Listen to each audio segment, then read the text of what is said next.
And we're live. Welcome everybody. How are you doing? Day 2, folks. This is day 2 of our little stream marathon-ish.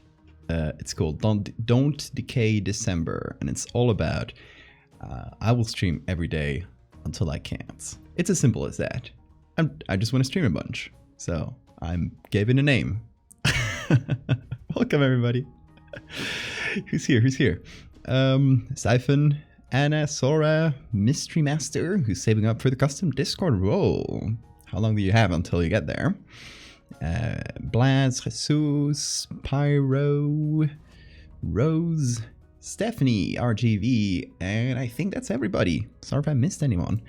Hey folks, great to have you here once again for Clowns. I guess I should recount what happened yesterday. Who wasn't here? I assume a few of you, but I know most of you were in chat yesterday as the madness of the troop happened. Hey Maxwell, 2.1k, that's respectable though. Still got a long way to go. Oh, that's already quite a bit. We all clown down here.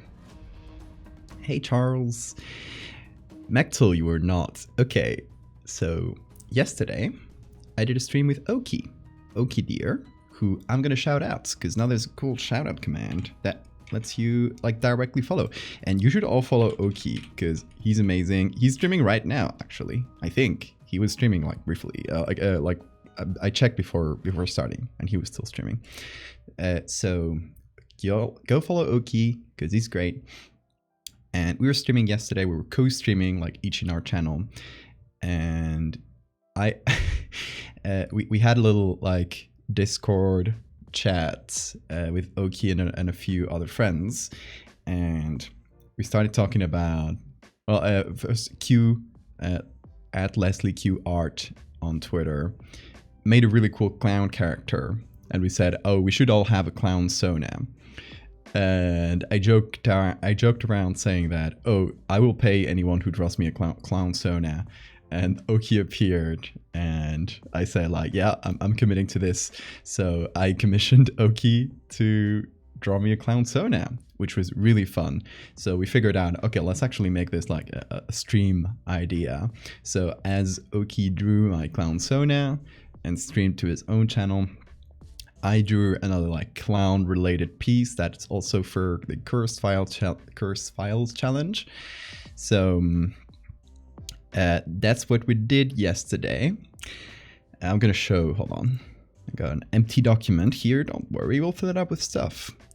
But what I want to show you right now is this here is Oki's little clown Sona that he designed for me. His name is Shutterbug.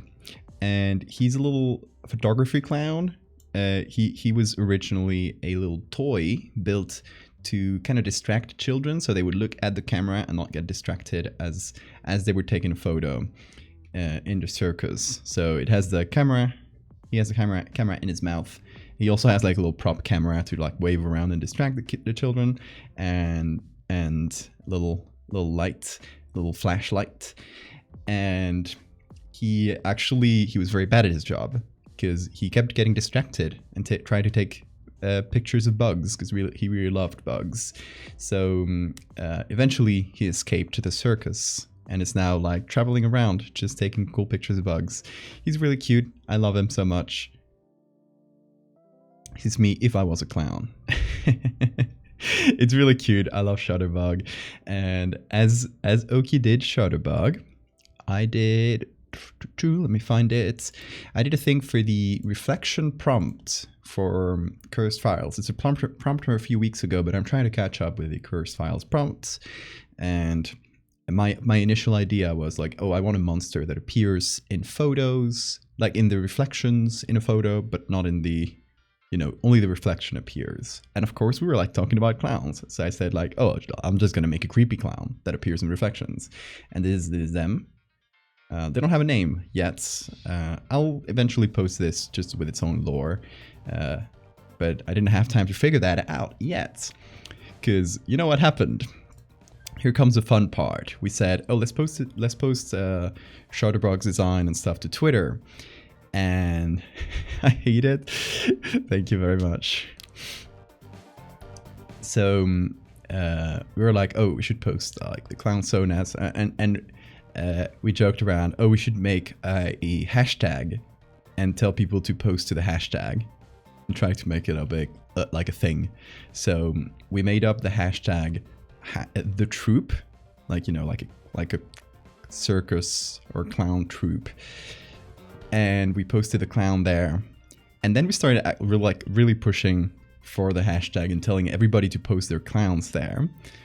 And we were like doing so jokingly at first, but then it actually started picking up, and people that didn't know us, it kind of just started growing on its own, and people that didn't know us started posting clowns to the hashtag, and it completely blew up. Like, it got trending.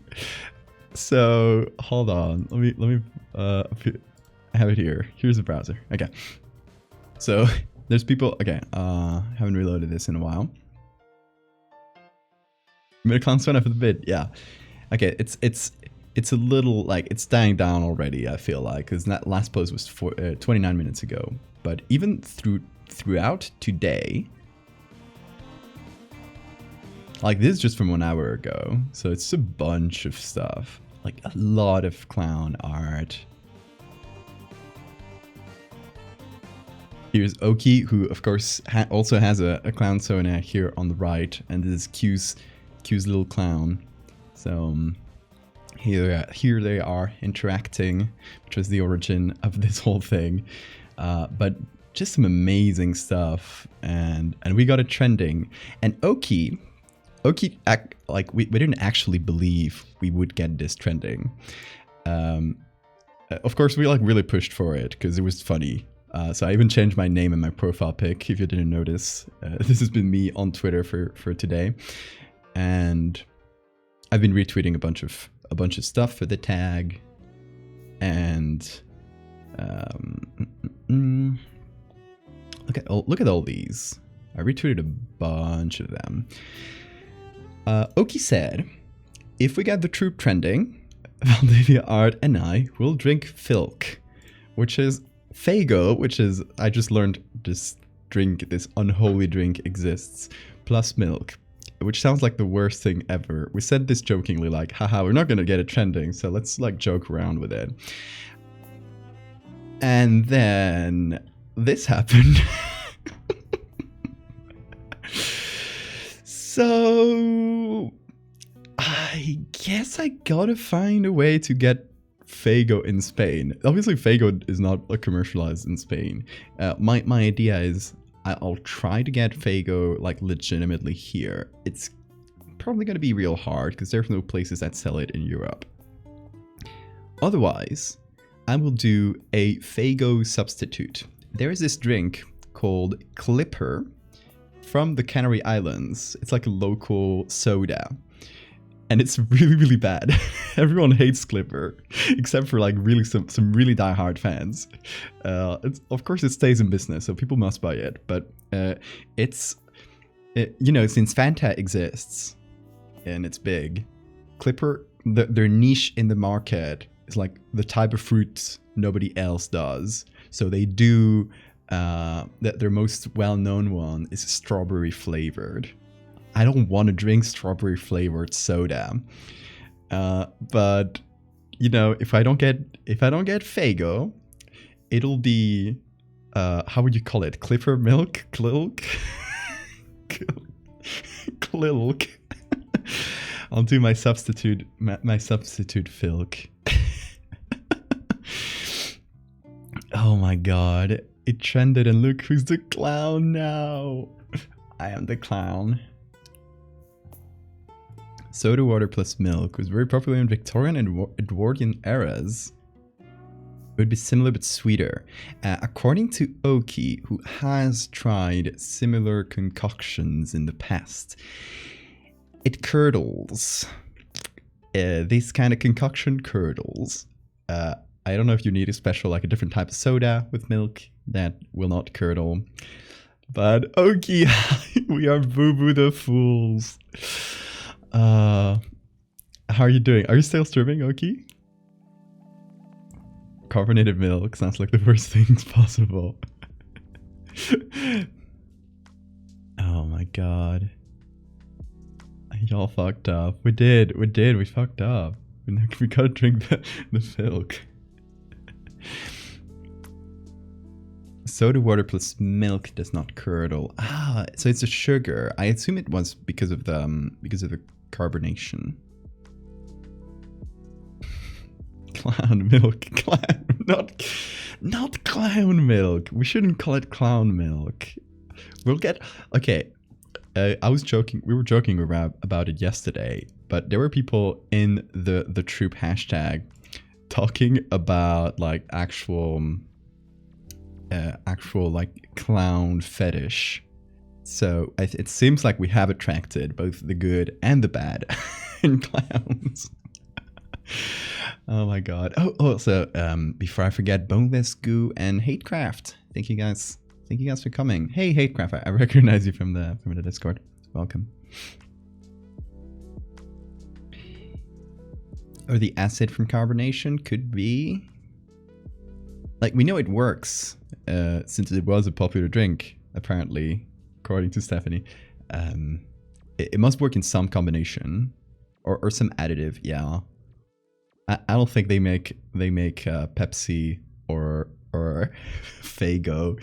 They make it with the intent of people milking it. Milking it? Oh no, mixing it with milk, not milking it. Implying clown fetish is bad. King shaming? No king shame. I think it's funny.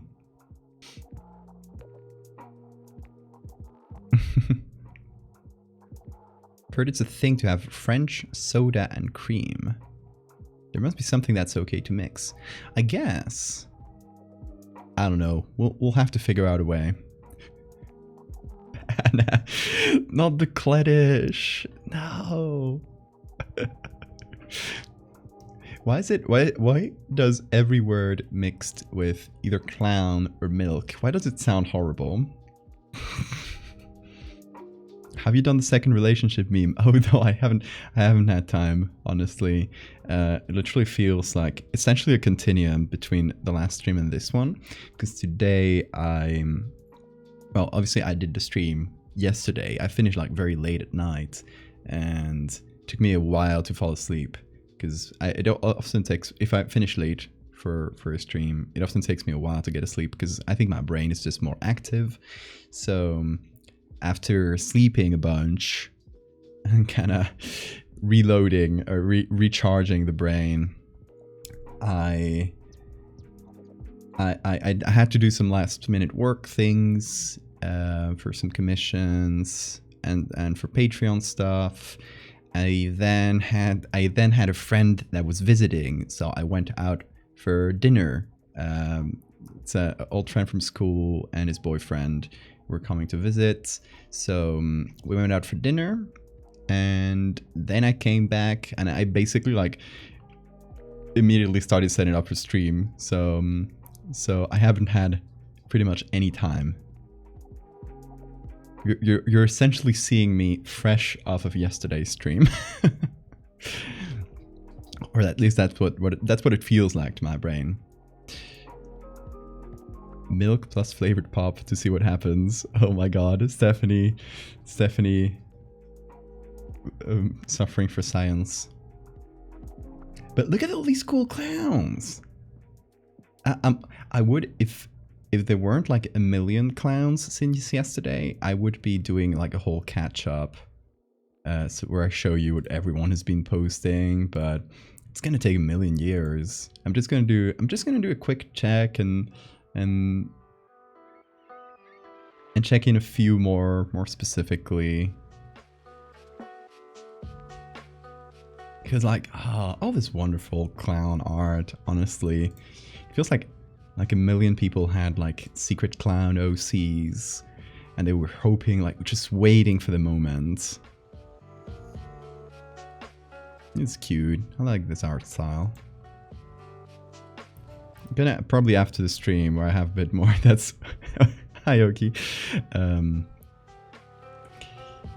After the stream, like I'm probably gonna like sit down and follow a few of these people. Is this a cult of the lamb? It feels like.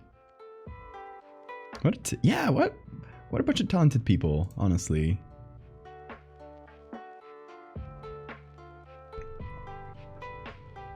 Oh, look at John. I love John's style.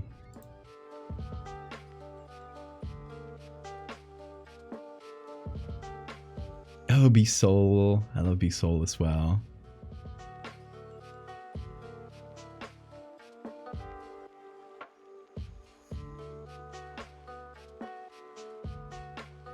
There's two things that I irrationally dislike. You're doing one of them this whole stream. Oh no, you don't like clowns, Mactol?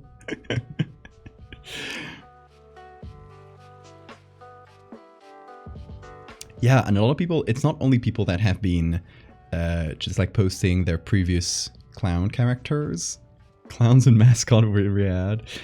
But you gotta see, that's where the horror parts comes in. I think clowns can be used both for like, you know, like whimsical stuff and also for horror, because you can harness that uncanniness in really good ways. So I invite you to not think about it like as if it like it weirds me out kind of thing, but like try to harness that weirdness.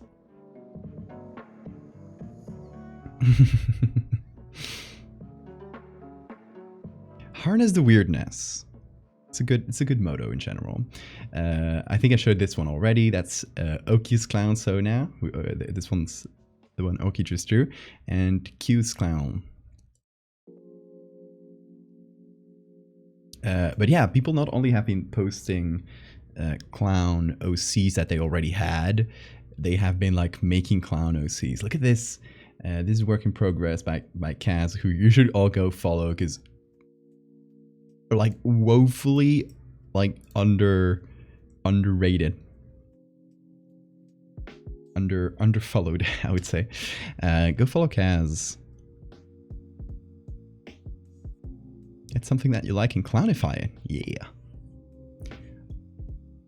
My oldest assistant when I worked at the library, who's almost 80, used to be a clown.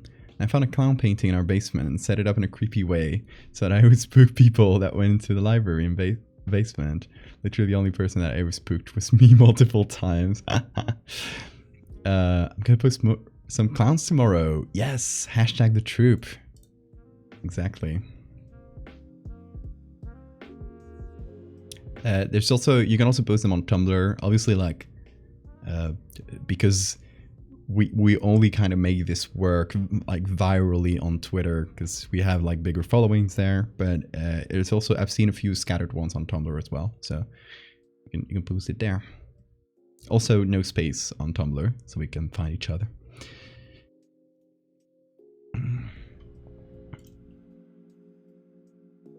So much talent. Look at this little troop.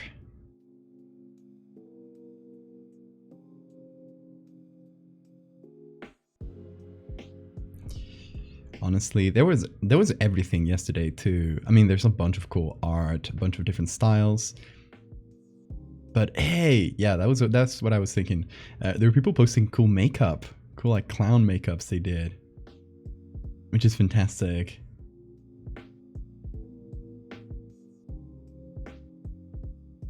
So many little clowns.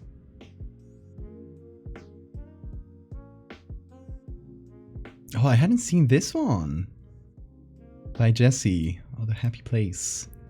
Look at this. Oh, this one I had seen. Oh, it seems like I missed a few in the between here. Yes. Look at Issa here at NanoHow on Twitter. Look at all these. So cool. I love his style. We had okay, this is a repost, but somewhere below there we had Trevor Roberts posting the clown Kymus from Mystery Flesh Pit, which was a great touch. It really fits the hashtag. If you don't know what the clown chimus is, it's in the story of the Mystery Flesh Pit National Park. There's this story about a few clowns that get lost in the, I don't recall the exact story, but I think if I recall correctly, they get lost in the flesh pits, and they get kind of digested, and they turn into this like clown stone, like stretched in poses of agony, and then it gets treated as a tourist destination. So it's like it goes full circle. They become part of the park. We love these, by the way. Look at that cool character design. Look at these big scissors. Oh, and this one with the long neck? Hell yeah. These are like top tier creepy clown designs. Oh, here it is. The Circus Clown Chimus. Though it may look like a colorful ice cream birthday cake covered in a glazed frosting, this calcified formation is anything but festive. In 1976, a group of performers accidentally fell into the upper maw of the entry orifice. While the soft flesh of the pit throat somewhat cushioned the performer's fall, the unexpected dilation of an epiglottal fold allowed them to slide down into a then unreinforced area of the pit. Rescue personnel were able to locate the performers inside a digestive sac a few hours later, but by that time, all 50 stunts people had already begun being digested by the pit. Rescue personnel cut them out, correctly guessing that many were still alive. An experimental antacid spray was discharged on top of the gooey, shrieking mound, but it was too late. Instead of reducing the acidic effect on the partially digestive bodies of the performers, the experimental compound flash calcified into the multicolored formation that you see in front of you. Though hauntingly beautiful, the Circus Clown Chimus is a somber reminder of why it's always important to observe all safety instructions and to always stay on marked trails while visiting the interior of the Mystery Flesh Pit. It's such, like, it's so gruesome and at the same time, that's like a great touch of dark humor. Honestly, I love the Mystery Flesh Pit. It's fantastic at this. I have I think it's in the wash. No, I'm not wearing it today. I have my Mystery Flesh Pits t-shirt. I like to wear it on streams.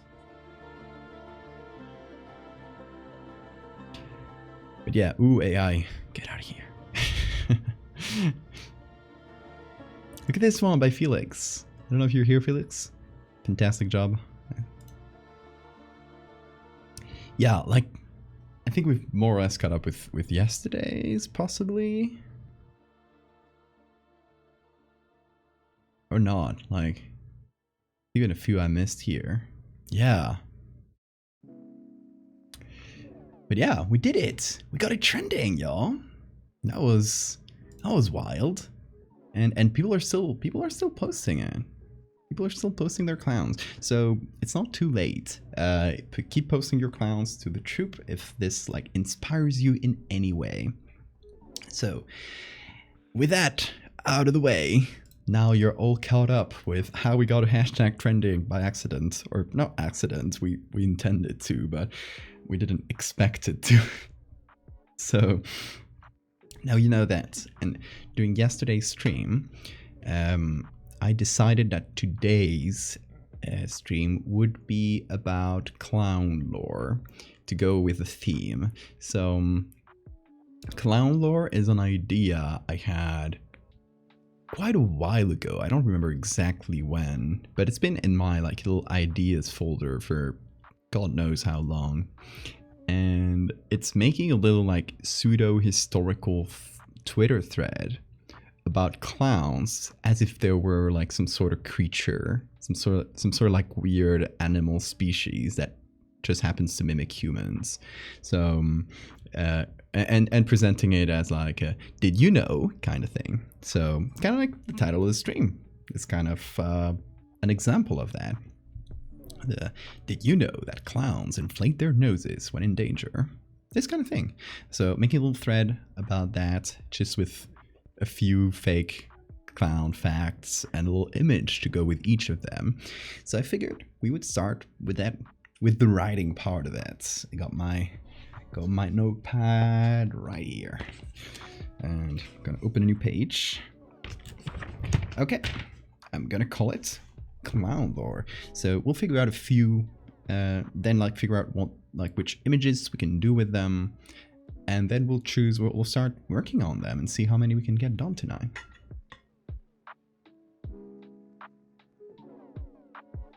So yeah, and if you got any clowns, any clown drawings you want to do in the meantime, post them on Twitter with the hashtag #TheTroop.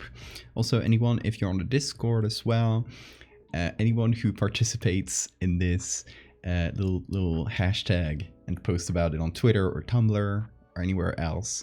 So I'm going to see you post some art somewhere and use the hashtag. I will give you the a special clown role. So you'll be part of the clown family. Clown lore. They all left Earth and never came back. Why must you be so mean? Okay. Clown lore. I like the one with the like their noses or some kind of air sac that they can inflate. Hold on, let me put chat in front of me so I'm not constantly looking to the side. Also, did I post on Tumblr? I always forget to post on Tumblr. I had it prepared. Yeah, I did. Welcome, Tumblr folks. Shout out to you if you came from Tumblr. Cookie, thank you so much for the follow. Okay, so clown lore. Number 1. Nose inflation. I'll just write it down like clowns inflate. Sorry if the camera bobbles a little bit when I write, because the table is slightly wobbly, so. Clowns inflate their noses when in danger. Obviously the picture to go with that would be a clown, possibly one that looks scared, with a big inflated nose that looks like kind of stretched, maybe with some like little veins or something, so it feels like it's filled with air. The red nose is parasites. No, the red nose is you know, like a frog's kind of air sac, or some birds also have like some like air sacs that they can fill up.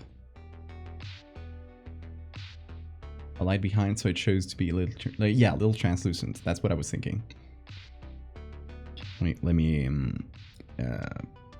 note that down. Translucent nose.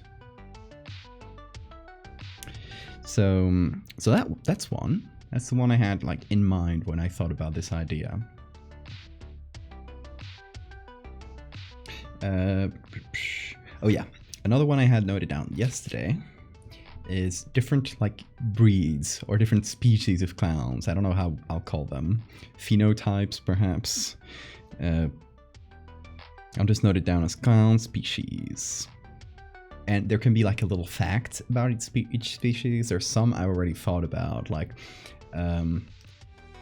mimes are like the most primitive type of clown, since they have not evolved like a larynx that is able to speak. So they can only communicate through gestures, and they're also the weakest type of clowns. So they're hunted down by the other clowns in nature. So yeah, mimes are definitely one.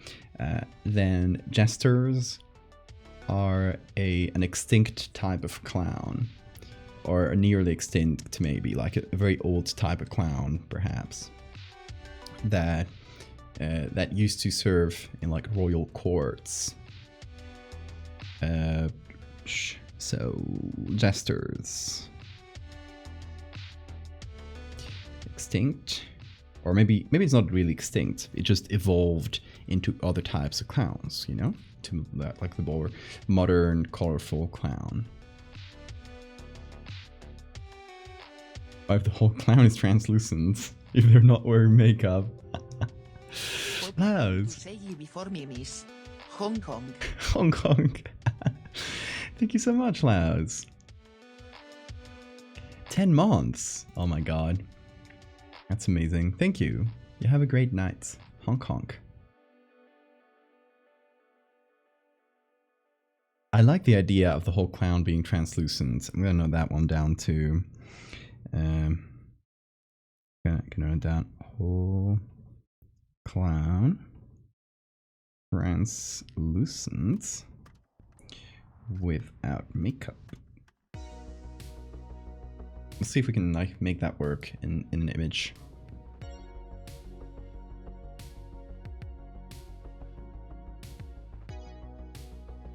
The reason clowns eat more and more kids is because they've always been lactose intolerant. Mimes use complex pheromones. I like that. Give them scientific binomials. Yes. If they had a scientific binomial, I think it would be really fun to do something with the. Hold on. How's it? It's a Latin expression. It's panem et circenses. It means bread and circuses. It's a Latin expression that means like some kind of like superficial appeasement. So, being a Latin expression, it would be really funny to make the binomial, like the scientific name for clowns, be panem circenses. How about that? Is that too much of a deep cut, perhaps?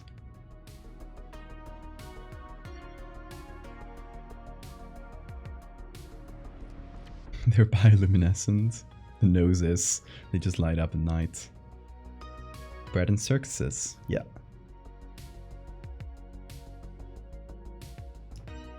Or maybe just circenses can be like their genus name, and then the species name can be something related to each type of clown.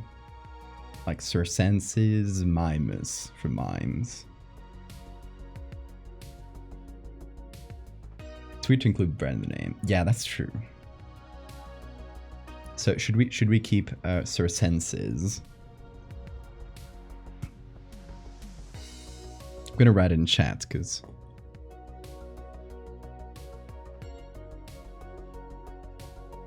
circenses, like what I just wrote in chat.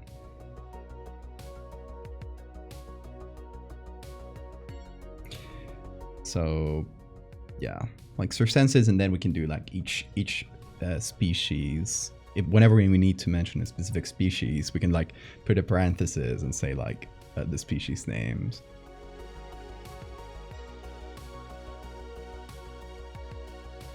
Catch me up on what we're talking about. Clown lore. We're making up lore for clowns as if there were a real species, real animals. They can honk to ward off predators. Oh, number of Latin terms for clowns and buffoons. Balatro, fatus, joculator, scura. I just say it with a Spanish accent because I figured that's probably more accurate to what Latin would sound like. But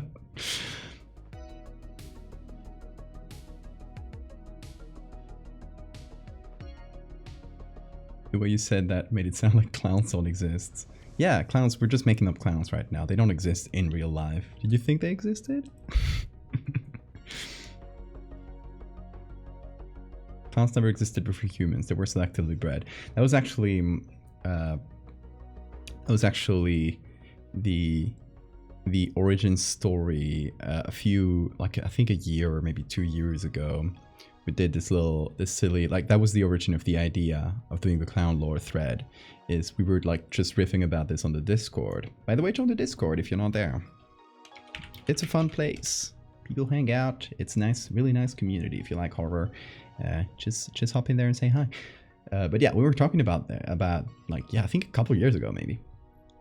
We're talking about that, and I think the lore we came up with is that clowns actually descend from sea slugs. You know, sea slugs, how they can be like super colorful, and they can have like little polka dots, and they really look like little underwater clowns. So the ancient Romans picked up these sea slugs and started like breeding them to do like different things and have like different patterns and colors and look like little guys. And eventually they started like actually looking more and more human, and they selectively bred them into the modern clown. And that's why, you know, there are no clowns in the there are like entertainers and stuff, but there are no clowns in like the buffoon sense until I would say like the buffoon is probably like originator of the clown aesthetic. There's probably older stuff, but maybe in our lore it can't be.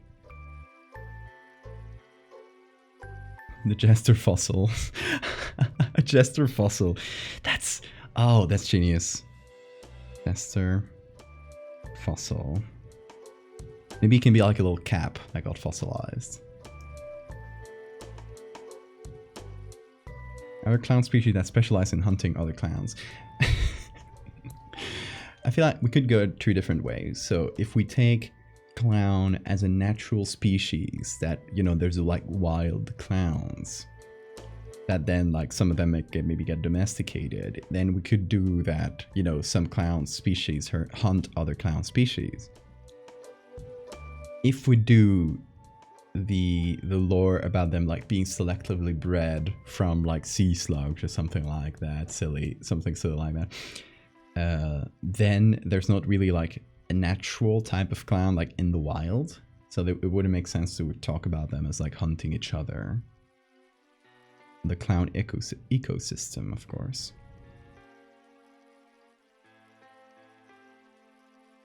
This is rude to sea slugs. How? I love sea slugs. Anna says, are the balloon animal dicks canon? No, they don't have dicks. How do sea slugs even reproduce? I don't know. Probably something sea slug like.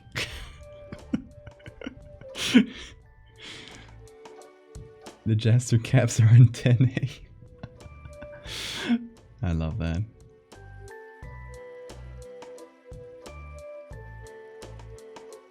Clowns could be aliens. I feel like that could be hinted at, maybe. Ancient Romans had clowns. Did they have like the clown aesthetic though?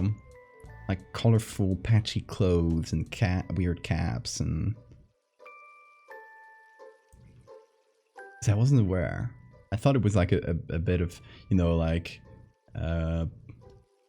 late Middle Ages, Renaissance type stuff in its origin.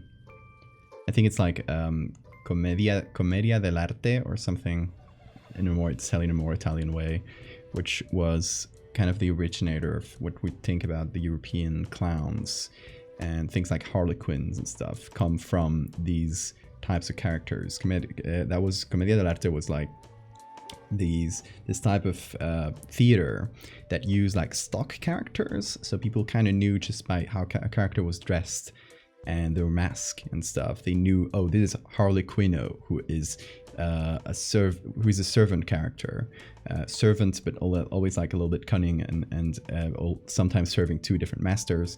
That was like the dichotomy with Harlequino, who ended up becoming the Harlequin.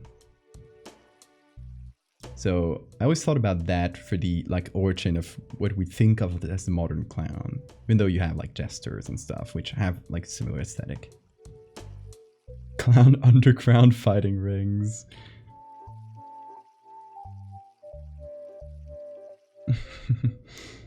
Are clowns just smooth? I feel like they're just smooth. Like, yeah, they're squishy. Like they look like humans, but if you were to like squish an arm, it would just like give, you know? The Romans had several types of clowns. The stupidus. Oh my god. Call them stupid. Let me look it up. Stupidus.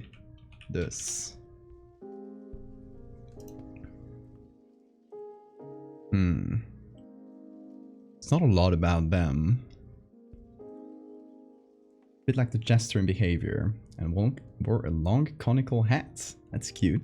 Maybe that can be like the clown origin. I'm sure you talked about the real life clown egg tradition. Yeah, we talked about that yesterday. For those that don't know, every clown, every like registered clown has to have a special like different makeup that doesn't match any other clown. So the tradition is that whenever they choose their makeup, they will paint an egg with it, and they will send that egg to a registry that holds all the clown eggs, which is like, you know, a test of that makeup, and checks that no two different clowns have the same makeup. Because that's kind of, you know, it's just like a sign of identity. So you can't have two clowns with the same makeup. At least I think it works like that. I think that's American mostly, though. Don't know if that happens in like other places. Fun fact, I did some gesture/nude studies the other day, and to get out of drawing genitalia, I made them into Googly Ellen Terry. No bits, just smooth. That's the ultimate trick. Clown identity theft is no laughing matter. Oh my god. Don't know the terms for the Egyptian ones. I'll look it up. Yeah, thank you. And if you got any links, especially stuff that shows like images or diagrams or something that shows like, you know, what the attire of one might look like, send them in chats, because I'd love to take a look. I'm curious about that.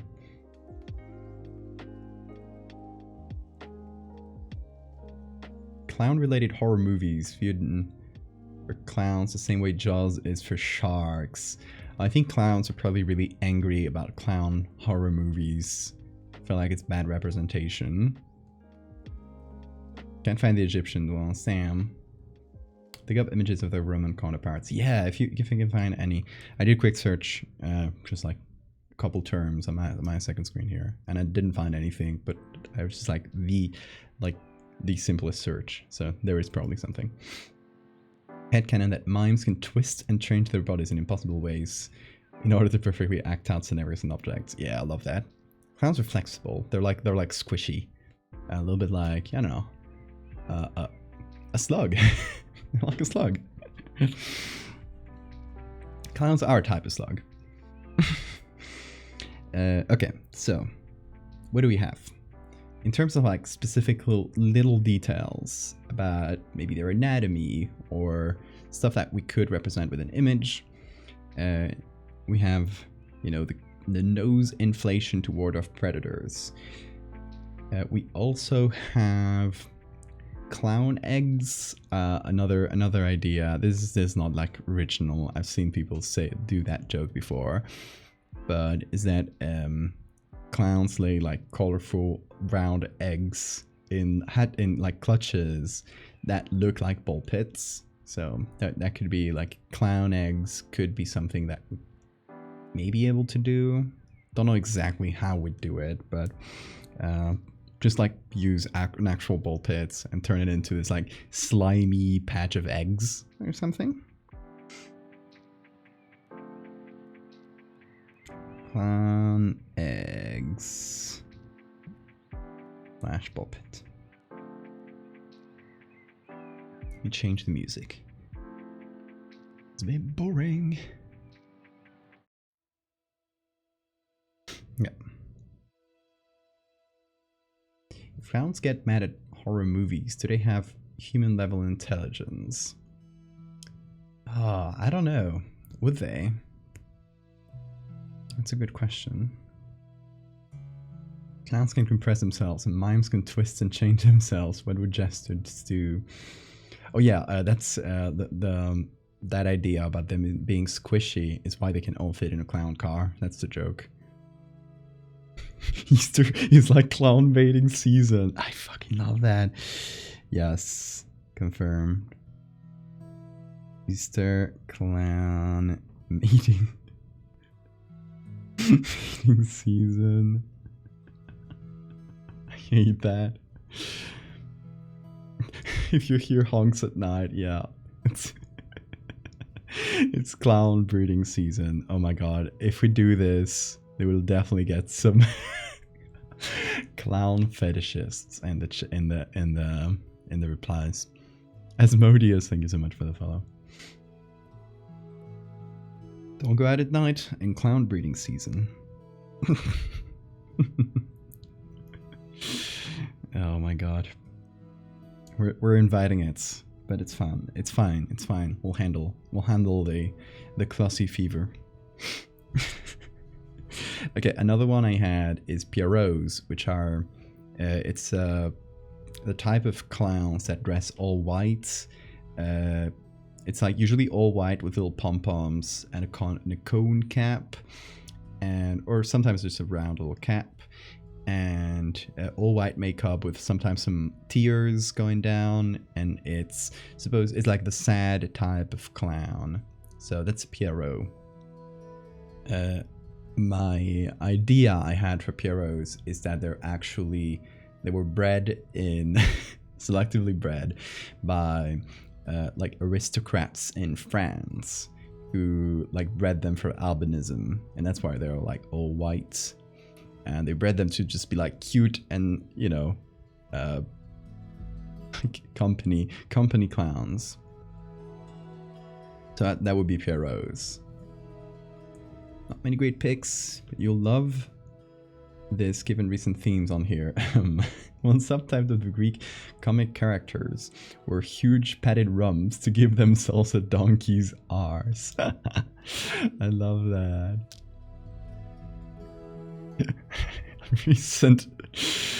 recent themes. I love it. What if they're like Australian magpies and they're extremely territorial? I feel like they would be territorial around their like egg clutch. 2016 killer clowns were an invasive species. Yes, I love that. 2016 killer clowns, invasive species. Noting all this down so I don't forget. What do clowns eat? Are they carnivores? I feel like they would be herbivores for the most part.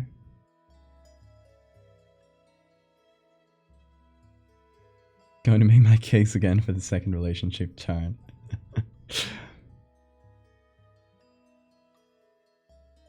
You can't remove clown's nose, but if you try, the nose would just stretch from the face. Yeah, it's like squishy. It's like an air sac. So it can probably stretch quite a bit. So if you try to remove it, it would just like more. Yeah, exactly. Pierrots are pugs. Good comparison. Gonna do Pierrot equals pug.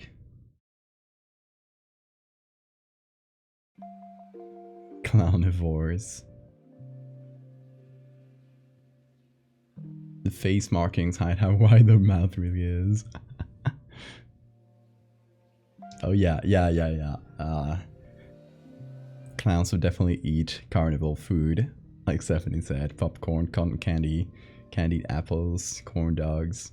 I feel like cotton candy is like and cotton candy at the end of the day is like, it's just sugar. It's caramel with extra steps. So I feel like, you know, being a sort of like weird slug, they would probably like really enjoy just like straight up sugar. It's like direct energy, they don't have to really digest it. Balloons can be eggs as well, yeah. I thought ball pits, but balloons could also work. Hey artist, good to see ya. Did I hear a clown? You did. Welcome, Boris. They're not herbivores, they only eat sugar. Yeah, maybe their diets is like really restrictive and they can only kind of eat straight up sugar.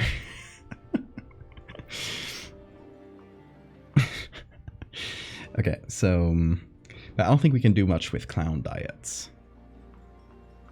I'll note it down anyway because it might serve as a detail in like another piece of lore. Clown diets: cotton candy. or sugar.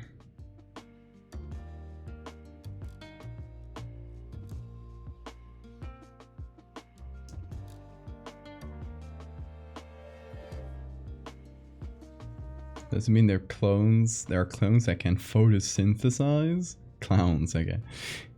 Clowns that can photosynthesize. I think that would be going way, like, a bit too far from, like, that is, like, animal interpretation of them. Because that would, like, be giving them plant-like characteristics. Descriptions of the 4 main types of Roman clowns. Ooh, clown history. So we have Sanio, popular type of mime, and famous for their ability to pull hilarious grimaces.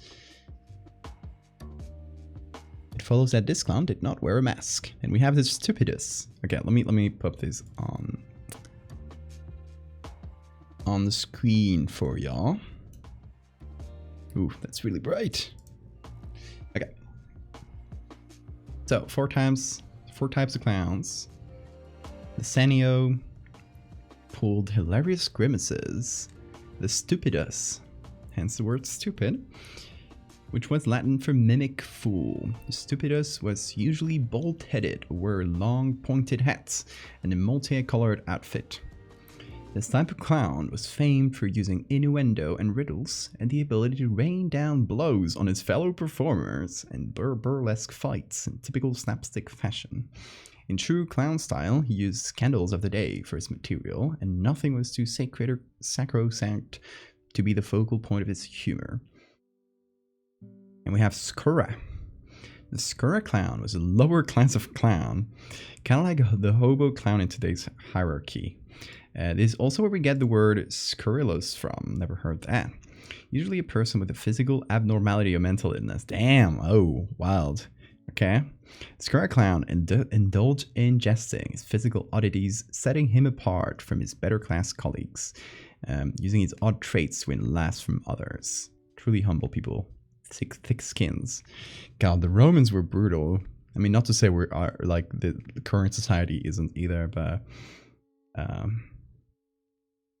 Moriones, where we get the word moron. Oh my god, these Romans, they just made like they originated like every insult and slur. I'm a clown. I sneezed earlier today while resting my face on my fist and accidentally punched myself in the face. That's true slapstick.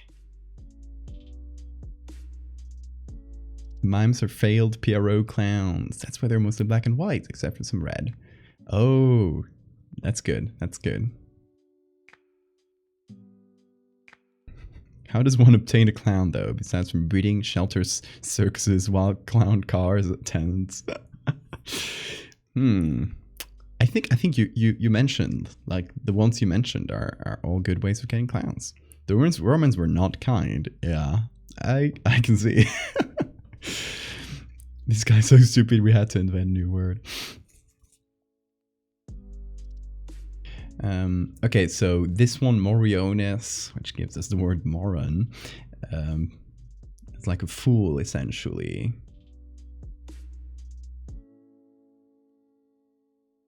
They will use them in Saturnalia. And I'm gonna go back to camera mode because I was burning my eyes. They should stop making white background websites.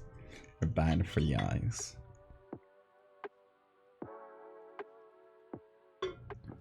From sewers. Oh my god, that's what it is. They evolved from humans as we developed sewer systems. You know, kind of like cats that co-evolved with humans.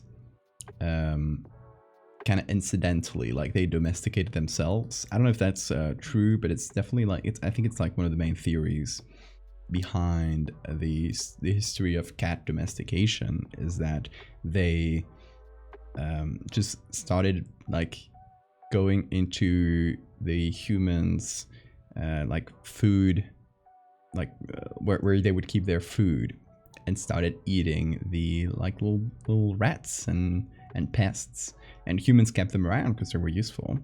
And cats, essentially, like, it wasn't the same process as with dogs, where they took wolves and like selectively bred them and stuff. Cats like kind of domesticated themselves. I think it's just a theory. There might have been some more active domestication, but I like that idea that cats like self-domesticated, which is kind of by accident. They just happen to be useful.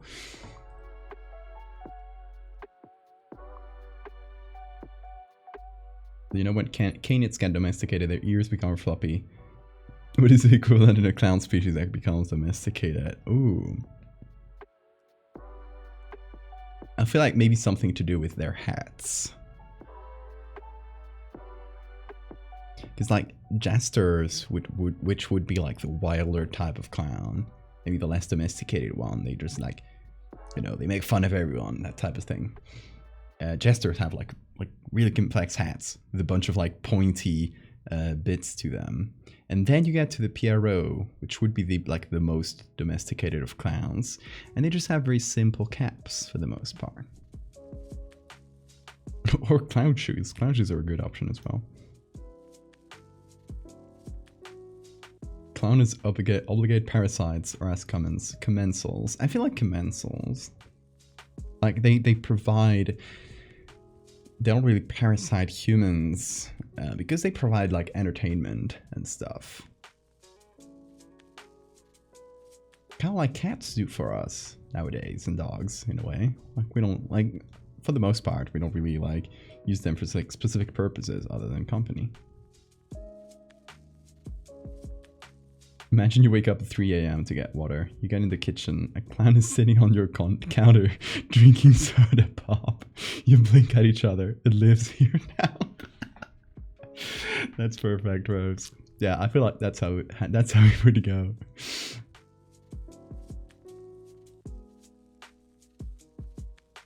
Clown lore. Clowns that look like cats.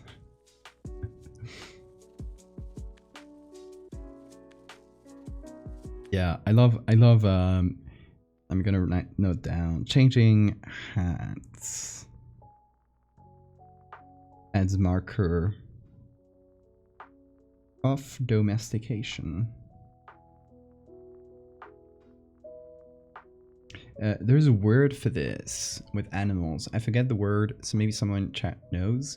And animals that get domesticated, in general, what you see is traits from their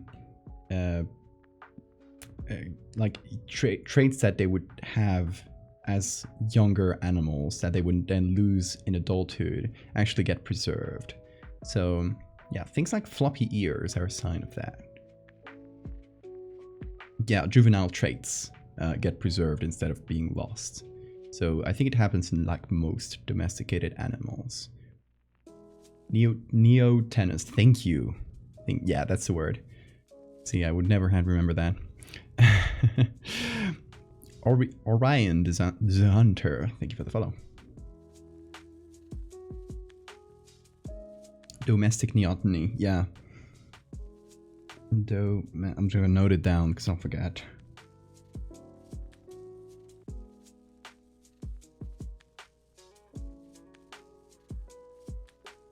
So that's why they're so silly.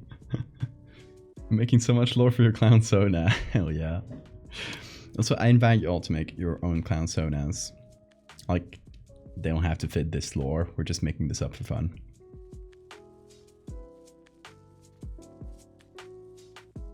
So, okay, in terms of images, I'm thinking, I'm gonna try to aim for like tweet and an image, and the tweet is worded in the same way as a "Did you know?" article. So yeah, we're gonna try and aim for that. So yeah, I think the first one, or one of the main ones, can be like, "Did you know clowns inflate their noses when in danger?" And it's just a picture of a clown with a big nose that's kind of semi-translucent. First observed in the Russian fox farm experiment. Yes, thank you. I remember that story. A Russian farm that started domesticating foxes, and actually noticed in like in a more accelerated way how the traits that happen in like domestic dogs and other animals got acquired. They started selectively breeding foxes that were like more tame and kinder to humans. And it turns out that as the generations went on, they gained some of those traits kind of accidentally, because they were selecting for something different. They were selecting for like behavior and stuff. And that came with a package of all these like juvenile traits. So they actually, I don't know if they got floppy ears. I think they did, or they at least they got some traits from, like, they kept some juvenile traits as well. I might be misremembering the story a little bit, but that's more or less how it went. Yeah, floppy ears. The more you know.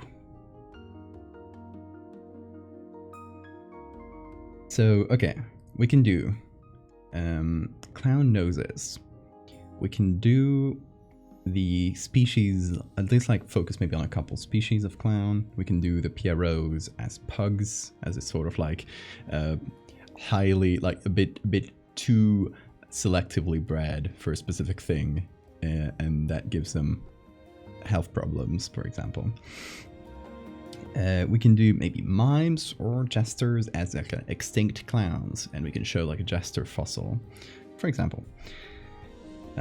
We can do maybe clown eggs as a ball pit. It's not my favorite idea because it's been done before. Like I've seen people do the same like joke and association between ball pits and clown eggs before. So it's not the most original thing, but it would still be fun to do kind of a ball pit, or like balls that look like they could belong in a ball pit, maybe connected by some kind of slime and put in a corner somewhere. That's like, you know, that's the clown, the brood. Okay, what else could we do? Wait, I have a few other facts. Like neoteny, like those the changing hats as like a marker of domestication. We have the 2016 killer clowns as a invasive species. We have some stuff about clown diets, but I don't think any of those make for like one, like they can be little details inserted into other clown facts. But I think so far we have 2/3 we could go for. Chestbuster clown larvae.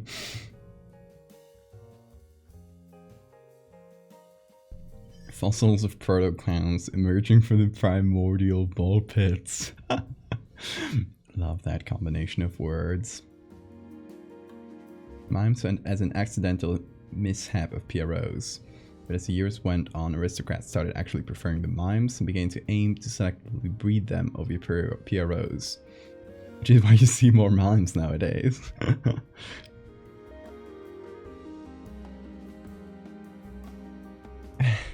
Thank you, Cookie. Hold on, let me bring out the chorb.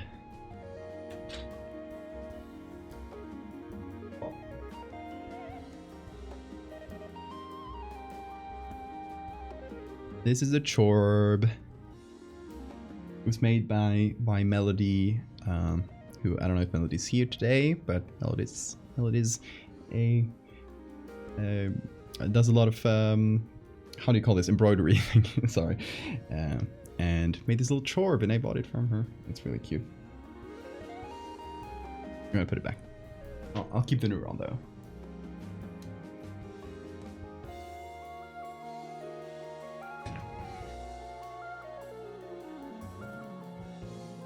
Taking suggestions from chat? Yeah, of course.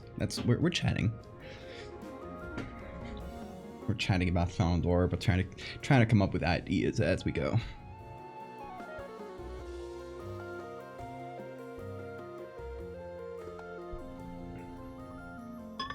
Circus carriages? Like, oh yeah, like you know, circus trains and that kind of thing. Well, that would be where they carry the clowns. From the clown factory. Hold on. Where's OBS? There.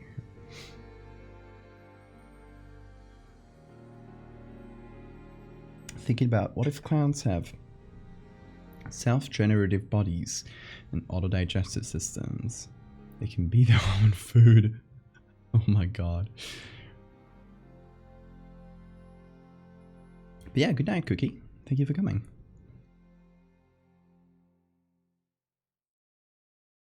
Factory clown farming. The circus carriages are egg capsules. I like that.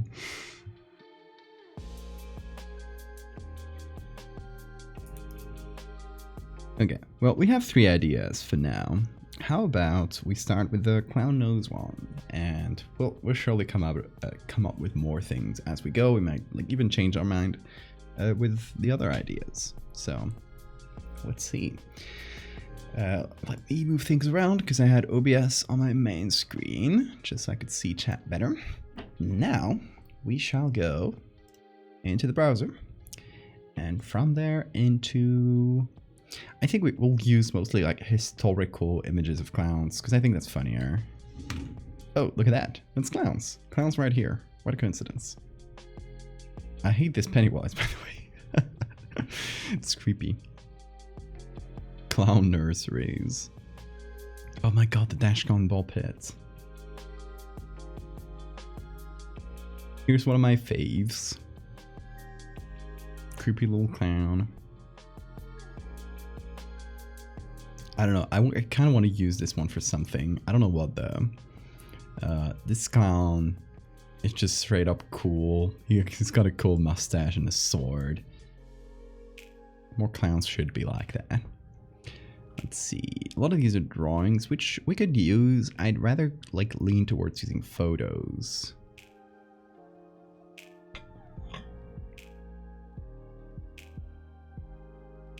Do you think there would be operations to shut down clown mills? Oh my god, yeah. Oh, look at a PRO. We're talking about PROs. This one has a crazy hat. Oh, crazier than most. It's actually a really cute outfit. Actually, like, if y'all want inspiration for like clown outfits using like historical bases, this is great. We got some great little drawings in here. So I'll send a link to this collection in the chat.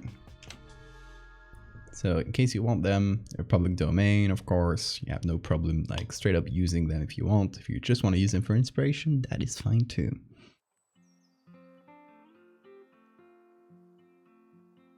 That's what Piero Guglia looks like in my mind. Yeah, it works well too with the color scheme.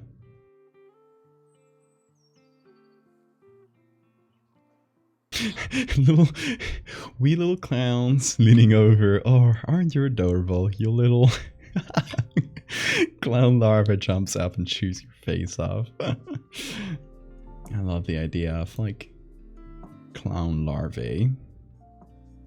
This one's good. I like this clown. Here we have, oh, this one's, it's a colorized photo. I wish I had like the uncolorized version, just like the straight up photo without drawing on top. See, it would be really nice to do this one for like the big nose.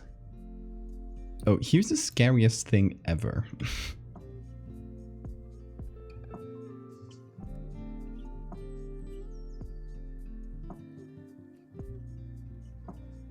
Maybe the red nose baby clown. Oh, here. Look at Rocco here. Okay, Rocco has...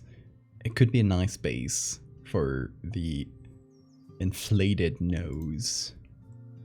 I know he doesn't really have like that big circular nose. But it could still really work. Like, we don't need it to have that as a base. We can just add it on top. And he kind of has an expression that you could twist into a scared one.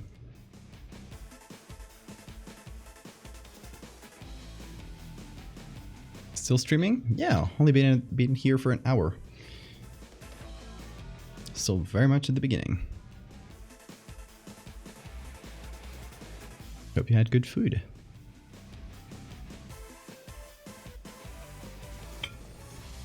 Early pantomime. Victorian pantomime. Ah, words. Let me open a new Pickroll thing. Can I?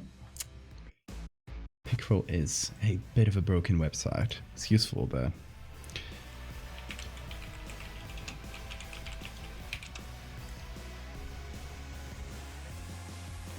not a lot here. Let's remove Victorian. Ooh. Images. Let's see if we got anything. Oh, look at this little. Look at this little fella.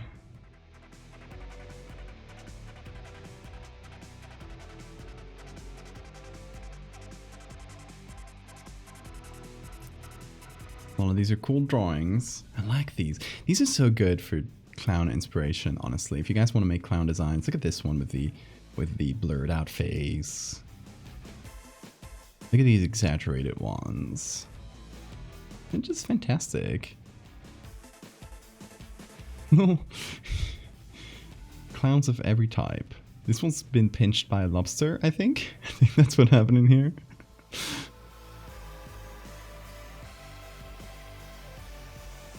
The clown is taken into custody by a live lobster. They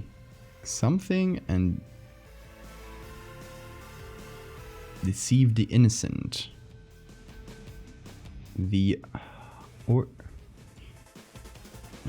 Something pantaloon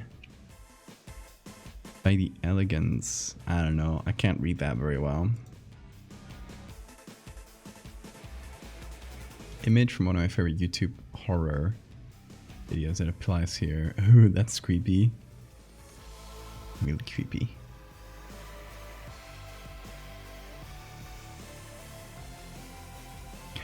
That lobster is huge. How small is that clown breed? Okay, Rose, have a good night. Thank you for coming.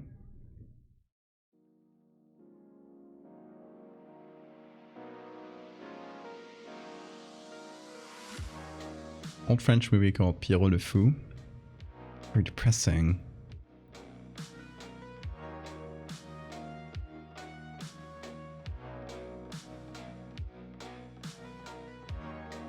I love Pierrots. They're like sad little fellas. These ones we could definitely use for the Pierrot images. Oh, here's the Harlequin. Ooh, cute.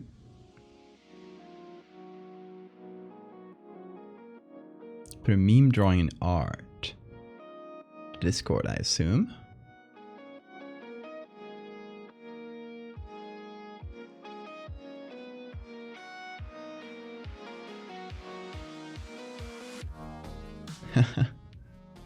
Hold on, that's great. This is by Pyro in chat. The goofy ass clown in my kitchen. Me who just wanted to get a snack. I love them. Oh, we got another little troop drawing in the Discord as well. Gotta give a clown roll to everybody involved. Let's check the troop real quick.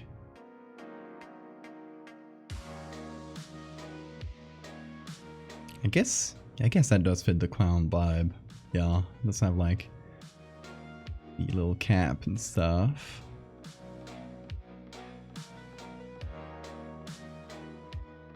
Very cute designs.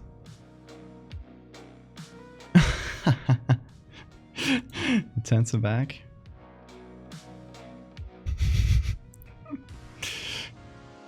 People are debating if they should do clown OCs.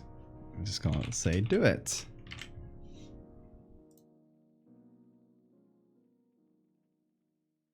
Fantastic. Keep them coming, folks. I want to see all the clowns.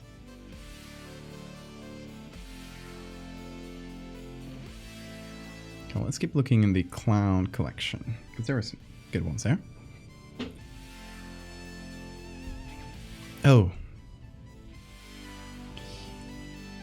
Pippo the Clown. I think this one could work really well with the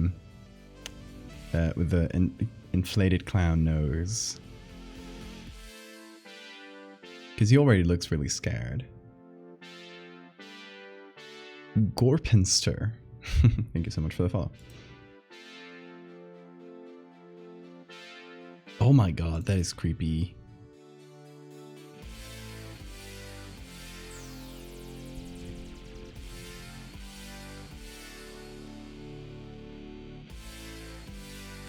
Okay, I want to ask you guys, what is Ronald McDonald? Is he an actual clown that has been co-opted by capitalism?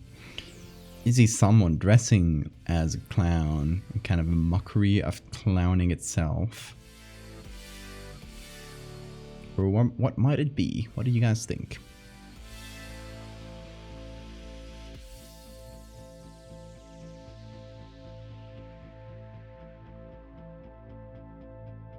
Okay, we got a lot of modern ones in this collection.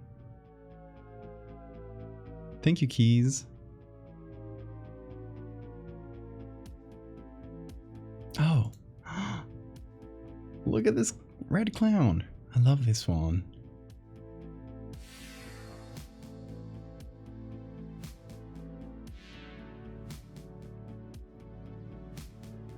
This image is also really good. I don't really know what to do with it, but it's really good. Especially bred by McDonald's Corp in conjunction with the FBI and CIA. Ronald McDonald is a psyop.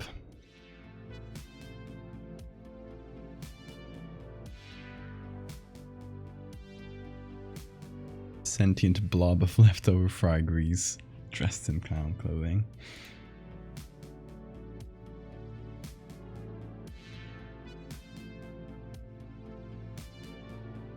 These are good outfits. Oh, that's creepy. What the fuck? What the fuck is this one? That's so scary. Like, see, here's the thing. Here's my thing about scary clowns. This is not a scary clown. This sucks. This is just a bad mask with a clown makeup on top. This is a scary clown. Because if you make a clown intentionally scary, then it doesn't work. It has to look like... It has to try to look funny or happy for it to really be scary. What do you guys think? I think this is like infinitely better than this. Like overtly scary clowns. Like, just look at this. Just look at this fellow here. What's up with his pupils?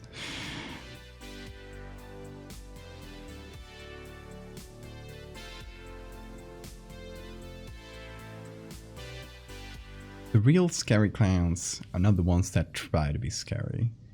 Oh, this is a really good image. This is so fucking scary. Oh my god. This image is the worst thing I've ever seen. Hey, what the fuck? I think it's because it's all kids here. But they're kind of dressed like adults, like this one. So... Or is it just a really, really tall guy? Because there are adults around, and this guy's still like freakishly tall. Yeah, of course, stilts are part of the legs. They've been selectively bred for height. Why is he so tall? It's really... And look at the kids. They're looking in like a mixture of like scared and amused and bewildered. Bewildered? However you say that. Look at this. This image is so damn good. What do we do with this? Okay, we're definitely, like, first we're finding the origin and getting the best scan of this. Because it's from the Library of Congress. Oh, it's gonna take a while to find because it's just called Circus. but we'll try.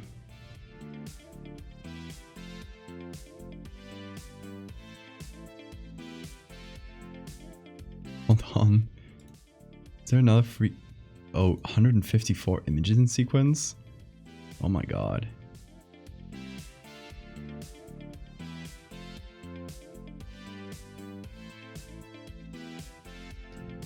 This one's also really scary. It's the height, I think. Or more than the height, it's the gangliness. It's like really like thin. Long clown. Yeah, the mix of kids who are loving it and the ones who are crying. When the balloon puppet spreads spores everywhere. Clown spores. Oh, these images are good. Look at how broken they are. They kind of become unintentionally creepy just by how weirdly like broken they become. Okay, let's see if this is the same collection as the tall clown. Might be. It has the same vibe, although the tall clown one is not as broken, but not all of them are broken. So good luck trying to find. Yeah, I use Library of Congress all the time. Sometimes it can be hard. Sometimes if you got the specific, because in this case it's just called circus. Sometimes you can find if it's a more specific name, you find it really easily. This will not be one of those cases, but there are also other good images, so it's not a huge problem to have.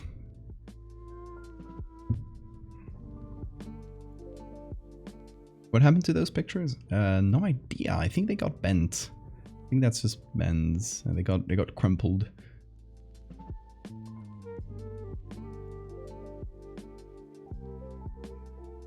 Yeah, those amoeba that work together to spread spores.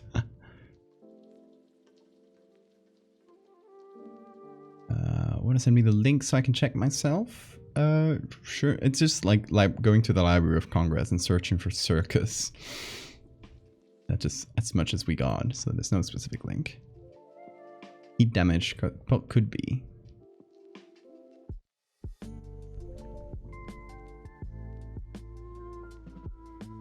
Library of Clowngress.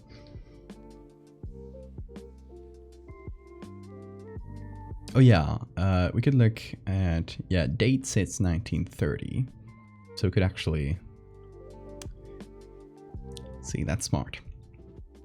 Could do 1930s. Or 1930 to 1939. That'll narrow it down. Let me keep looking at this collection though.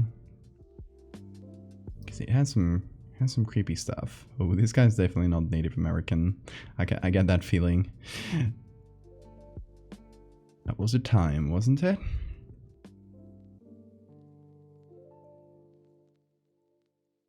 They look old. Yeah, they're from, let's see. 1930 something. 1930s.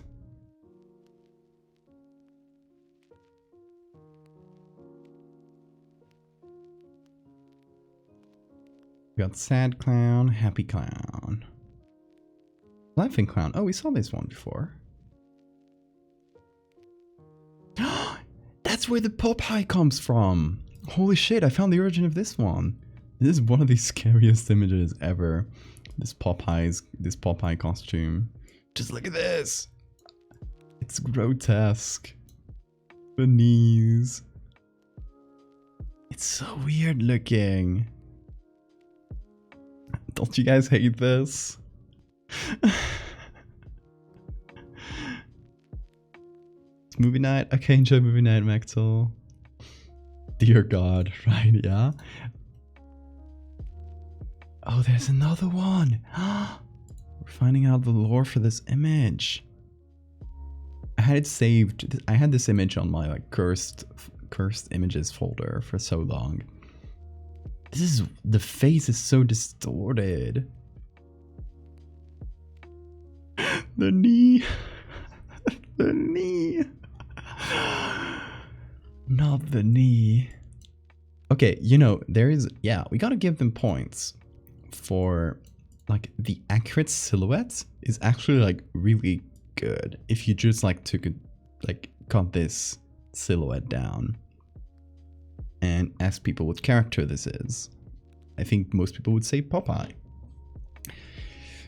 But the rest of it... Props for trying, that is all I'll say. Can't escape clowns. Oh, it's the movie you're watching as clowns? That's perfect.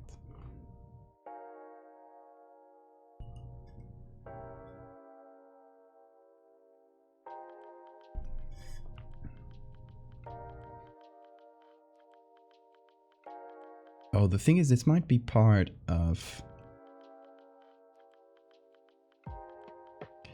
view 254 images. Yeah, it might be. That's why it might just be called Circus, because it's part of a large collection that's just called Circus. I think we might find our tall clown here. Clown.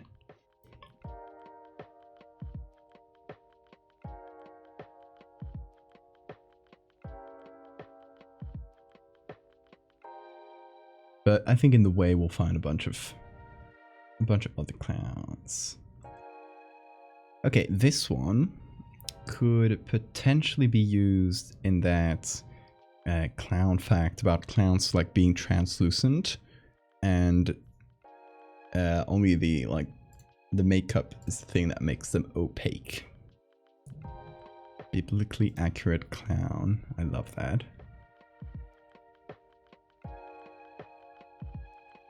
Let's just Google y'all.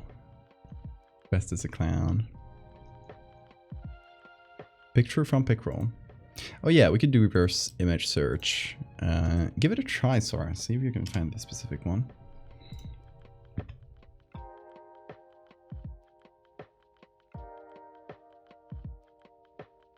The nose inflating with the velocity of a car airbag. I love that.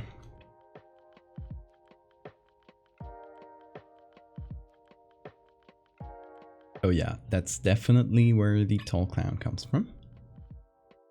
It should be around here. There's a performance with kids and it looks very similar.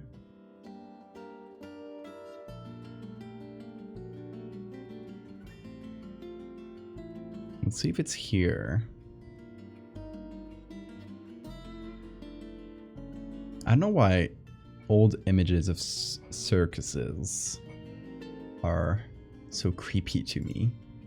And also this page is not loading, which is great.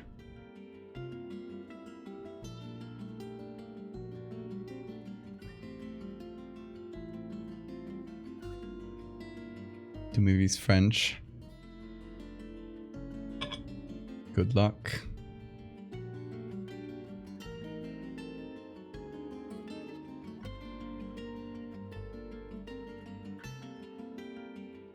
Oh, this one's small. There's no big print, scan of that one. Sometimes you'll find those. Oh, there it is. That's our page 3, I think. Took a while to load, but we got there. Here's a clown.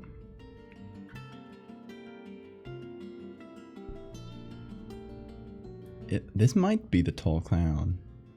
I mean, he looks really tall. I kind of like this image. I like full costume clowns where you know, they have like a full bodysuit and you can maybe only see like their hands as the only like human part of them. Because there it is. Because that's... Sorry, no need to get it. We got it. We got tall clown. Yeah. His fucking smile. Yeah, honestly, like... No disrespect to this guy, but as a clown... In the clown outfit, he looks fucking scary. Look at this. Look at this. Look at this face. This shit. See, that's what I was talking about. The scariest clowns are the ones that don't try to look scary. I think that's how it works better. No shit, is it the one doing the makeup? Hold on. I think I have that open. This one?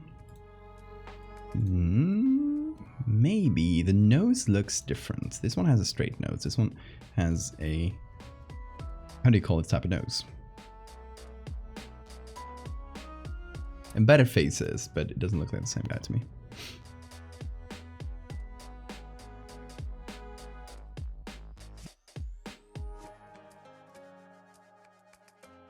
So I really like this one. Let me download as a TIFF, so I get full quality.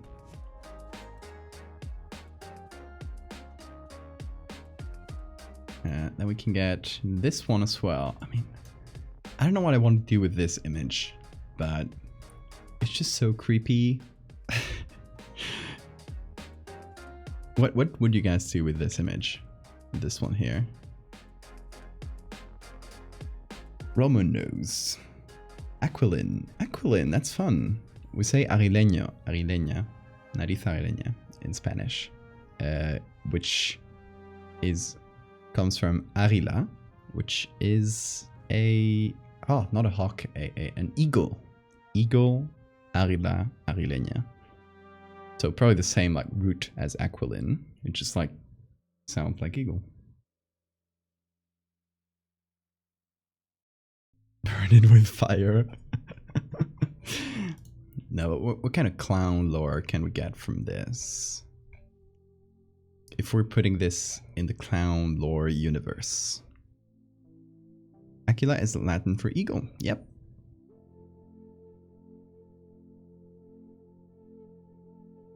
It just got like weirdly morphed into the word eagle for English, which is weird. Aigle, of course, yeah, it comes from French. As with everything like Latin, but a little bit off in English, it comes from French.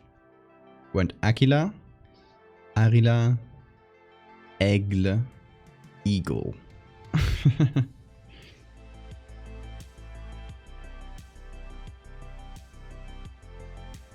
Being a lone child in a deserted background. I kind of like the performance. I just like I think part of what makes this image work is the reactions he's getting and the kids, like the ones that are scared and the ones that are excited. Clown proudly showing off its egg to a group of people.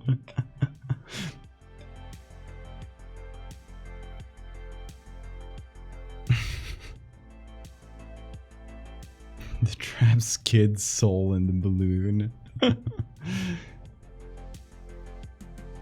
No, we can't go too supernatural though. It has to be based on, well, it has to be based. Full stop. No, it has to be based in like the natural sciences. It has to be like, you know, an animal exhibiting this behavior.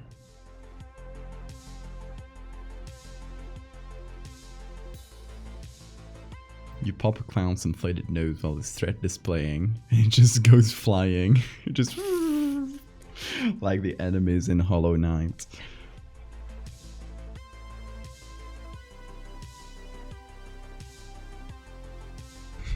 Clown eggs. Okay, but how do we edit this into clown eggs? Do we make it slimy? Is that the only thing we need to do? The idea of clown eggs is terrifying, yes.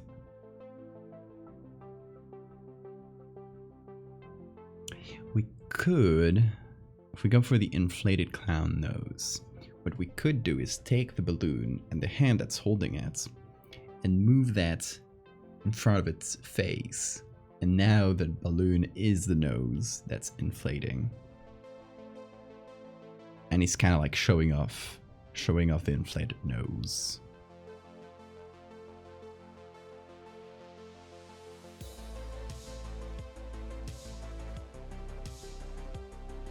Yeah, I would make it less plasticky and a little bit more organic. Maybe having some like, as it inflates, you know, it's like semi-translucent, and we see a little bit of like veins in the surface.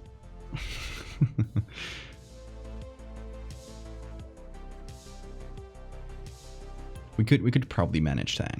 Yeah, also it's finished downloading. Let's put this into Photoshop and see what we can do. Where do I have this? Yeah, here. Clown lore, clown lore.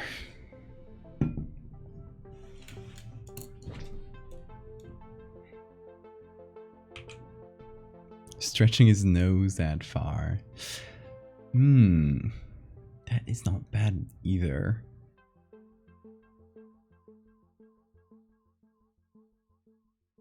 Okay, I want to cut it so it doesn't really cut the text.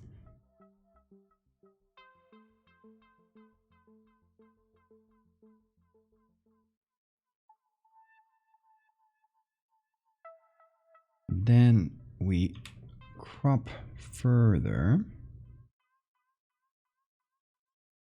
Crop out the dark edges.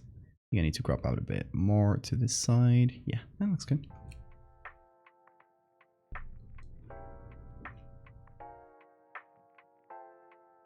Okay, so that first idea would be, let me use object selection here. Don't worry about the camera going wonky for a few seconds. That's normal.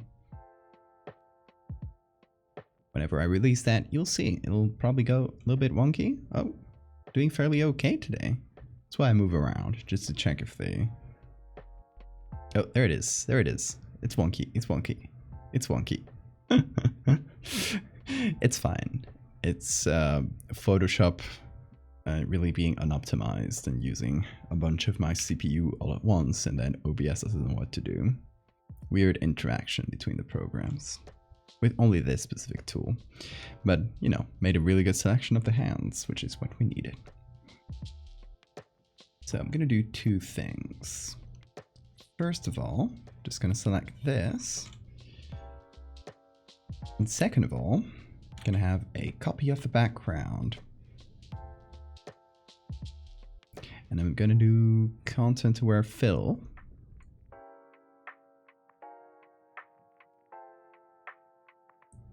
For my final act, I'm going to lay an egg right now. Lock the exits. Pop and release spores.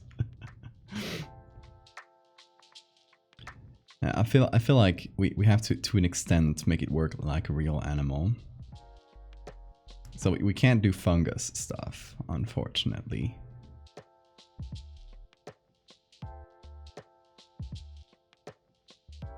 Okay, that's not ideal.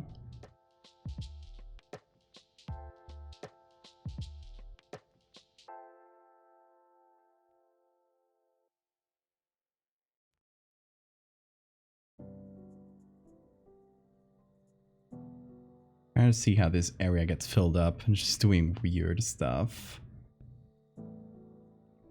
It's not great. I'll just hit OK for now. We'll fix it up. We'll just have to do it manually. The good old-fashioned way. Adobe trying to make things stable.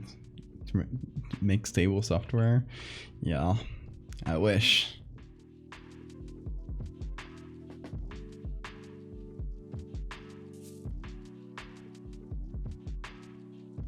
Oh, I should remove the other hand. It's kind of in the middle, but... Hold on. Make a copy. I'll do a copy without the second hand.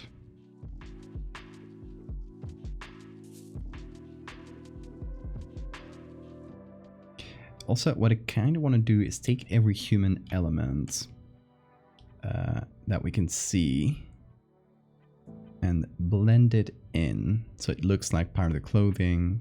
So for example, we can do, we can make the hand like the same tone and same texture as the sleeve, for instance.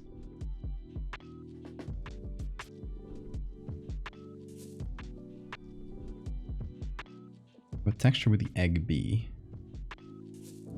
I feel like it would be squishy and ooh, this is weird.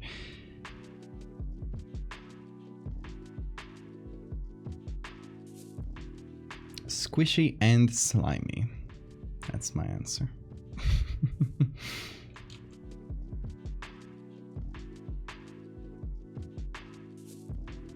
I'll probably, you know what I'll do? Have to separate this in little chunks if I want it to work.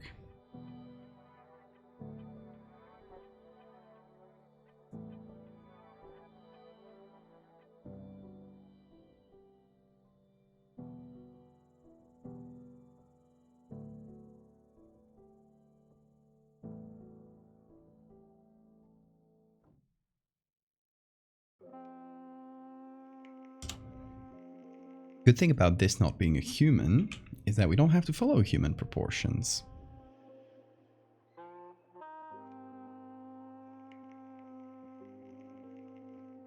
It can actually be like weird and a bit too flexible, if that makes sense. Like gummy.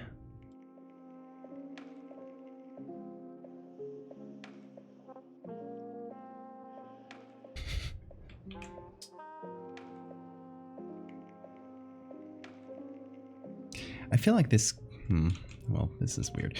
This kind of changes the idea of them inflating their noses when they're scared. Maybe we can change the lore. Googly eyes, that's perfect. Maybe we can change the lore into them inflating their noses for threat display and to show off, you know, like antlers and ears. So it's not only like, oh, I'm scared. It can also be like, hey, look at this. Googly eyes. To attract mates, yeah. Recuerda piratear el software de Adobe, ya que le han dado herramientas AI para joder a los artistas. Oh yeah, there's the new Adobe thing. Thank you for the bits, Jesus. New Adobe thing is, I think all people have like the balloon having them is funny too, but a lot of people have like not really read what Adobe has said. They're not like adding, they're adding a bunch of AI stuff to Photoshop. Not really image generation. Jesus, thank you so much. Oh my god. Coming in strong. How are you doing? Thank you. Everyone. Enjoy it. Who got it? Stephanie, you got one. You guys enjoy your gifted subs. Yeah, the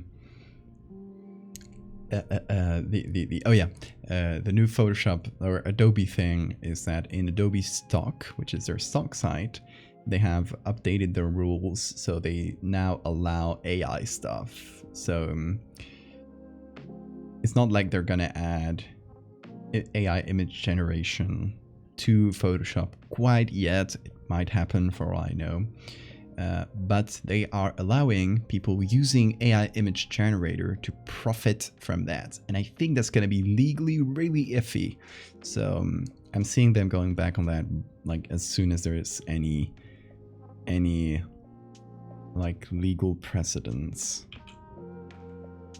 Because I think Adobe, despite their silliness, is really risk averse.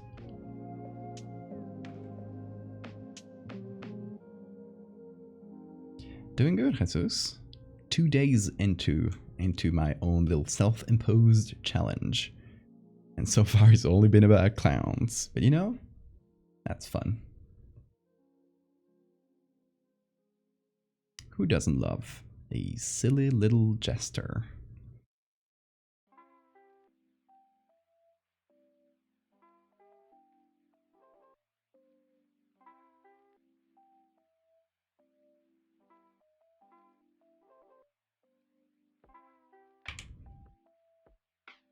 I think a lot of the discourse around AI has been focused, rightly so, because it's the like morally iffy part of it, on AI image generators. But there's definitely like grays to be had in this, gray areas to be had here. In terms of the image, the modern current like big name image generators, that's DALL-E 2, Midjourney, Stable Diffusion. There's also Google one coming out. I don't know if that's out yet. Those suck, and they're built off of stolen work, and they're super unethical, in my view. There is, like, as a technology, there's a lot of good to be had if this is made well. Which is a big if, because they don't really seem to be willing to do it like it should be done. But I'm hoping that there is at least some, like, good AIs coming out. Just the other day, I replied to someone on Twitter about something about AIs, and they were like an AI researcher with a university that's focused on doing, you know, like ethical versions of these AI image generators. So only built, you know, off of public domain stuff or stuff they have the rights to. It's not like, you know, they're just crawled the internet for any type of image and just used it. So it's like they should be done from the get-go. But yeah, I asked them, and they are actually working. I don't know when that will come out, but they are they have something in the works for AI texture generation. So you can, like, and it's built off of their own, like, data set, nothing like, not just crawling the internet for images. And it's really specific on textures, but you can ask it to, you know, like, generate fur textures, and it'll just, like, create fur texture. So that'll be fantastic. Like, imagine just having that here on Photoshop, and I can use it. I'm, like, making a creature. I need it to be, like, furry. I can just generate a fur texture and slap it on there. That would be fantastic to my own workflow. So that's what I'm hoping for. Despite all the bad, I'm hoping for some actual good art tools to come out of the technology.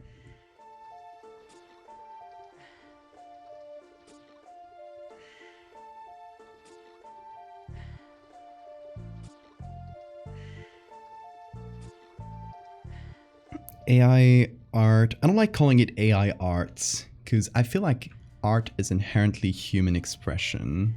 So I think AI art is kind of a misnomer. I think I like to just call them AI image generators, because that's what they are. They generate images. Like, I just like to use a straight up name, descriptive name for them. I'm trying to copy a face without it looking too copy pasted.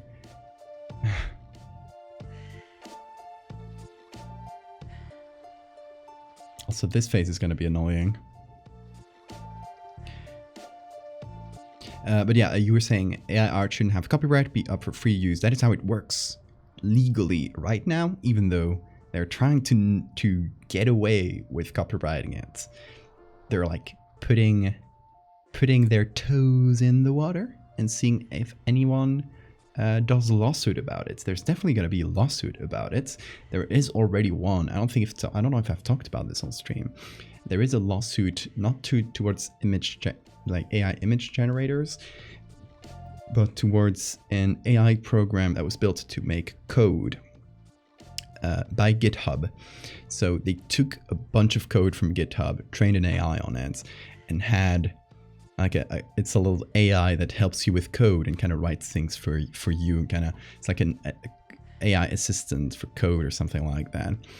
It apparently, like, directly plagiarizes code from its database. So you can find, like, entire bits of code that the AI generated that are in other programs. So they are copyrighted, you know? So it's really iffy, obviously. And it's like, you know, it's the same, very similar to, you know, AI image generators trying to generate a signature from the artist they're plagiarizing. So they have a class action lawsuit, like a kind of a collective lawsuit. That's how they're called in America. That, you know, from coders from GitHub that are trying to, you know, trying to stop this from happening. So I hope it works out well for the coders, because it would honestly, I think it would be good for everyone to have, like, some actual legal precedents on how AI datasets are created, so that they can stop getting away with this bullshit of stealing art. I think that would be fantastic. Get a lady with similar... No, that would be... That might be smart. I might just do a head replacement. Head replacement surgery.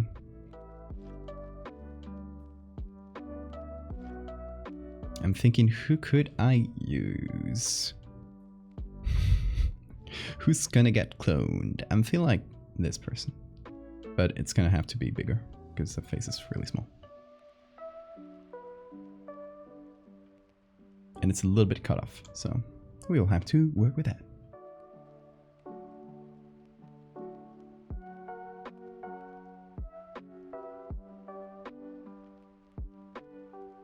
I think that's a teen. We have plenty of teens with adult clothes in this picture, so I think we'll be fine. We'll see. We'll see if the head works. It might just like be weird in terms of proportions. For now, it's obviously too small.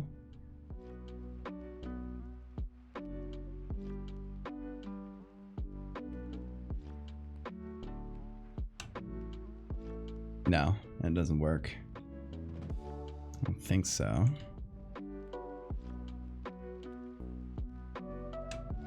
Maybe because the neck.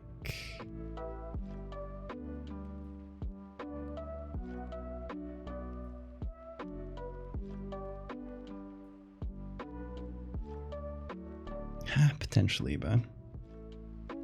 Kids staring directly on the camera, yeah. This one definitely noticed that a picture was being taken.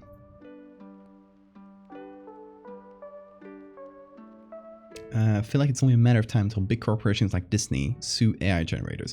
Yeah, I'm waiting for either that or a class action lawsuit to happen, and that's probably where it'll probably happen in America. Whatever happens in America will probably like have ramifications all over the world.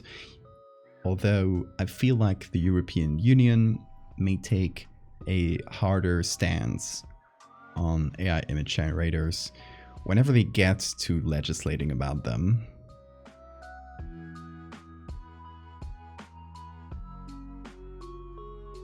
Grab around and pick up the lady. I mean, we could use that, but the good thing about this is that we already have like the good lighting. We have everything integrated already. So that's why I'm trying to pick someone from this image. I'll try a few different ones. Really funny seeing so-called AI artists trying to get copyright for their generations from prompts. Yeah, I think there's also been a lawsuit about that, and they lost. But they're trying to bring it to the like higher courts. But someone lost their case about trying to copyright their image generation. I might just delete the lady entirely. I'm actually smarter. Because composition-wise, she's kind of there in the middle, and I don't like that. She's bothering me. You're bothering me, lady. Get out of here. I'm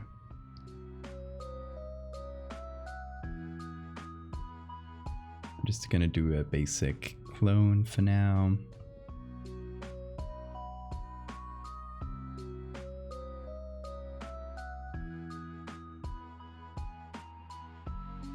I have to clone from a few different places. Just to I turned this person into a different one. That's funny.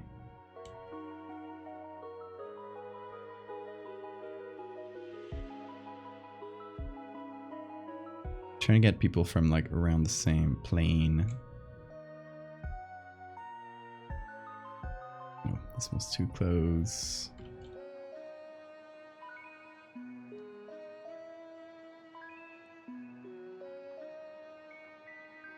It's kind of like this area seems to be like the best one I got, but otherwise I could just get specific people and change their size. Might be smarter. Oh, hold on, I'm silly. There's a million images of this like specific act. Might be the smartest way to go about it.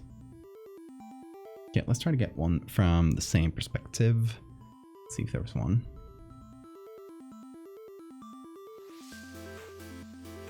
Casually erasing lady from existence. That's what we love to do out here. Ooh, yes, exactly like perspective and everything works. I think we'll see. Let's hit the download and wait a minute. Okay, we go back to Photoshop and we'll wait for that little image to download. Yeah, it's really close. I think we just need like a little chunk of people, so we'll be good, I think. Also, I want to know, just like general question to chat, who's coming from Tumblr? Is anyone coming here from Tumblr? Shout out in the chat if you are, because I want to know. I've been posting about going live on Tumblr, and there's like a flood of people coming from there, which is wild. So I've been really impressed with that.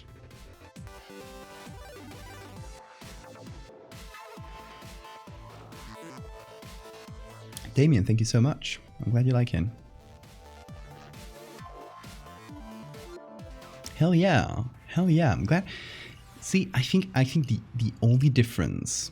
Hold on. I'm gonna show you guys a screenshot because you're about to see how wild this is and why I was so impressed. I'm still waiting for the image to download, by the way. Let me go. I think I gotta go to stream summary. Let me get a screenshot from there. Where is it? Here. This was from yesterday's stream. Put it on Photoshop. This was from yesterday's stream. They tell you that after the stream, they kind of tell you where people came from and what tags they used to find you, that kind of thing, like just info about like how people got to the stream. Look at this. This is Tumblr, 92%. This is Twitter, 2%. Considering I have like, I think 140 something thousand followers on Twitter, and like 2% of that on Tumblr, more or less. This is wild. So that's why I was wondering, like, hey, who's here from Tumblr? That's why I was asking, because like, look at this shit. This is straight up impressive.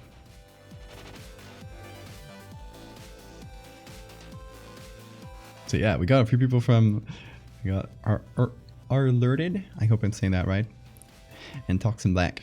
Thank you guys so much for coming. And Anna says, I came here from the dark forces that summoned me. As you should. Twitter's horrible. It is. Twitter's, and it loves to hide tweets every time you post a link or post about anything external. So I always try to play the language game with Twitter. Whenever I announce a stream, I'll say, hey, I'm live. I will try not to say the word stream. I will try not to say the word Twitch. I will try not to say the word link. And then I'll put the link in the reply. And that seems to work a little bit better than announcing the stream with the link in the first. Well, if you put the link in the first tweet, like in the tweet itself, it gets completely annihilated. Nobody sees it. It has better chances if you just put an image in the first tweet, which will like raise the chances a little bit, and then do the like image in the first tweet, link in the second one, and not say the bad words. So yeah, Twitter's terrible, and I'll just go on Tumblr and post the link to the stream and say like clown lore all caps, and that's it. I only need to put that, and it does like 98% better or 90 something percent.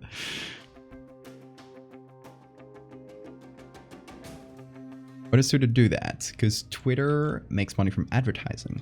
And if it makes money from advertising, it wants people to stay on Twitter. So anything that leads people away, any link that leads people off Twitter, is bad for them. Bad for retention, I guess, or however you might call it if you're the person that built these robots.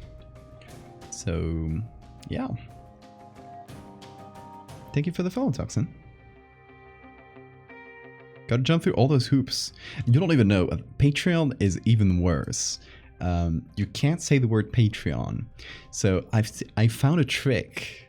I wanna see if you guys notice a trick. Hold on. It's a fun little guessing game. Do I have Twitter in this tabs? Yeah, I got the troop here. By the way, let's see if there's any new clowns. Clown roll call. Yeah, there's some new clowns. Clown noir. This one's fun. Yeah, new clowns. Anyway, because I just posted about the Patreon today. Here. Okay. I want you guys to guess what tricks I've been using to avoid algorithm suppression here. And considering it did quite well, so for Patreon announcements, this is decently well. The best ones I've gotten 100 retweets. Twitter been scummy, yeah, as usual. Yeah, I recommend activating notifications for people. You can do it by going to their... Well, that's my profile, so your guys would obviously not find it. But you can go, for example, here. That's my friend John, and I have notifications on for John. So I will go to my notifications, which I'm not going to show. I don't tend to show this kind of thing on stream, because I don't know what people have sent to me. There's risk. But if you go to notifications, you'll see one of the first notifications will always be the people you have notifications on have posted, and you can click that and it'll lead you to a special little feed that's just those people. So it's kind of like a small feed within your feed, and it's nice. It's just nice to have all your friends there so you don't miss whatever they're saying. But yeah, let's go back to this. Is it the chain emoji? The chain emoji is part of this. I've seen Oki do this, and I thought that is smart. That says link without saying link. One unread message, which I am not going to read on stream. I might check it on my second screen. It doesn't seem to be anything important though. Okay, so I don't think anybody noticed. Patreon, obviously, is a word that would get suppressed. Look at this O. It's actually slightly different than a regular O. So let's see. If I write, I'm going to copy paste that Patreon, and then I'm just going to write Patreon. Do you notice that that O is slightly wider? It's actually from a different font that just looks very similar. This, I just will go, so what I do is I'll search copy paste font, and you'll go to this little font generator and you write, for example, Patreon. And you find the most similar one here. I think this is the one I use. So the O here looks really similar to the O. Charlotte, hello! Thank you so much for the raid. Welcome, folks. I was teaching people Twitter tricks to avoid the algorithm, but today we're making clown lore. So get ready for creepy clowns inflating their noses. Welcome, folks. How are you doing? How was your stream, Charlotte? You do some cool art? Clown lore. Yeah, shout out to Charlotte. Everyone who doesn't follow her, go do that. Let me do the shout out command before I forget.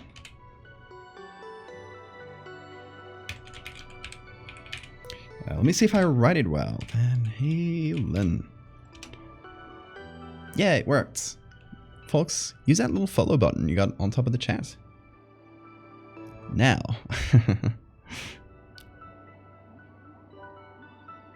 the troop tag, yes. Okay, I'll give you guys context. Yesterday, Oki, who's a fellow streamer, who I'm also gonna shout out because you can only shout out one person at a time, but I'll shout him out later if I don't forget. Oki Deer on here on Twitch though.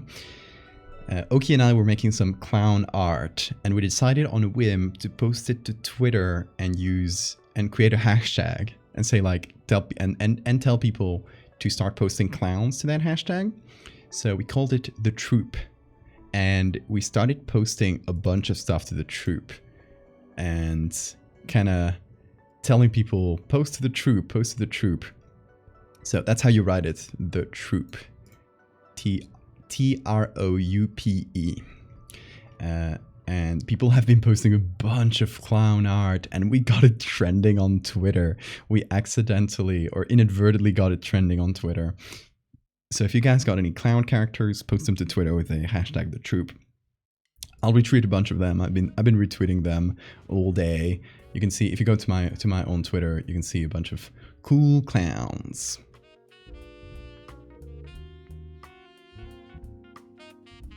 You're making your first horror piece. Oh, can I see? Do you have a JPEG you can send me so I can see it? And if you want, I can show it on stream if you feel comfortable with that. Oki's Twitter. Yeah, thank you, Sora. Working my portfolio for school. Hell yeah, I'm glad. Glad you finally have time to branch out. I think I can do the shout out now. Let's see. Yeah, go follow Oki Deer as well. So Oki was drawing this. It's my clown Sona. It's kind of what started this whole clown thing. We were having fun making clown Sonas. So Oki made this one for me. His name is Shutterbug, and he is a little clown that takes photos. Since my whole thing is photo manipulation, he's a little clown that takes photos and loves bugs. It's really cute. Yeah, DM it to me. You got me on. Yeah, you got me on Discord, right? But yeah, since we did that, and let me show you mine. The one I did yesterday. I gotta go through all the retweets. I will get there eventually. There's a lot of retweets. Eventually. Oh my god, I retweeted so much stuff. There we go. This is the one I did yesterday. It's an evil clown that only appears in reflections. So we have a very normal pic, and here's our boy. A silly little guy. We love silly little guys. Also, hey, thank you so much to all the followers. Annie Milky, Garrick? How are you say that? And Ninjabot. Welcome to the troop. Is he really evil or just misunderstood? Mash, thank you so much as well. Who knows? Who knows? I actually haven't written. I just posted it because I wanted to like get content for the hashtag. So I posted it without lore or anything. Usually I have a little story or something, like a little chunk of text to go with each image. So I'll repost this tomorrow or one of these days with its proper lore. Don't you want to add the troop hashtag to the title? Yeah, that's fair. That's a good idea. Let me see. Hashtag the troop. Save. Yeah, so I did this one yesterday as Oki was making my clown. So now we're doing like a double stream where we had each other's screens on our stream and we were chatting, which was really fun. Actually, Charlotte, if you ever want to do that, that would be a fun little stream idea. Where we can all each do our own art. But,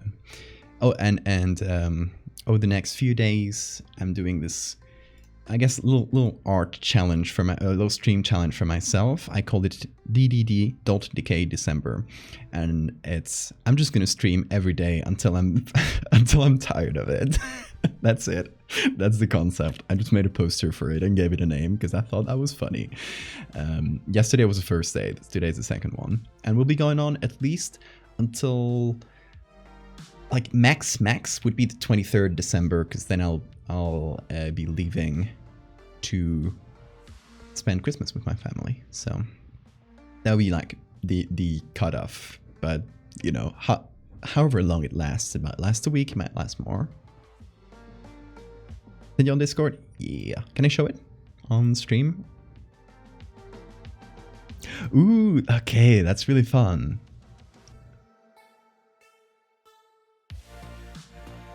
A clown named Kafka who's slowly turning into a cockroach. Hey, you know what you guys should do?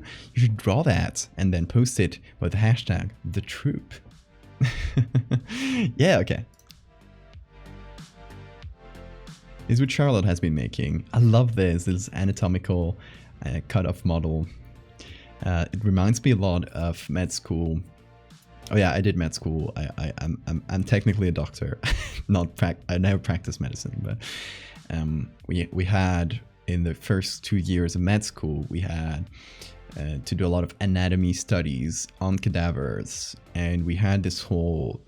It was this whole like level. It was the top level of the building of the university, of the like med school part of the university. It was on the ninth floor, and there were only 2 elevators, and we all had to go to class at the same time. So chances are the elevators were taken, and you know, you had to give priority to, you know, students in wheelchairs and that kind of thing. So most people would just walk up the 9 flights of stairs and get up there just exhausted, just out of breath, because you were often like also like a little bit late to class, so you had to run up there kind of run up 9 flights of stairs and then go to the anatomy class. It was full of cadavers, and the smell, it's not like smell, it doesn't smell rotten, it smells of like chemicals. It smells really strongly of like the chemicals they use to conserve the cadavers. And so it was great to go to get up there out of breath and suddenly get that whiff. Oh my god.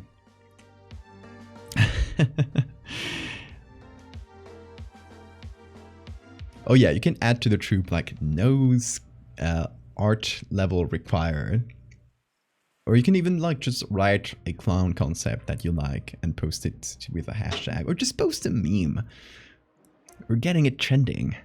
Formaldehyde, yeah, exactly. That was like the main thing you'd smell is formaldehyde. I always thought formaldehyde smelled like pears. What? It smells like burning. But yeah, it reminds me of that because we'd had a lot of these models that were cut off at like specific points, so you could see the anatomy. So yeah, really good job so far, Charlotte. Charlotte is what I'm saying. Really cool art. I'm hoping, hopefully you can keep this up and have a lot of cool new art soon. Can't wait to see it. Let me know when you post it to Twitter as well.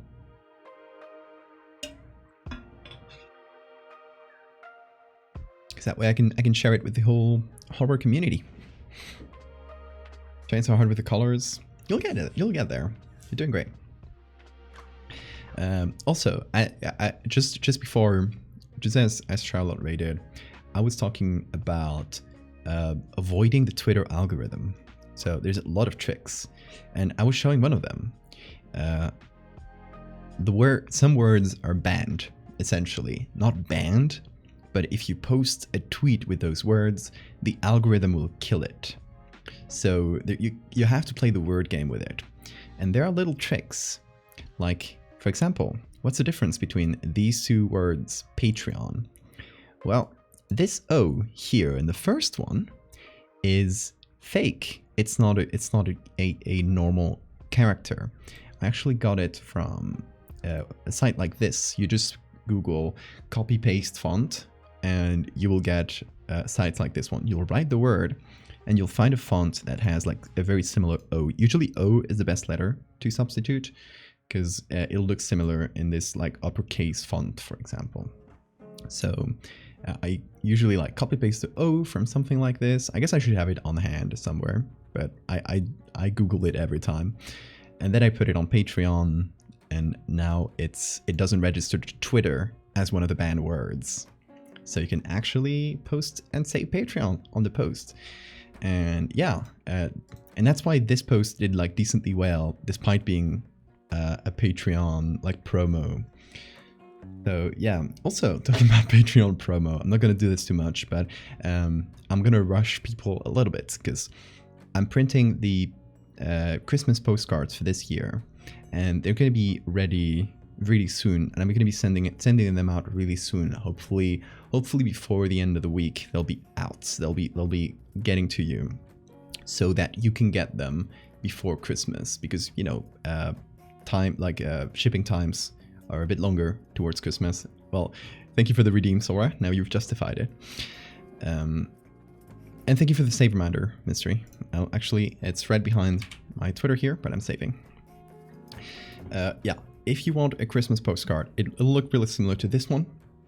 It has the same aesthetic, but it's Santa coming down the chimney, trying to get you. So, if you want that, and you want it before Christmas, you should get to the Patreon before tomorrow-ish. So,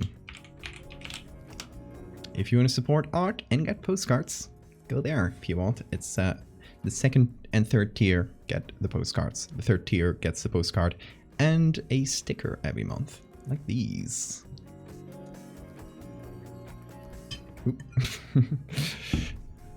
There we go. That's my promo done. And yeah, use these fonts to sneakily get through Twitter's soft banning of words. Want me to find a picture of Santa going down the chimney? No, I think it's better as a surprise. It's from last year, but most people haven't seen it. And also, during this little stream marathon, I don't know which day, might even be tomorrow or not, we'll see. We have plenty of days to stream. During one of those days, I'm gonna do another Christmas edit. So for the first year, I did the one that you just saw with like the trail cam with Santa speeding past. Second year, I did Santa going down the chimney. And third year, like it's getting like every year it gets a little bit weirder and Santa becomes like more of a creature. So this year I'm gonna do another one. I don't know exactly what I'll do, but I want to do maybe Santa creeping behind a Christmas tree or something in your living room, just kind of looking at you like this. Did White Elephant with my friends, and the gift I gave was 1 free commission. Damn, that's a good gift. That's an expensive gift to give. It's hours of your time, which is dope. That's really, really generous. Okay, so getting to today's topic after me ranting about 3 different things. We are making clown lore. This is kind of related to what we did yesterday and this little hashtag that we made trending. Yesterday we discussed with Oki during the stream that I had this idea a long time ago, and it kind of came back to me. The idea is to make fake posts with like kind of like the stream's title, where it's like, did you know that clowns inflate their noses to attract partners or show dominance, this kind of thing, and present them as like fake facts. And it's like obviously fake facts about clowns as if they were like a real animal. So what we're doing right now, ignore the googly eye, that's from a redeem. What we're gonna do right now is make it look like the balloon that this clown is holding is its inflating nose, and then take every human part of this clown and make it look a little bit less human. So for example, there's a little bit of hair poking out. We don't want that. We're gonna make it all like smooth, because clowns are smooth creatures. They're kind of like a slug. Clown Lord gives We're the Kids vibes, definitely. I love We're the Kids. Oh yeah, and there's I'll repeat this. My self-torture, the self-imposed torture that we're gonna do is Oki and I jokingly said that if we got the hashtag trending, we would have to drink a horrible concoction, which is hold on,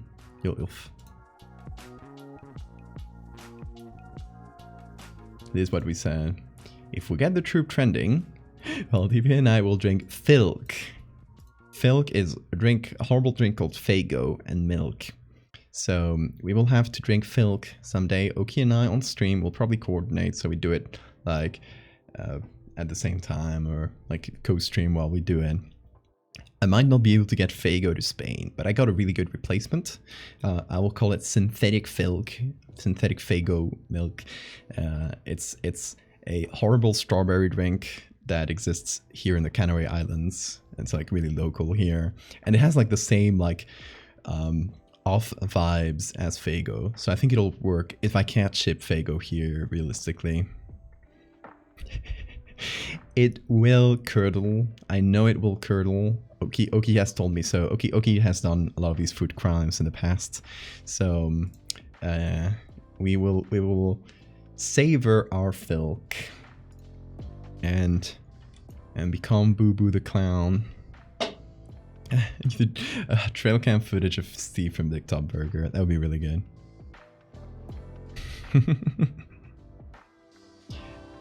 What's the name of the local brand? Clipper. It's called Clipper. And the most it's well known for its strawberry soda, but it has other like some of the typical ones, like, you know, like lemon, orange, but it's known for strawberry, and also has like other weird fruit flavors, I think. It's like an extremely local thing that is really divisive in the local culture, because some people love it and some people loathe it.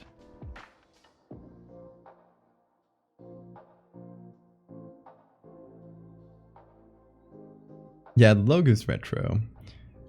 I think if Filk cannot happen, which at least online, it's really hard to find stores that will ship Fago to the Canary Islands, because it's hard to find stores that will ship to the Canary Islands in general.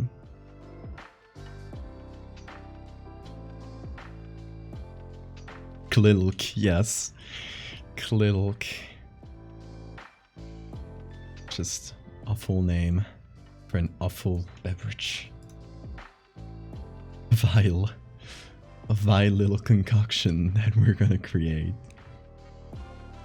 Also, like, yeah, isn't this photo just by itself, like unedited, isn't this photo the most terrifying thing you've ever seen?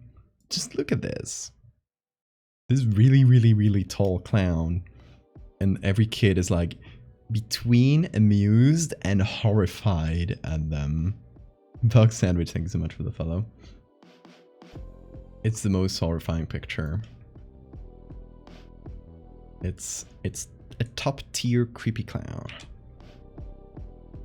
It's because there's too many bananas, the ship can't reach the shore. That is true. Did you know that a huge, I don't recall the exact number, but like most of the bananas in Europe come specifically from the Canary Islands. This island specifically doesn't have as much banana agriculture. It has a bit more variety. But there is an island called La Palma, which is a smaller island like northwest of the archipelago. You might have heard of La Palma because there was a huge volcanic eruption there a couple of years ago now, I want to say. Maybe a year and a half or something. Yeah, there was a big volcanic eruption. That island is like just banana trees. It's like purely banana trees there. to the point where it's so important to that island's economy that when the volcanic eruptions were happening, they had this special program that was like wildly complicated, just for people with banana fields to go and like water their banana fields and take care of them. As there were like toxic fumes in the air, they had the field, like the agricultures, how do you call them, like the workers there, kitted up in like protective gear, with like bodyguards, full on like rescue personnel, just in case something happened, just so they could go take care of their bananas and their local economy didn't like implode, which is wild. Like, it looked like a whole rescue operation. It was just to take this guy to his bananas. Banana trees in suit. Yeah, wild, right? Yeah. This place is really dependent on bananas for the economy. Not everywhere. Not the like this island. It's mostly tourism. In the island I live in is Gran Canaria. It's like the biggest, like the capital of the Canary Islands, and it mostly lives off of tourism. Those like the two bigger islands are mostly dependent on tourism, while the smaller islands have more like agriculture and stuff. The banana guard, I love that.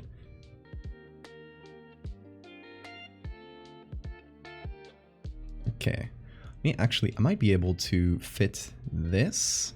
Looking at the boxing sign there.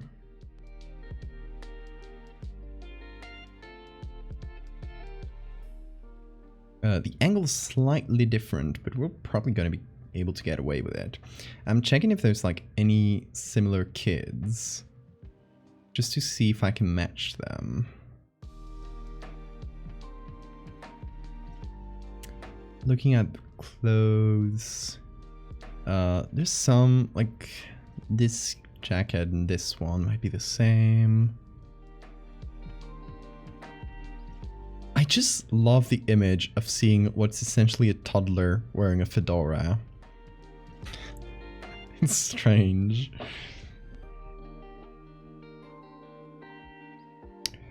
But it was different times. Fedoras were not a cursed item back then. So I hear. Okay, so we're gonna put this here. And then we're gonna just paint with it. And hope that the edges come out right. And we'll have to choose between kids. Guys, choose which kid disappears and which one gets to survive in the image.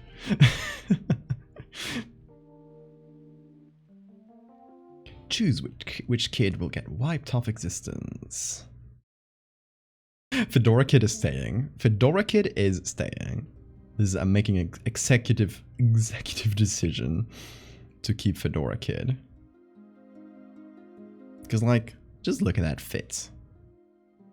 What a fit. It's a kid eat kid world out there. So true. McClown.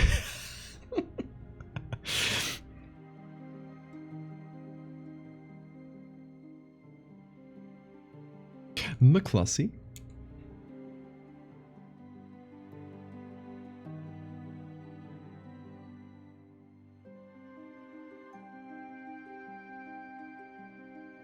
You get bitten by a clown, you turn into one. That's clown lore. New clown lore just dropped.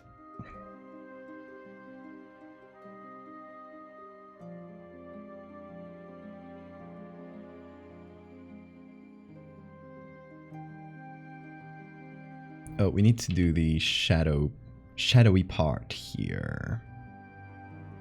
Because balloon nose.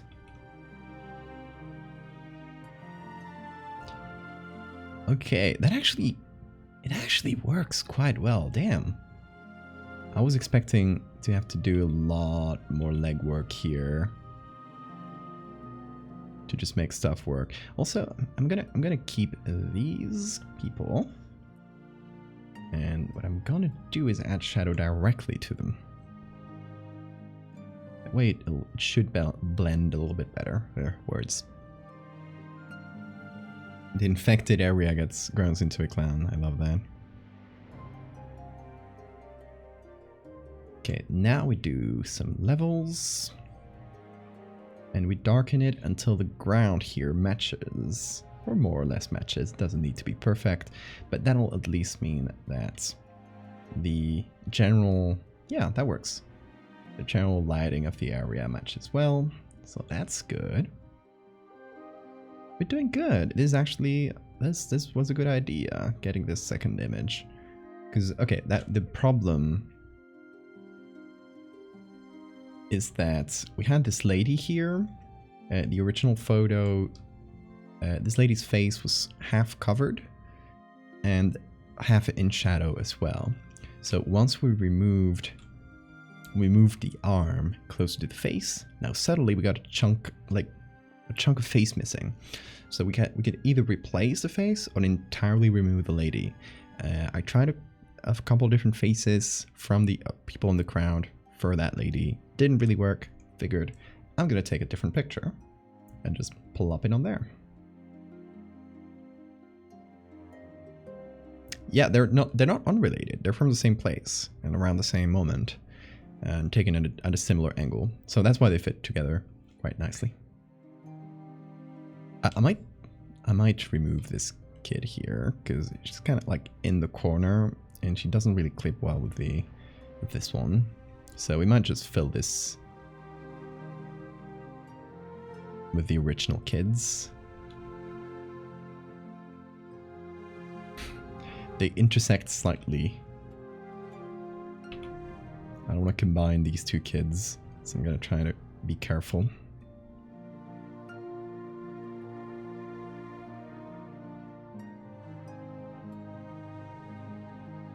Did I edit his eye? Oh, yeah.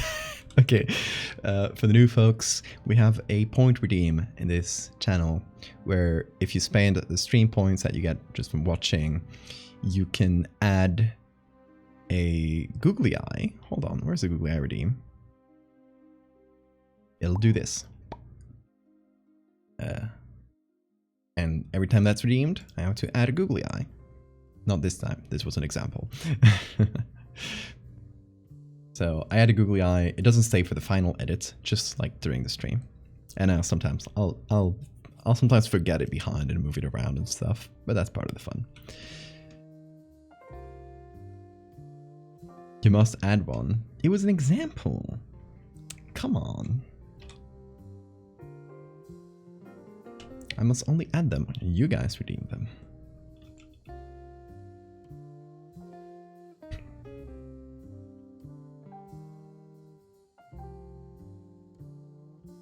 You've signed the contract.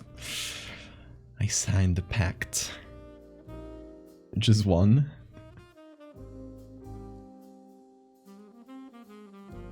Okay, I'll do it. I'll do it for y'all. The googly eye covers either one or two eyes, depending on where we're putting them. Like, for example, this one was one eye because we're getting a profile view. But this one's getting two. It's nice because it even comes with its own little shadow, since I did it before. They're slightly offset, which is funny. A googly eye eldritch monster. Who's called Googliel? You should watch the episode of Dexter Laboratory. He gets bitten by a clown and turns into one. I remember that. God, it's been so long since I watched Dexter's Laboratory. The pact has been established. You must honor it. You are right.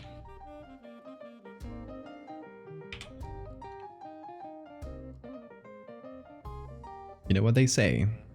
Valdés-hevia always keeps his promises. Everyone says that all the time.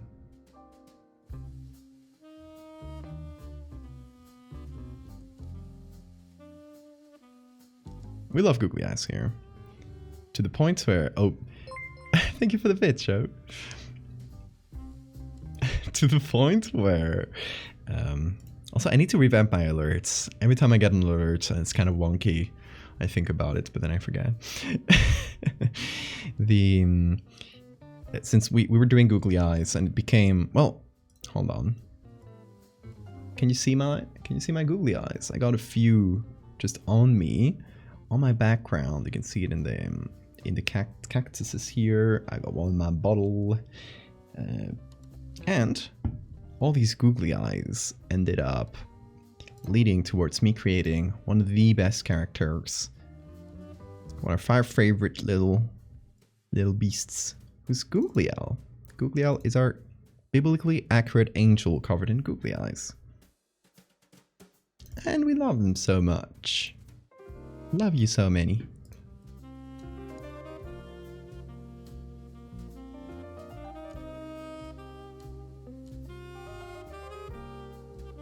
I thought that was specific to my region. The whole making clowns into animal species reminds me of people on Tumblr who blog about clowns like they're pet animals. Was that an inspiration? I hadn't heard about it. I think someone mentioned it yesterday on stream. But no, independent. I mean, it's been a meme for a while that people refer to clowns as like creatures, which we're just riffing on it, but like it's not definitely not an original idea. Thank you, Joe. Really appreciate that.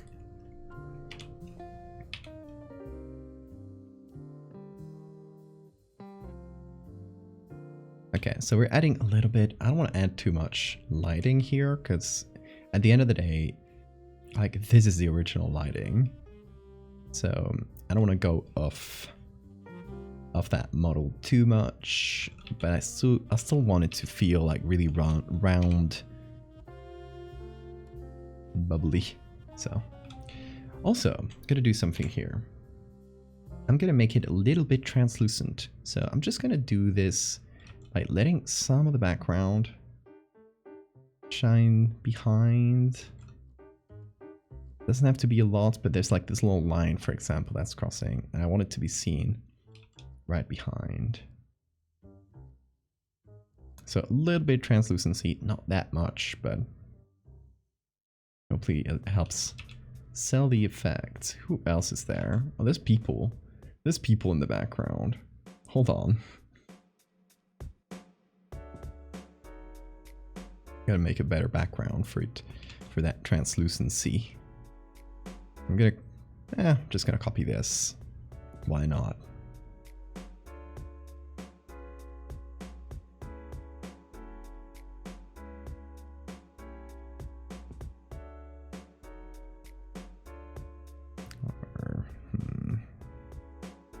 What's my best option here? I got it. A second copy of this.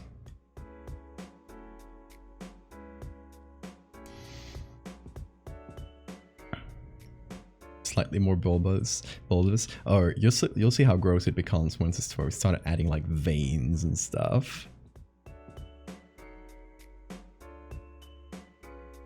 Like it has to look like a biological feature, so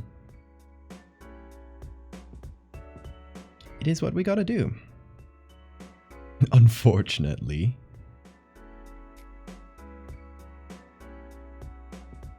Okay, that's a way better background. Where's the hand? Here. So now it'll actually work with the translucency. But we need to give it some shadow.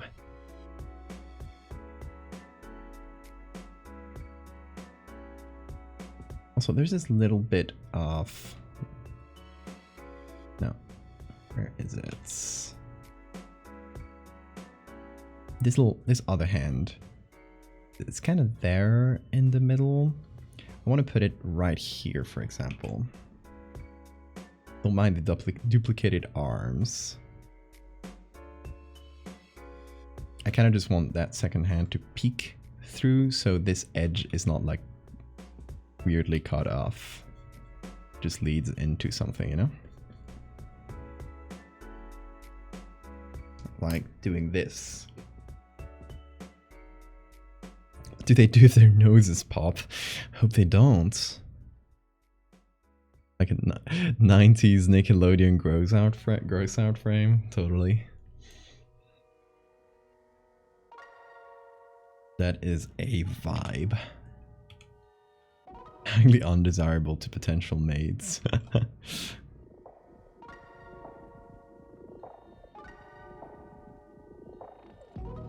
Okay. Can't do that much translucency. I could do something fun. I can make this like pretty translucent. And then do an inverted version of that group. So it's just this balloon. And it is in, I don't know, overlay mode.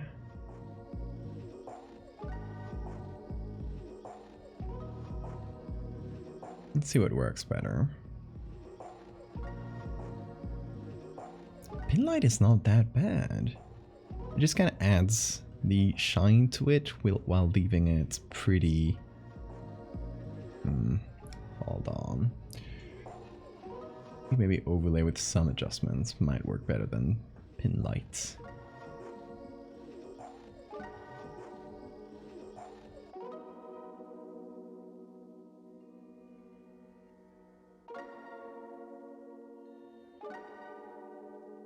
Yeah, I like that. Feels a bit more translucent.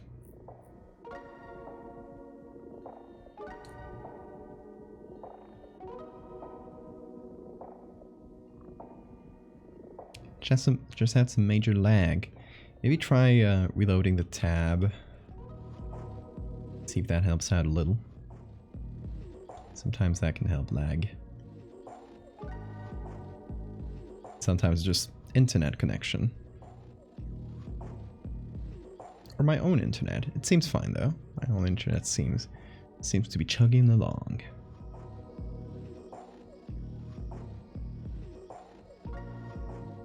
Oh yeah, yesterday I had a little scare. It hadn't happened in a while, but my internet cut off for like a minute. I hate when that happens because whenever that has happened on stream, it is like completely stopped the stream for a while. That sucks. But it happened like right before the stream and then didn't really happen again, so thankfully it was just a little scare. But yeah, if you see me suddenly go offline, that's probably why. Did you know that you can count the stripes on a clown outfit and know how old it is? I really like that one. Each stripe is 1 decade. Stripes on outfits equals age. Each polka dot is 1 year.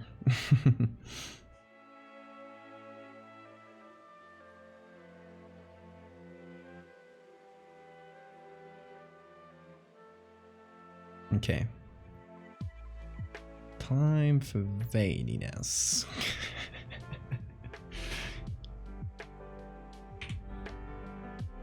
What's it? Thank you for the follow.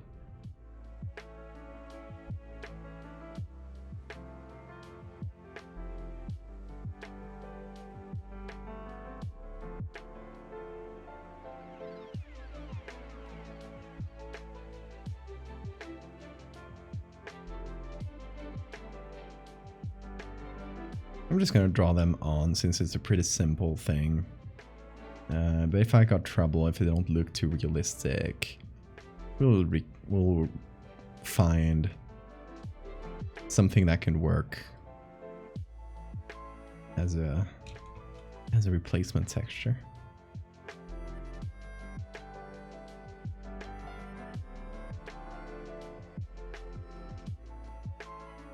Although that would require us cutting into the gross zone. Which is not that fun, because that requires me to search things on my second screen, so I don't get anything potentially stream killing.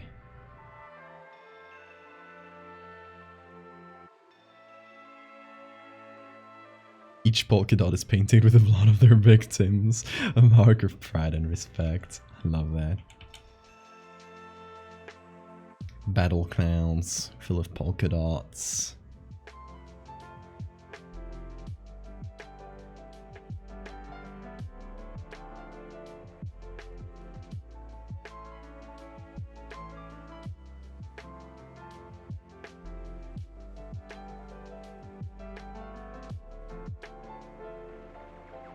How's this going? What do you guys think about this horrible little texture I'm making?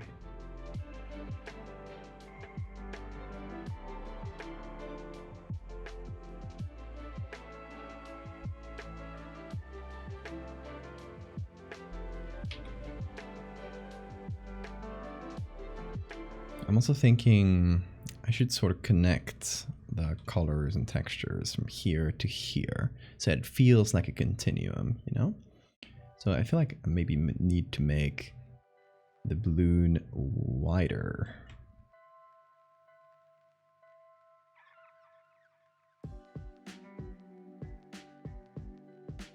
At least at the base here, before it goes more translucent.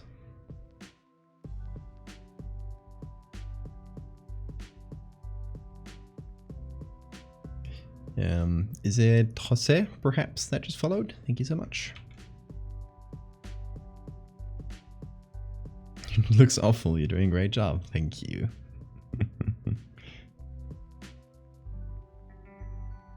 The veins are sure veining.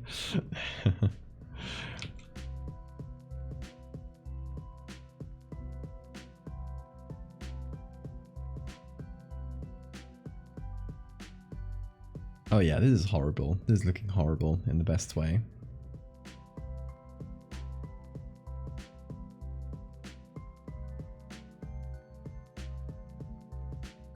It looks so bad. I'm horrified on my own creation.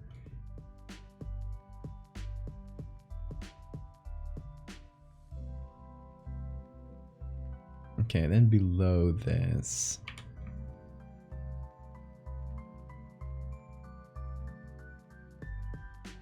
I mean, I know the noses are supposed to be white. Red, sorry. So it would actually make sense to make it a different color starting from the hand, but then it would kind of feel like two different objects, so I prefer it to be a gradient. What happens if it explodes? The clown dies, obviously. Get up to date on your clown lore. You should know that. Do clowns rapidly inflate and deflate their noses like the air sac in male sage grouses? Yeah, totally. I feel like they would just like you'd bird mating dance. Exactly. That's the vibe. That's what we're going for. Okay. Now that this horrifying nose is done, I'm gonna hide the googlies. So I can work on the face a little bit. Let me see. This here is the balloon. Well, the nose. It used to be a balloon.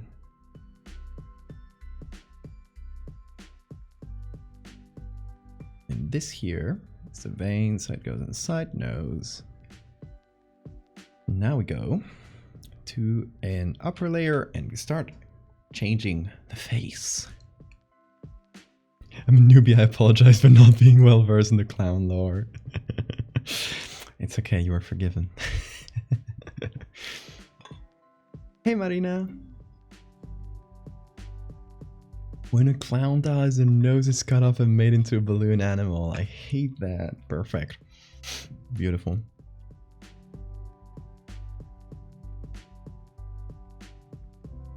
Whatever you say becomes true in the world of clown lore. It is. We can just say anything.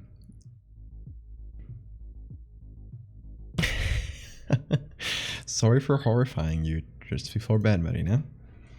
But I'm glad you made it. It's good to see you. Okay, so first thing, we're removing any traces of humanity. Okay. Question. Should clowns have ears? Should we grant ears to clowns? I'm gonna give you 3 options. Let's see. Option A.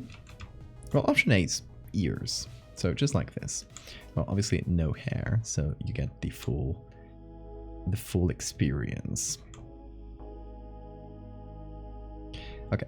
Option A, ears. Option B, ears but less. Kind of flattened down. Kind of like they're an imitation of ears. Option C, it's no ears at all. It's just nothing there. Kind of clumsily done, but you get the idea. A, B, C. What do you guys think?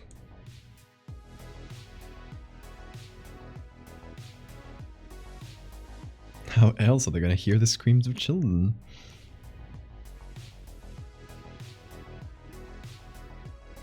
The prophet.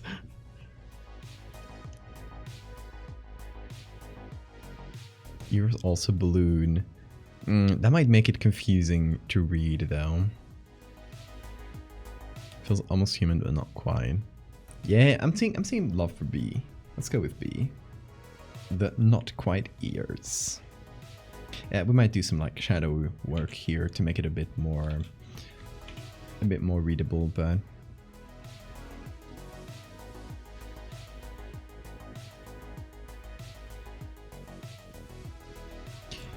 what I'm doing is essentially smoothing it a bit so that, you know, the clown feels smooth and hairless and just kind of fused with its own costume. Can they hear with the not quite ears? I feel like they're just like little flaps. They're imitation. And their real ears are probably somewhere hidden. They're like just a little hole. Maybe they're just behind. So there's a little flap, and then right here, you get the actual ear hole. It was extremely French and gross and unintentionally hilarious. That sounds fun.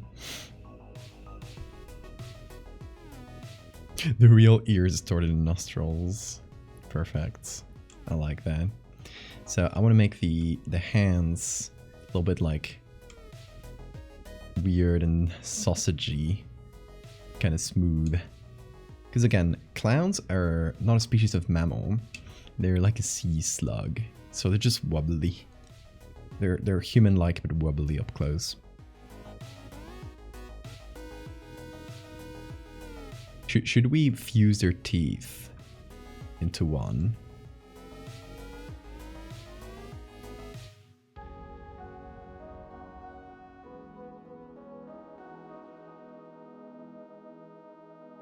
One big tooth plate. They got tombstone teeth. Shout out, see if you know about that one.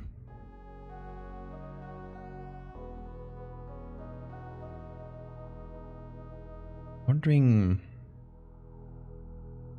how I can combine the sleeve and the hand somehow. Because we got a band here, so it's a pretty annoying thing. Maybe I can use some of these clothy textures and put them on the skin.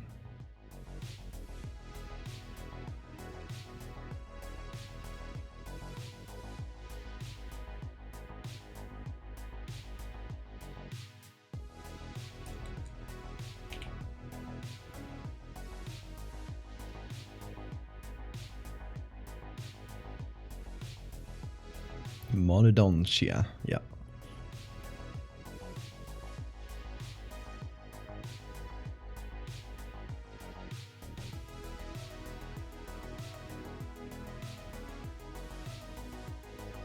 Maybe it's just smooth. It just continues from the sleeve to the hand with no pause.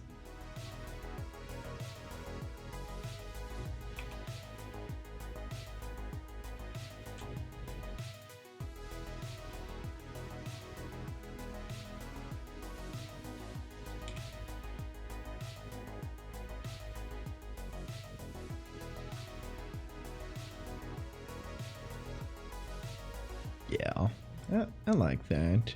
I don't think I'll edit the shoes or anything. The sleeves are like the frills of jellyfish, exactly. They're all organic. It's all organic, baby. Even the hat.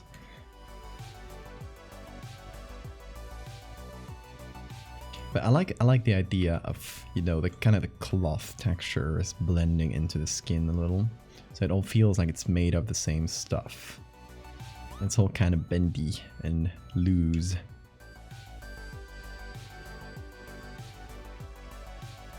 Ooh, that's horrifying.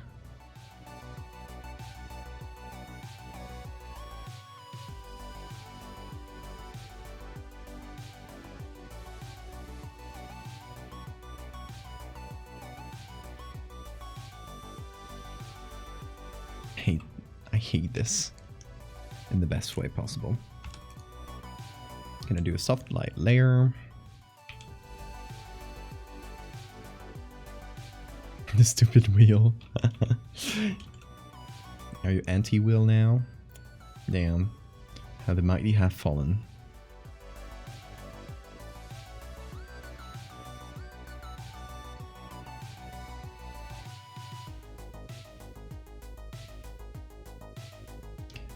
Also, I guess the inside of the hat shouldn't really exist either. Like every part of its body is kind of a continuation of the last one, so it's not. It doesn't feel like the hat is on top of it. It's just grows from it.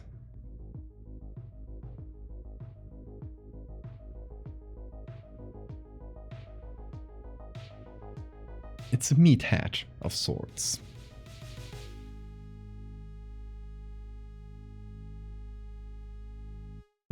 Some little creature underneath that with clown skin on. Okay, we'll keep going with the soft light. And we will make some of these little laugh marks more visible. To, you know, make it more horrifying.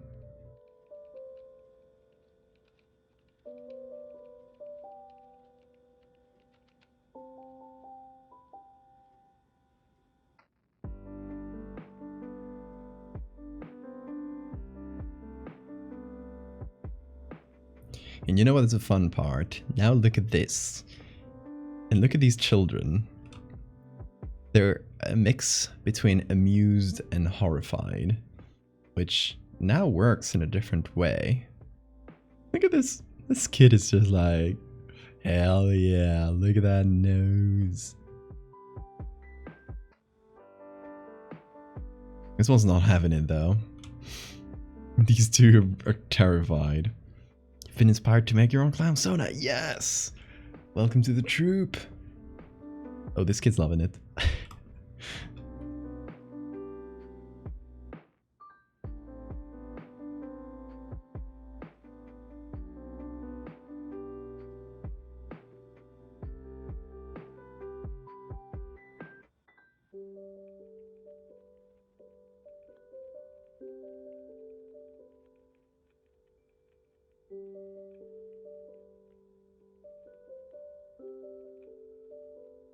I like the edge of the balloon was a little bit too clean because I did it manually, so it should be a bit fuzzier, which is what I'm doing now. They're smiling because any display of fear will aggravate clowns to attack. Yeah, this kid saw the photo.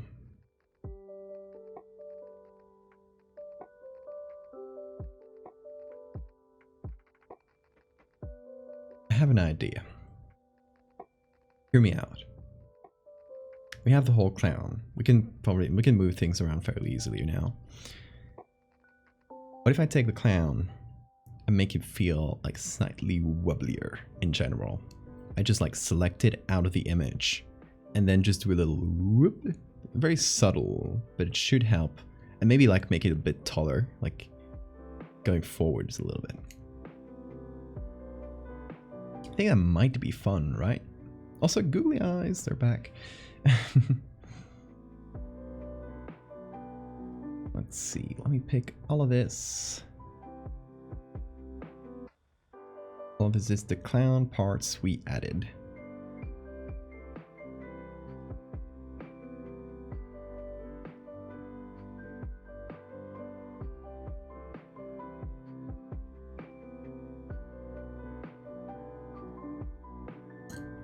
So this is clown.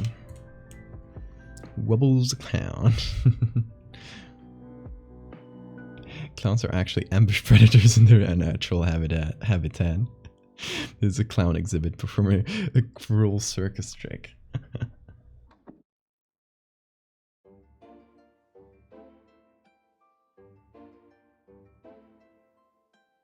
This clown should be free in nature.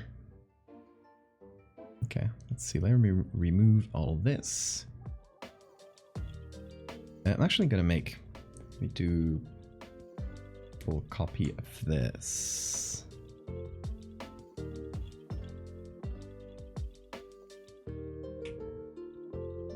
Of the armless clown.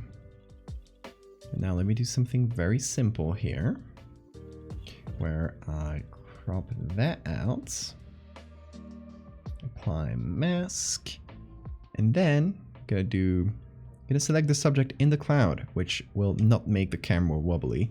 It's my solution currently. That way it's handled online. And it actually does better results. It's a more powerful algorithm, the cloud one. So yeah, anyway, now we have a pretty decent selection of the clown. We don't need a perfect one, because we're probably just gonna do subtle things, but now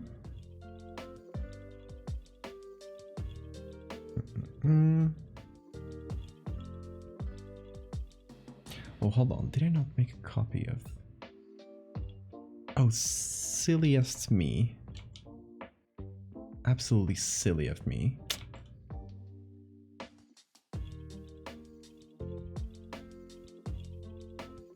Let me do... Yeah, I got it. I copied all the... Like, combine all the images. But not making a copy, which was silly of me. But I got it now. I got the selection still loaded up in my copy. We're just gonna align this, select, and put it on here. Nice. Now it works. Phew. Also, I usually stream in a closed room, and at the beginning of the stream it was fairly cold. Now it's getting warmer, so I'm gonna remove this.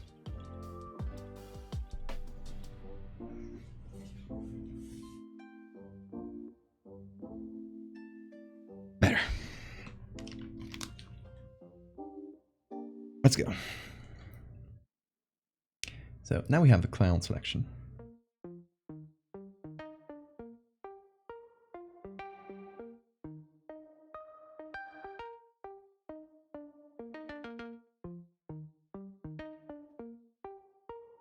Okay, now I'm gonna copy the whole clown. I'm gonna have to do something with a nose if I do this. I'll figure something out. For now though, I'm gonna combine the whole clown. The nose will become opaque, which is annoying, but it's fine, because right now, what we're gonna do is a puppet warp. Oh, thank you for the save reminder. Before puppet warp, here's the save. And now puppet warp.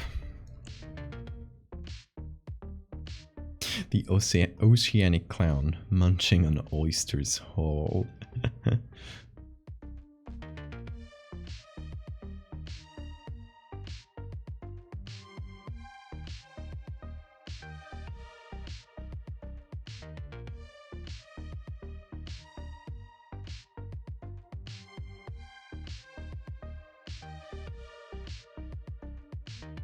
Okay, I'm gonna do select, expand. About 10 pixels should do. Plus content aware fill.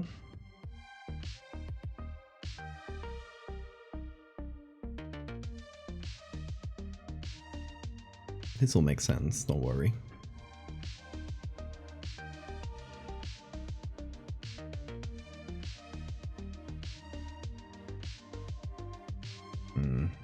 Pretty weird area here. But that'll be fine. Let's see if this... it's okay.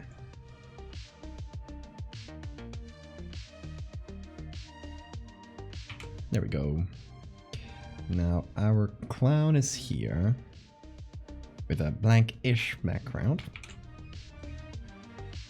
Now we can actually move it around. Red Nose and Glorbo. Endangered in the wild due to trophy hunting.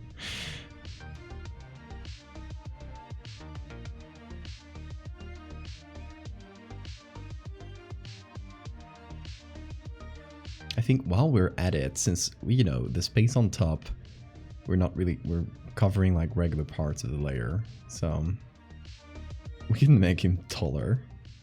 We can make tall clown taller. What do you guys think? Is that creepier?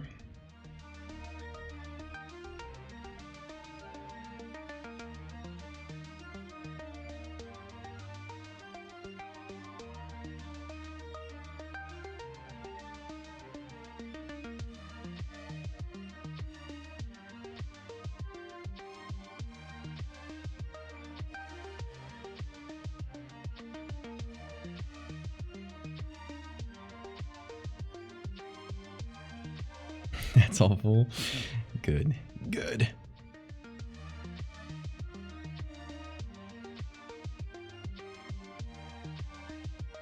Is that wobbly enough? Or too wobbly, perhaps?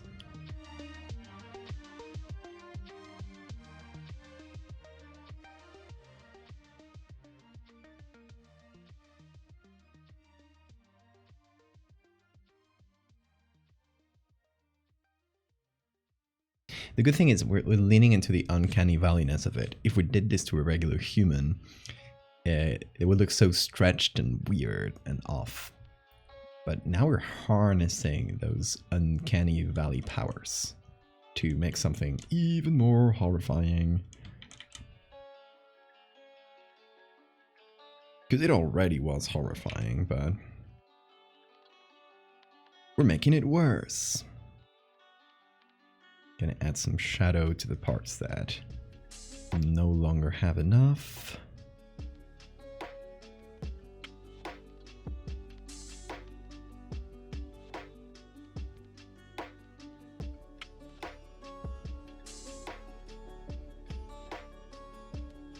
Let me check the OG. Shadow mostly comes from here. So the flash or whatever strong source of light is here. Gonna come in down there.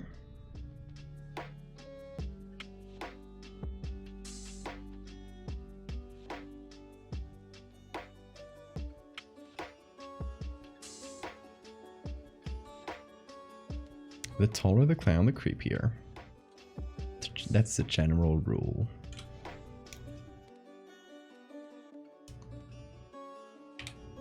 Yeah, the lighting in this scene is very good. Like just on the original even.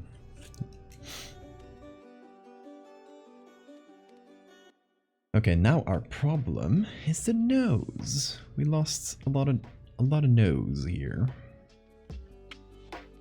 So what I want to do is make a copy of the whole clown. And just get the nose. Hold on.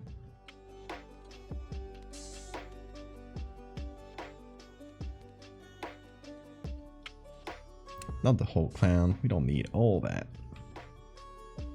We just need to figure out what layers are going to get in this one. There we go.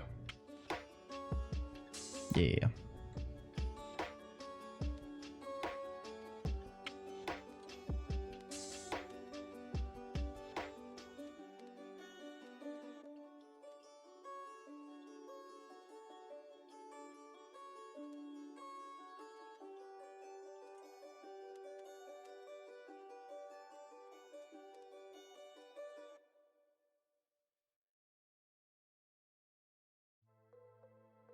Okay.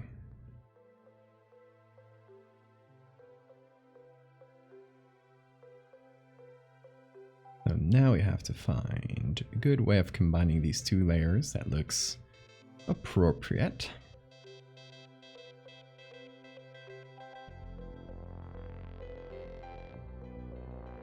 Now it's slightly translucent again, which is nice.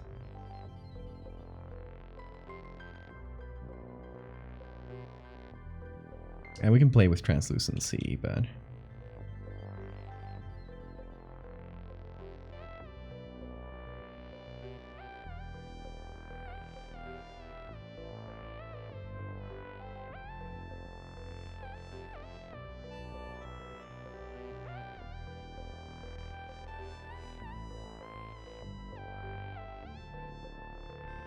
should the nose sag a bit more?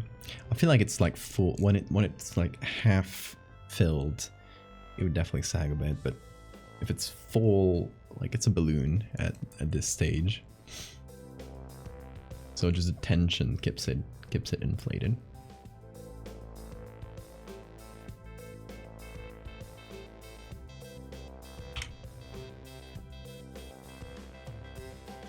Oh, the googly eyes kind of moved. That's where they used to be.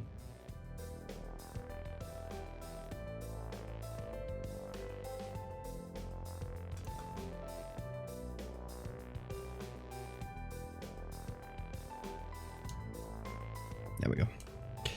My hair got in the middle. So let's add our customary little bit of grain to hide the Photoshop at the small level. All the weird edges I make.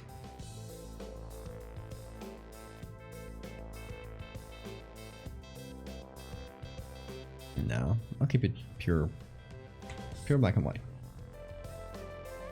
There's no color here, vibrant saturation. No, it does nothing. Okay. Joe, thank you so much for that follow. Are the clowns able to retract the inflated noses after the danger has passed? Or is it like bees where all the fighting organs are stored and then just destroys them? I mean, in this case, seeing that the clown is just performing this for children, I assume it's not lethal to them. Otherwise, that would be a really traumatic experience for these kids, more than it actually than it is by just seeing this horrible spectacle of nature. But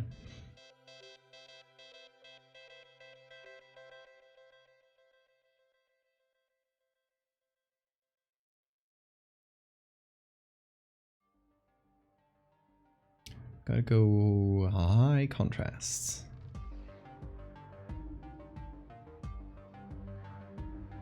So like fairly dark, but I want the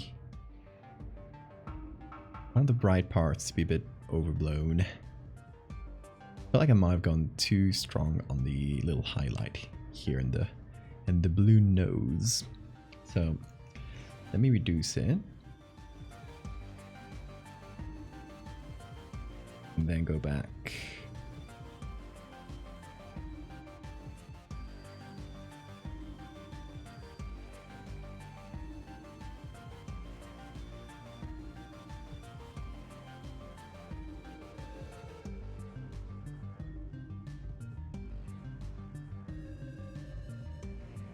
There we go. Playing around with that little shine on there, because I like that it's shiny. I think that's fun, but gotta control. So now let's check the difference between before, after. It's still a bit too bright, I feel like. Let's give it another try.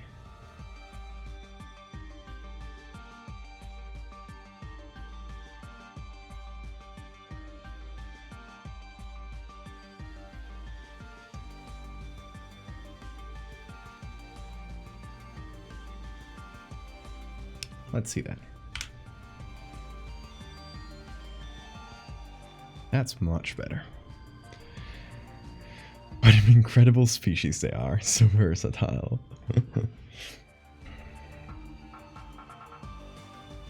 The movie group is doing a follow-up movie. I'm gonna post a picture of it on the Discord. Okay, where do you... Let me know where you posted so I can see it.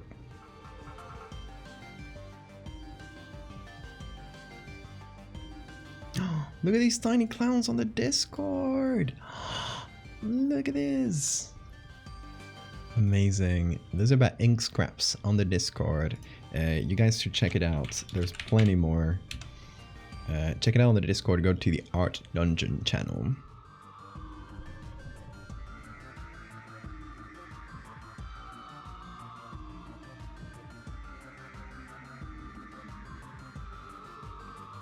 Okay.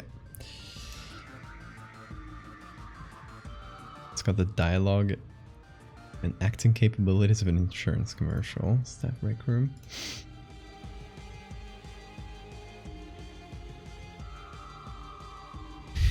Not Grandma Werewolf. Incredible. Where do you find these movies?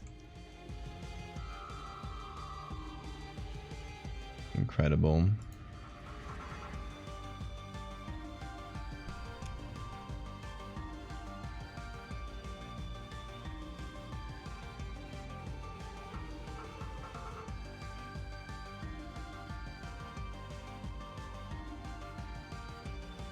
Let me do some soft light here.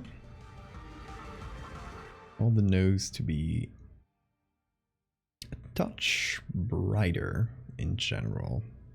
Not only that, little shine here, which I think is good now. I don't want it to have that much shadow. A word in Spanish. I think we said clown in yesterday's stream, right? So...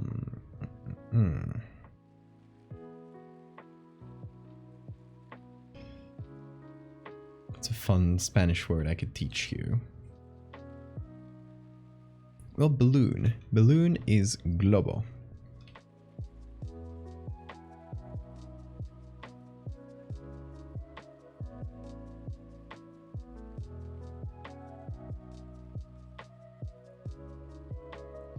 Lay down that knowledge. Give my brain more wrinkles. Jesus, don't you know Spanish already? I thought you knew Spanish. You're just testing me, aren't you?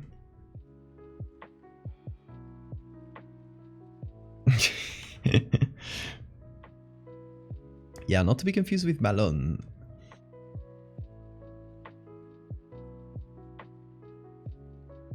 Which is more like a bowl, maybe a football or something. It's like the kind of bowl you'd use in sport.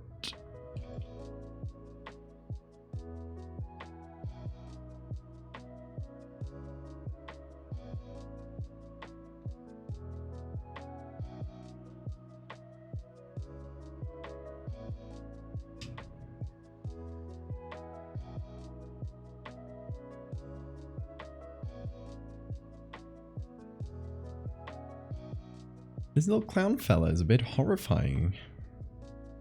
I love him so much.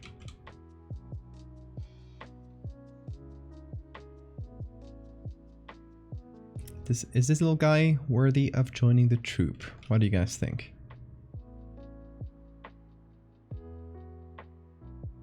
Is this one troop ready?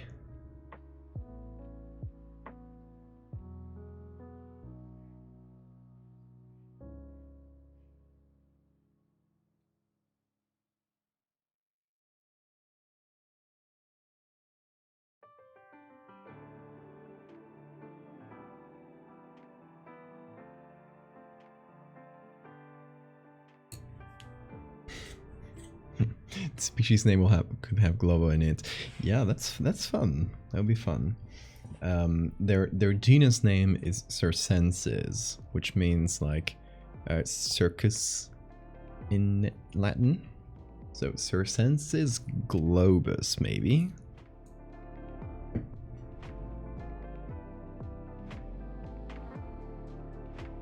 Does the nose make that sound when you stretch a balloon neck and then let the air deflate? You know. Yeah, it would when you deflate it.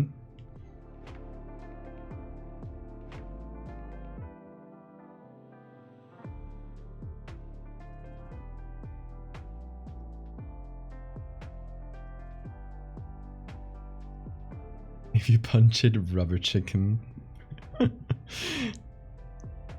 That's where the honk comes from. Furkung, thank you so much for the raid. Welcome. Hope you had a good stream. Welcome to Clown Lore. Okay, so this is Clown Lore, I guess 1. Oh, this one has taken a while. It was not a super simple edit. We have to sign this. Oh my god. So silly of me. I think this is the obvious place to sign it, right? It's a little like cracked.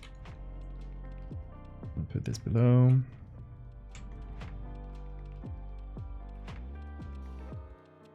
I'm gonna remove the 3.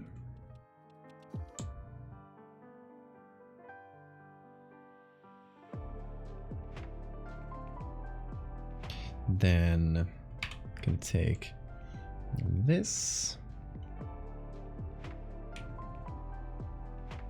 I'm gonna put it as lighter color.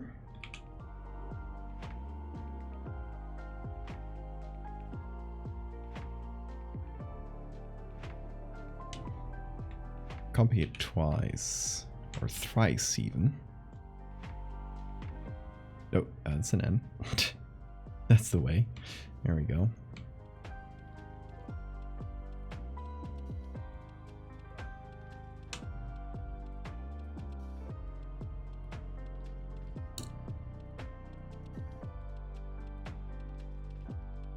Gzizi? What's Gzizi?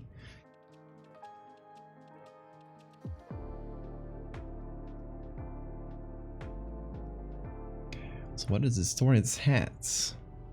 I feel like it doesn't. It's not really a hat. It's part of its body. So it probably just stores fats or something like that, or an organ.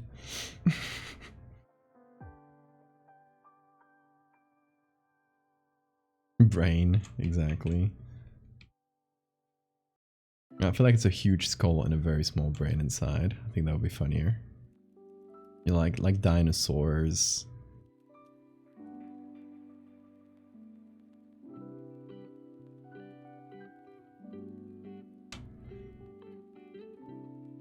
It's a bit wonky as far as the logo goes.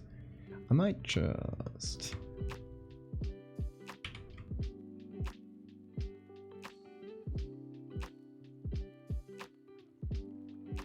delete this.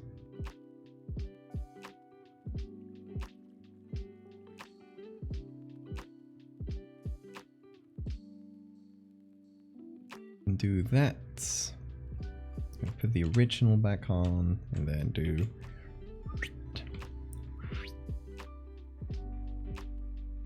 Okay, maybe not that much.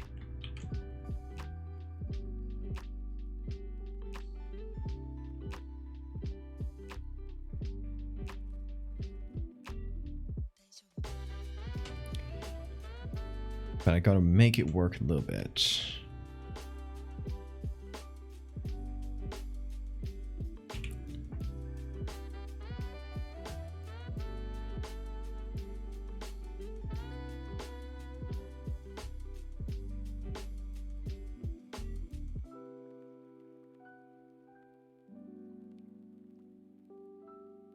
Kind of combines with that dash. I'm actually going to move that dash right over here. Perfect.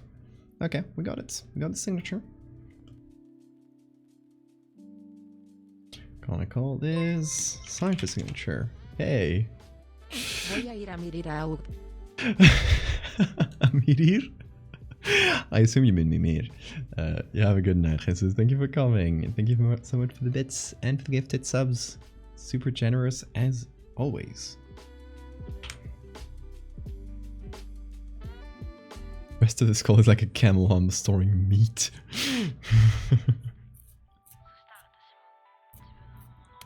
Krusty the Clown from The Simpsons was inspired by a real-life clown named Rusty Nails. What a name.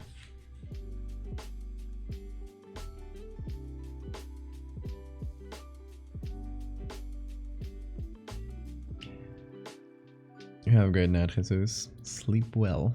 Sleep tight. Don't let the clowns bite you.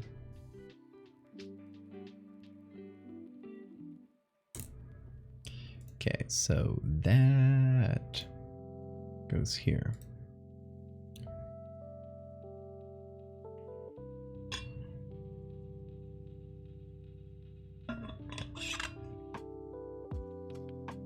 Damn, we only had time for one clown lore picture so far. Okay, I'm thinking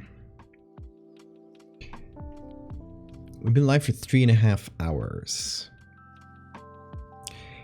Should we, instead of making it a thread, just like keep it to one post and maybe like, you know, add to it maybe over the next several days, since we, you know, we're gonna be streaming more, we just add to it. Maybe use a hashtag to connect them, or use quote tweets to just chain them so people can like access the old ones easily. That's an option. Option 2 is like doing something that won't take a lot of time and do a 2-tweet thread. Like, so when the things, I got all the clown lore, all the lore is written here. That's not gonna be super visible to you guys. Hey Oki, did you finish your stream? How was it? Or are you still streaming? Oki, check out this clown lore. Clowns can inflate their noses to either when they're scared or to signal dominance. Been looking at what can I? Oh, you're still streaming then. Have you been working on any new clowns? Any new clowns coming in the horizon? Yeah, we're thinking of clown lore. So we got this one: clowns inflate their nose as a threat display, or in this case, to, you know, entertain some children. We made the nose like semi-translucent and stuff. Then to add to the clown lore, I was thinking of maybe doing something with species. So stuff with like mimes and pierrots as like different species of clowns, or jesters as like extinct species. Maybe we could do like a jester fossil or something. You know, like a medieval jester, and it's the fossil is just the cap, like the little pointed cap. I don't know how we'd do that. For pierrots, well, we'll have this whole thing about pierrots being like bred for, which we talked about with Oki yesterday, that pierrots were bred for, like selectively bred to be companions to like French aristocrats or something like this. So they're essentially pugs.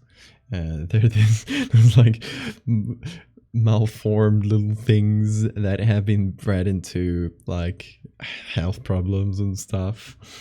No diss if you like pugs, but do make sure you check their like breathing health and stuff, because they get a lot of trouble there.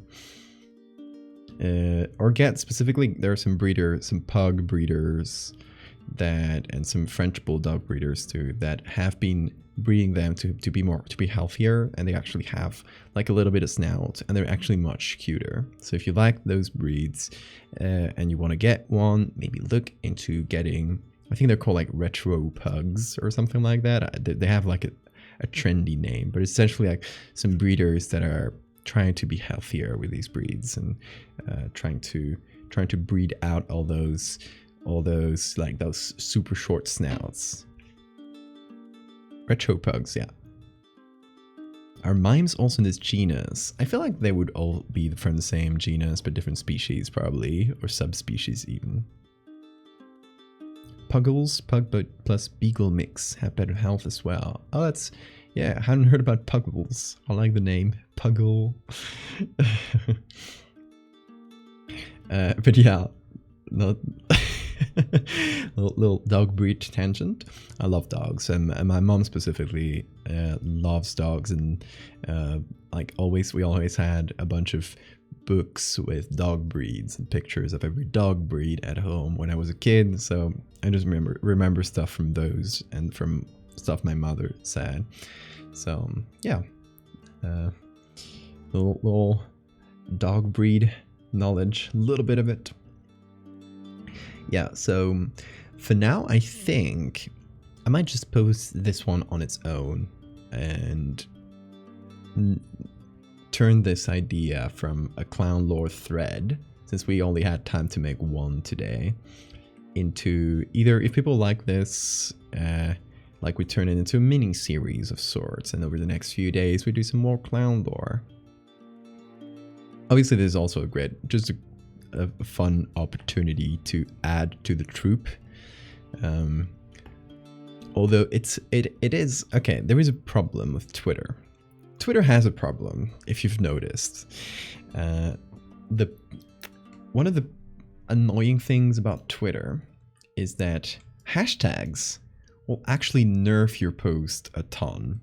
So with nerf, I mean, you know what I talked about before, about using like the bad words on Twitter. If you say Patreon, or if you say Twitch, or if you say the name of any other platform, if you link something, your posts will essentially be killed by the algorithm and they'll be shown to nobody.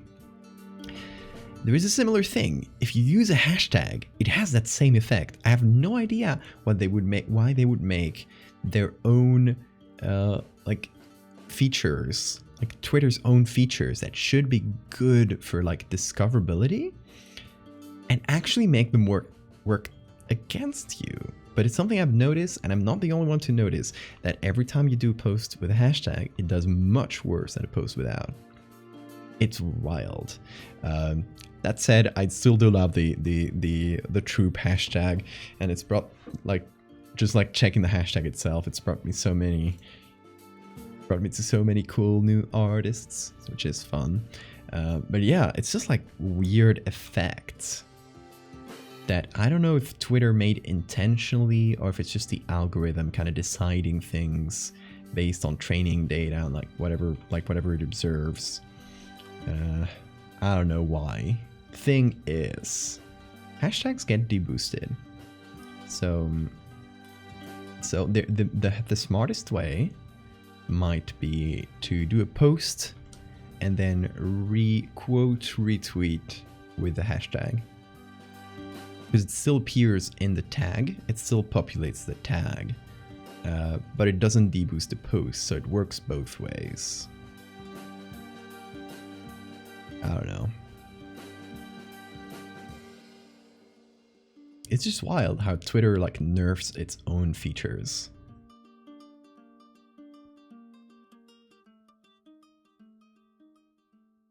You go check what's trending, barely any hashtags appear anymore. Either one or two words or whole sentence. Maybe they just want to get rid of hashtags. Maybe that's their strategy. They just kind of want to stop people from using them. How much longer will we be streaming? A little while more, not super long though.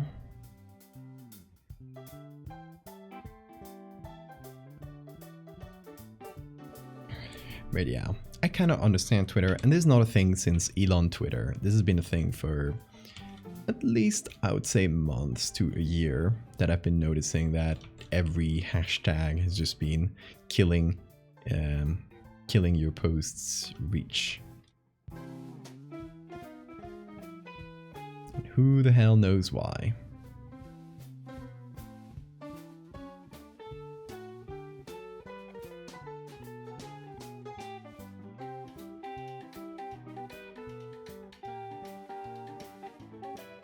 Let's bring back the ear a little bit.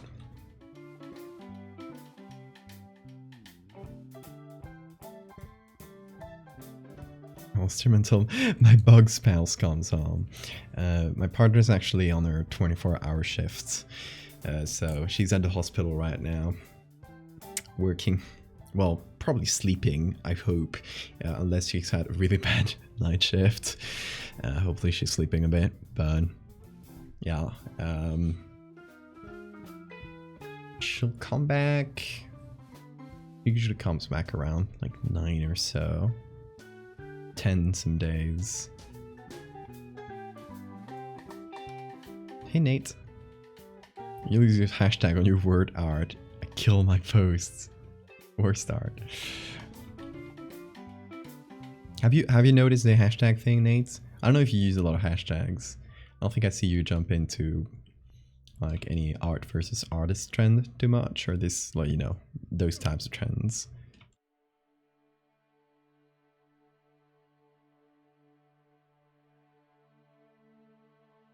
Got a wheel served hot and ready. What wheel do you bring? Wheel master? Oh my god, Fago. I got jump scared by Fago. Oh, broken link? Yep. There it is. A clown approaches. What do you do? While on a leisurely stroll through the woods, you spot a circus tent in the distance. Deciding to investigate, you approach the tent, only to be caught in the gaze of a wild clown. What do you do? Oh god. Music.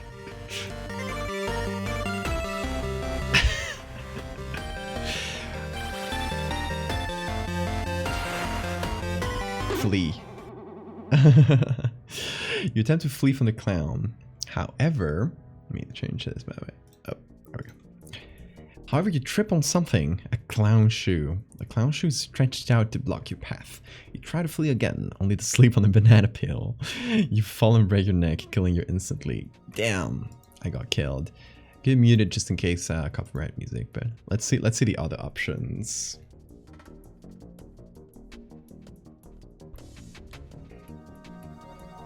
I haven't really used them much lately, so I never noticed. I think it's been a thing for... Ooh, kiss! I think it's been a thing for a year or so.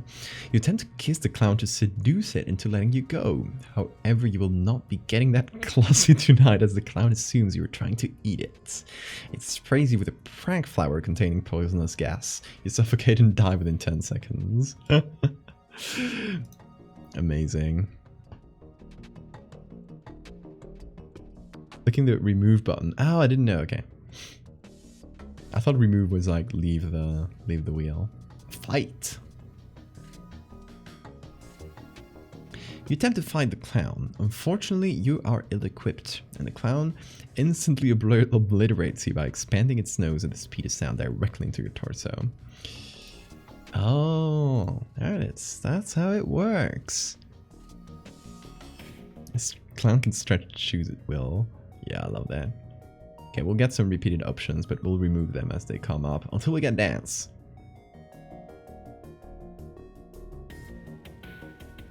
Okay. Let's go. Dance, dance, dance. Will this one be the one that makes us survive? Oh, okay, and kiss again. Hold on. Now it should work. Now there's only one option. Okay. Now we just wait for it. Cars are also clowns. That's a cursed idea. It's rigged. It's rigged from the start. You attempt to dance to impress the clown enough to leave you be. However, the clown isn't interested in such trifles, as it has the intelligence level of a sea slug and doesn't even know what a dance is. It suddenly accelerates to the speed of sound and runs straight through you, turning you into a fine red mist. Beautiful. Now we've been killed in 4 different ways. Thank you, Siphon. That was fun.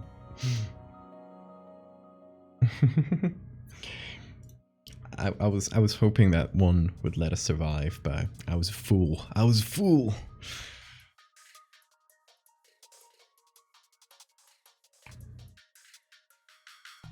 Okay, so this is obviously, I'm not going to post it now because it's goblin hours.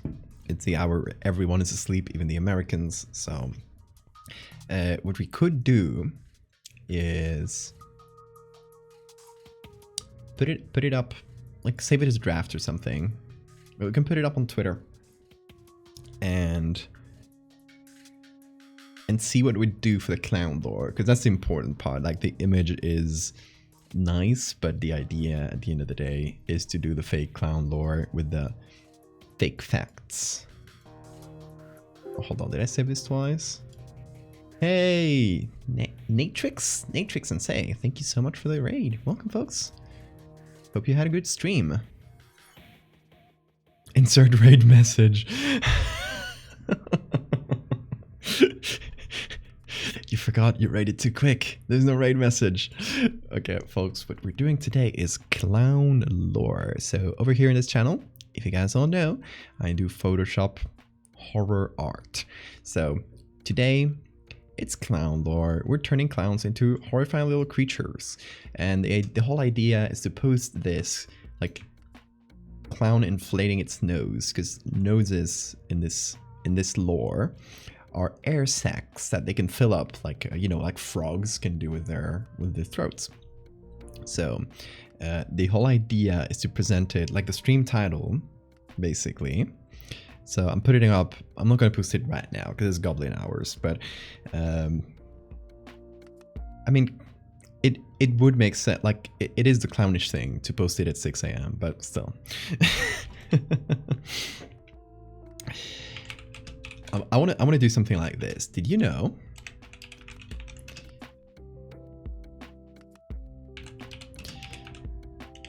clowns can inflate, right? Their noses to make themselves appear bigger.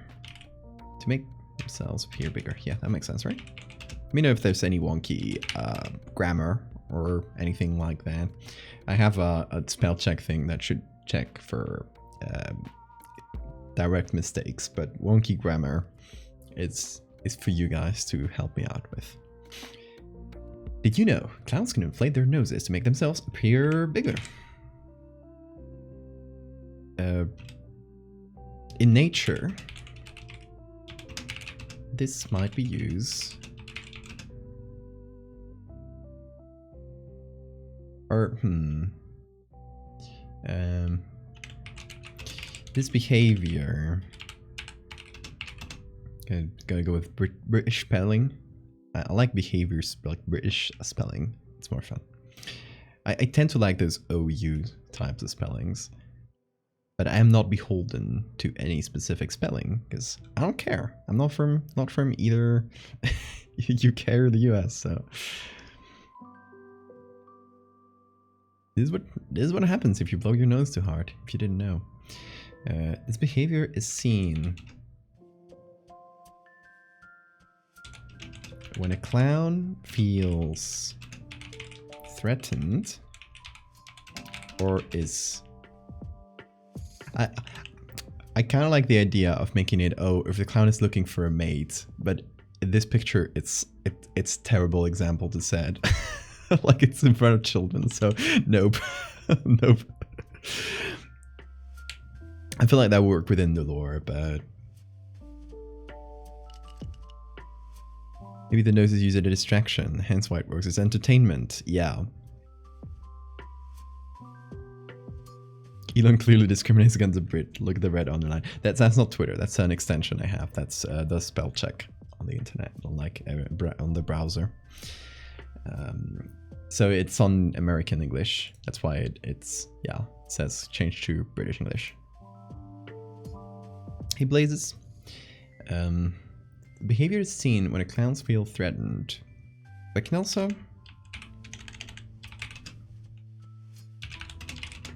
formed as entertainment.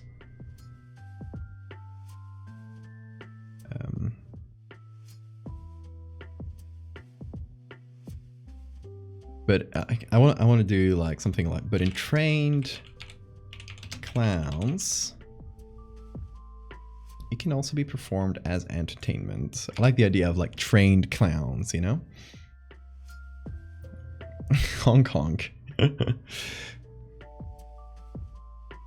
behavior is I feel okay. Did you know the clowns can inflate their noses to make themselves appear bigger? This behavior there we go. This behavior is seen when a clowns feel threatened, but in trained clowns, it can also be performed as entertainment.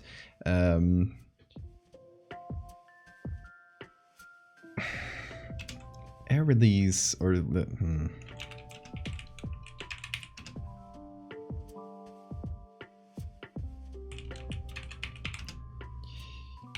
during deflation is the origin of it's I want to make it okay. I want to tie this to the honk sound. Are the clown crossbreeds? Oh, they would definitely be, yeah. Definitely crossbreed clowns. Beastmaster Clown Kingdom.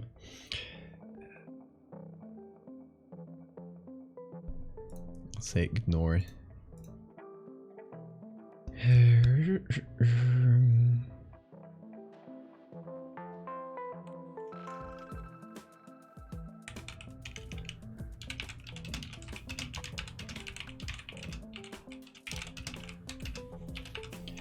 Clown may also release air from its nose in a burst.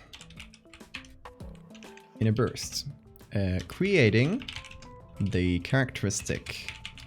Oh well, I'm running out of letters. Honk sound. It's a characteristic. Yeah, there we go.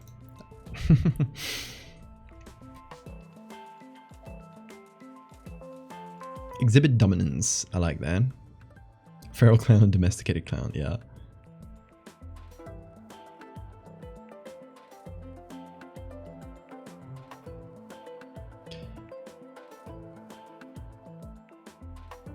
Okay, let's shorten the phrases here.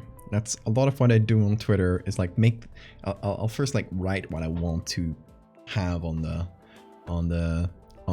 lore, the text, and then I'll deflate it.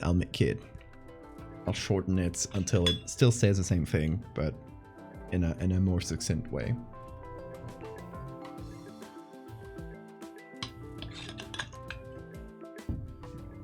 I feel like to make themselves appear bigger is redundant after, like, you know, when they feel threatened.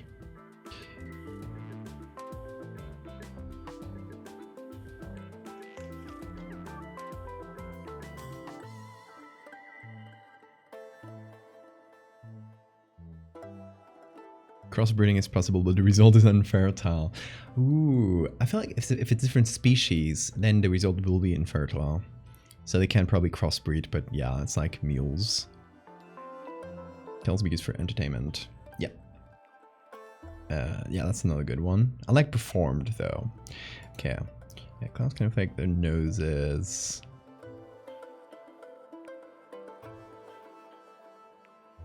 I like just clowns can inflate their noses.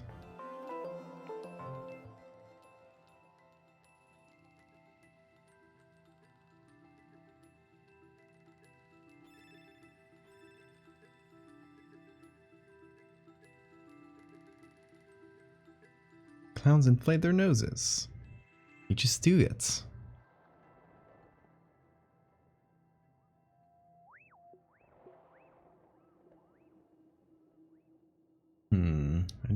I wanted to put this in a single phrase, but then it would be too long. See, that is why writing short things is actually much harder than it looks. Because you have like pieces of information, I do want to say, and you want to shorten it as much as possible. But then you start combining phrases, and then you get like phrases that are way too long. I want to say too much in a single, like in the same point. You want to say too many things, so it becomes like word soup.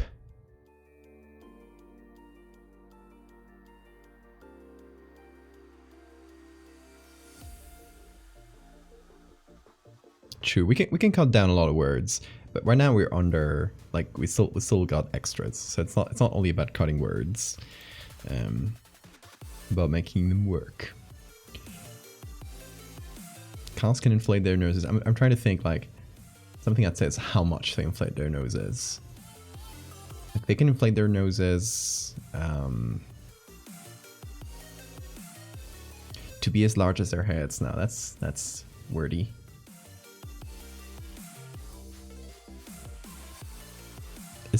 Essay editing Clown Lord Tweet Edition. Exactly. This is a part of the process that you guys don't usually see, which is why I figured like let's do it today. Up to a diameter. Yeah, I like that.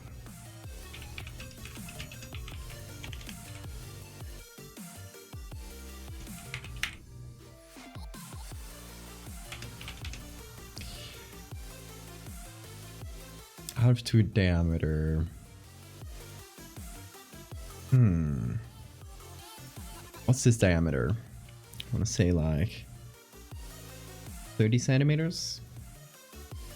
I'm going with metric. I will fight you on this. Oh, that's diameter. Diameter is radius diameter. Yeah, up to 30 sounds good. 69, nice. Yeah, this should be a space.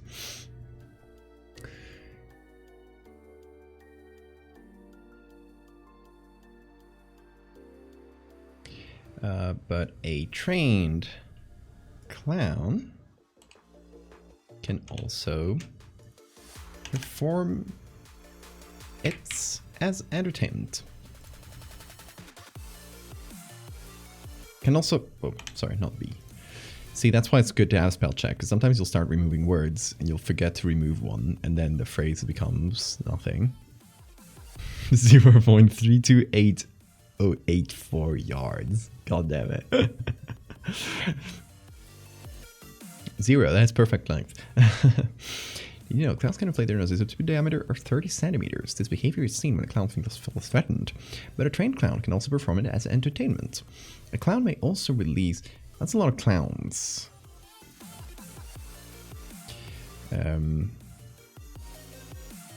What's a synonym of clown?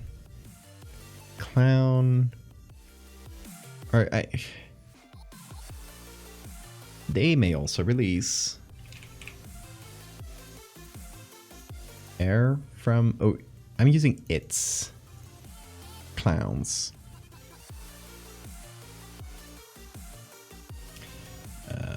But I'm using they as plural, so I don't have to like think of clown pronouns. There. Thank you, spell check. This behavior is seen when a clown feels threatened, but a trained clown can also perform it as entertainment. They may also release air from their nose as in a burst, creating the characteristic honk sound. Honk hoot. Diameter of 2 frogs. That's the perfect. There's no need to choose between imperial and metric. We should use frogs as a measuring unit. Okay, I think it reads... How does this read? Does it read a little bit off? Because sometimes when you start like cutting down sentences, that can happen. So I like, in this case, usually it's just me figuring out like, oh, does this read well? Or maybe I send it to a friend. But in this case, chat, you be the judge. Let me know if any part of the tweet sounds a little bit off.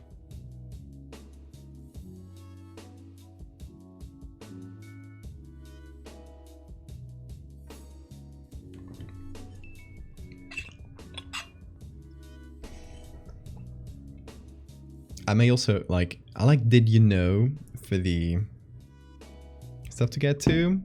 Time to sleep. That sounds good. No need to be sorry.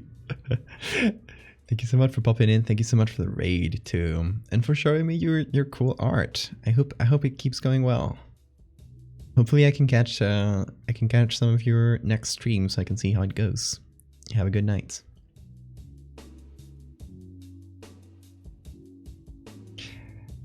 Train Clown may also use it as entertainment, or can also use it as entertainment. Can also perform. I like perform better. Train Clown may. I I like may as instead of can. It sounds a little bit more thought out. I feel like did you know needs an exclamation mark somewhere.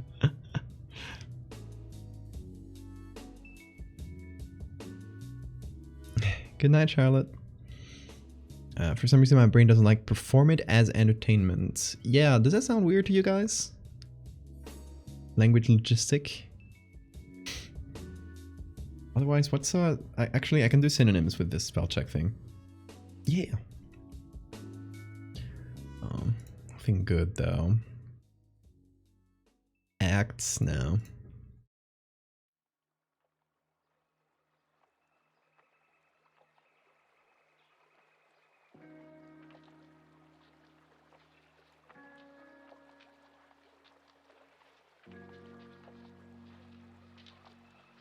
We also use it to perform, period. For performance entertainment sounds a tad off. That's fair, yeah.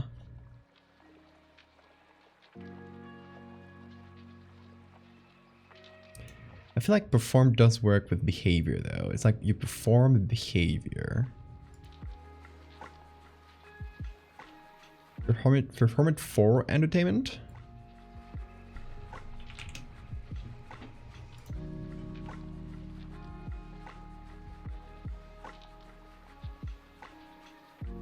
Thank you, Red Burning King.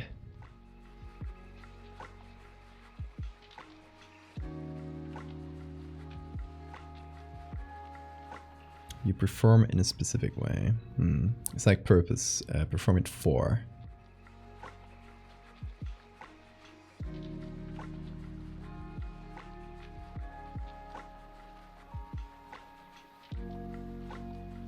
In any case, I'll be checking it back tomorrow before I post this. And we did not have space for the hashtag, so I guess I'll do this and then quote tweet it with a hashtag, I guess. Clown may also be trained to perform it as entertainment.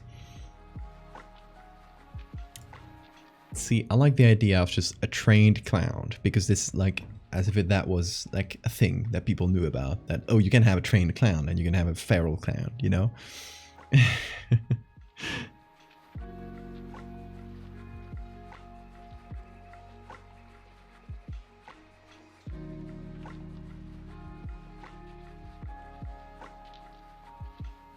Also, I may just do it instead of a clown, because I do clown. Like this behavior is only seen when it feels.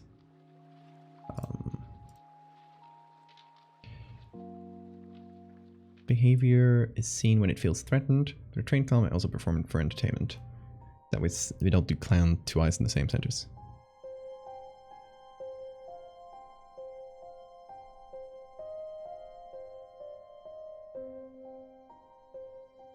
Domesticated clowns, yeah.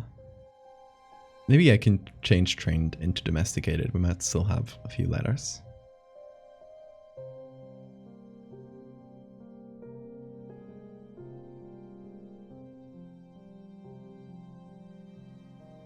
It doesn't go with perform. It is the behavior.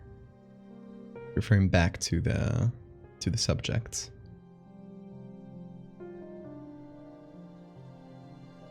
Otherwise, I would have to do it here and the behavior here, but that would make the phrase make no sense.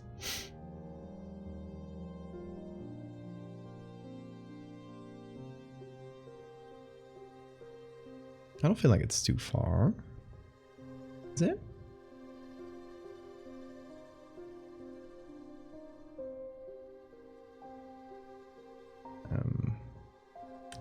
But it can be performed by a trained clown for entertainment.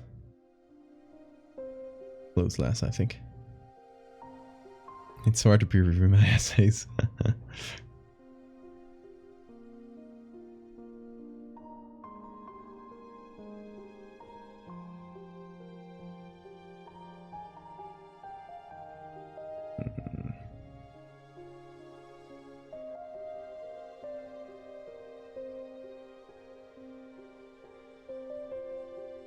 Maybe hold on. Sometimes when I'm stuck on a phrase,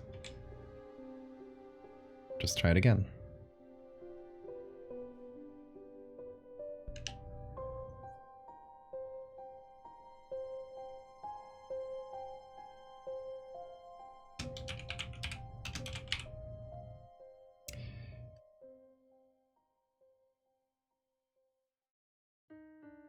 Form.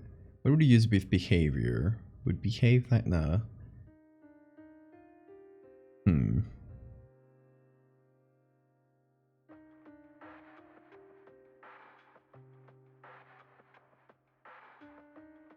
English syntax for real. Spanish is simpler with syntax. I can tell you that. There are some complexities, but it's generally a bit, you know, it's way easier to just reorder things within a phrase, I feel like.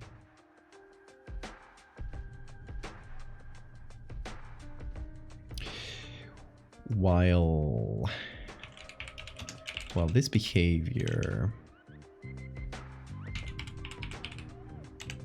is often seen when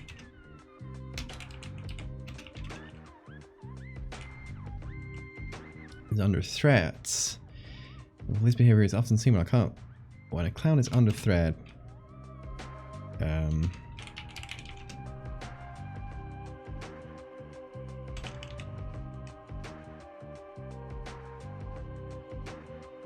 When under threat, a trained clown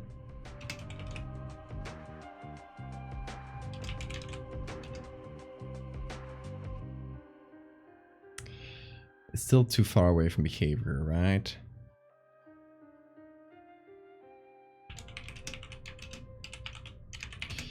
Just to inflate its nose.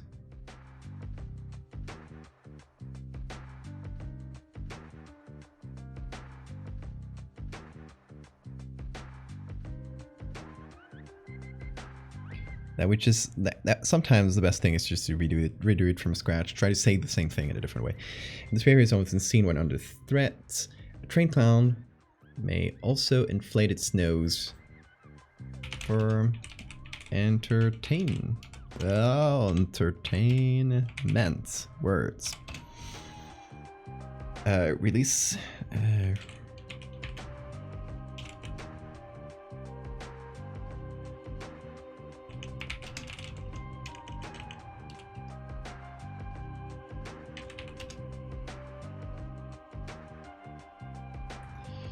It creates their characteristic honk sound. Hey, it's not even saved up a bunch of words.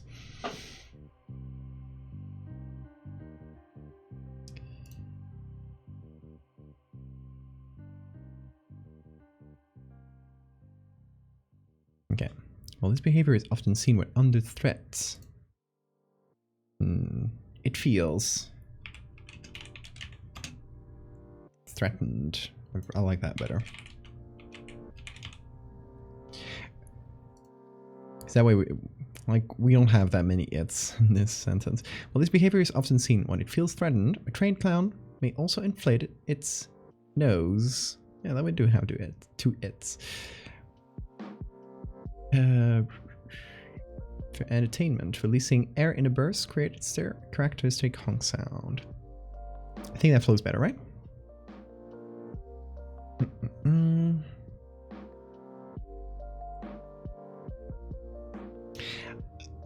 You know what would be funny? Giving a name to the nose inflation. Like, this is known as... And then we can, instead of saying it's or inflate its nose below, we can say the name of their behavior. This is known as X. What's a good name for the behavior of a clown inflating its nose? Because introducing lingo is very good. Often when you do these types of posts, it kind of makes them feel a bit more official.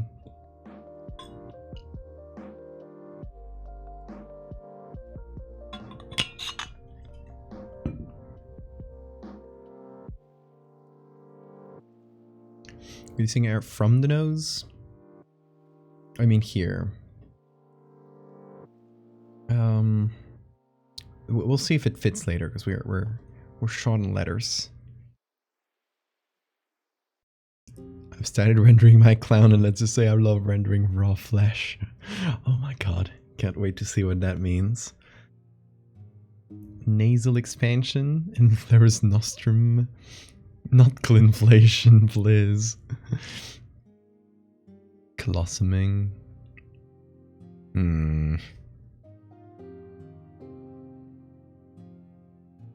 No, it should be ing, something ing, like, not clowning, but you know, that type of word. Or maybe it can be honking. And then we refer back to it. This is known as honking. So we kind of take the word, the already existing honk word, and we use it to refer to something that is related to honking.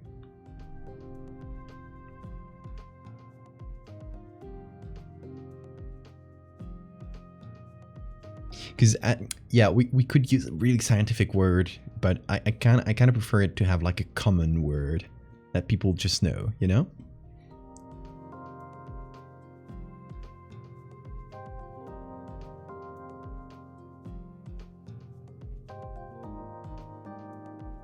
Clonking, not clonking. Well, this behavior is often seen when it feels threatened. A trained clown may also honk for entertainment. Releasing air in a burst creates their characteristic sound. You don't even need to say honk later, because you've been calling it honking.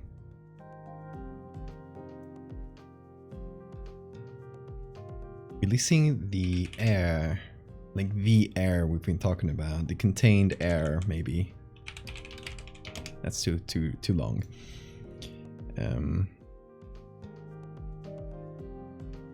Maybe characteristic to classic.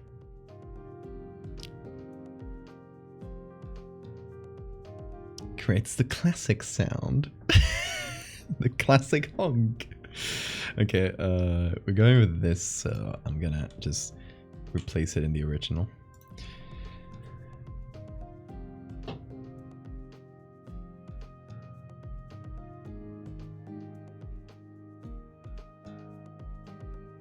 Trained clown may also, I'm rereading, may also offer entertainment. Releasing the contained air in a bus gets create their characteristic sound. Iconic, that's the word. I was thinking of a word that would sell it. Iconic. Thank you. What's it? Perfect word. I think we got it. I think we got it. See, this is. You might think I improvise my tweets. They actually take a long time to read, to write, especially if it's the thread. The writing is actually like a whole process because I have like this whole story and I gotta condense it down to like its main points, and I gotta tell them in a way that still feels like a story, like it still flows forward and stuff, and or at least like, I don't know, says everything I want to say. So that's why sometimes I'll do an image and then it'll take me a long while to actually release it with its little story or with its accompanying text, because it's hard. Collaborating clown tweet editing. You didn't think you'd be doing this today, wouldn't you? Didn't you? And yeah, still no space for the hashtag, but I would do that. We'll just post the hashtag in the quote tweets. One time when I commissioned Val, I think we went back and forth a bit for the text. Yeah, I remember that. We did like, it was a chain of texts, right?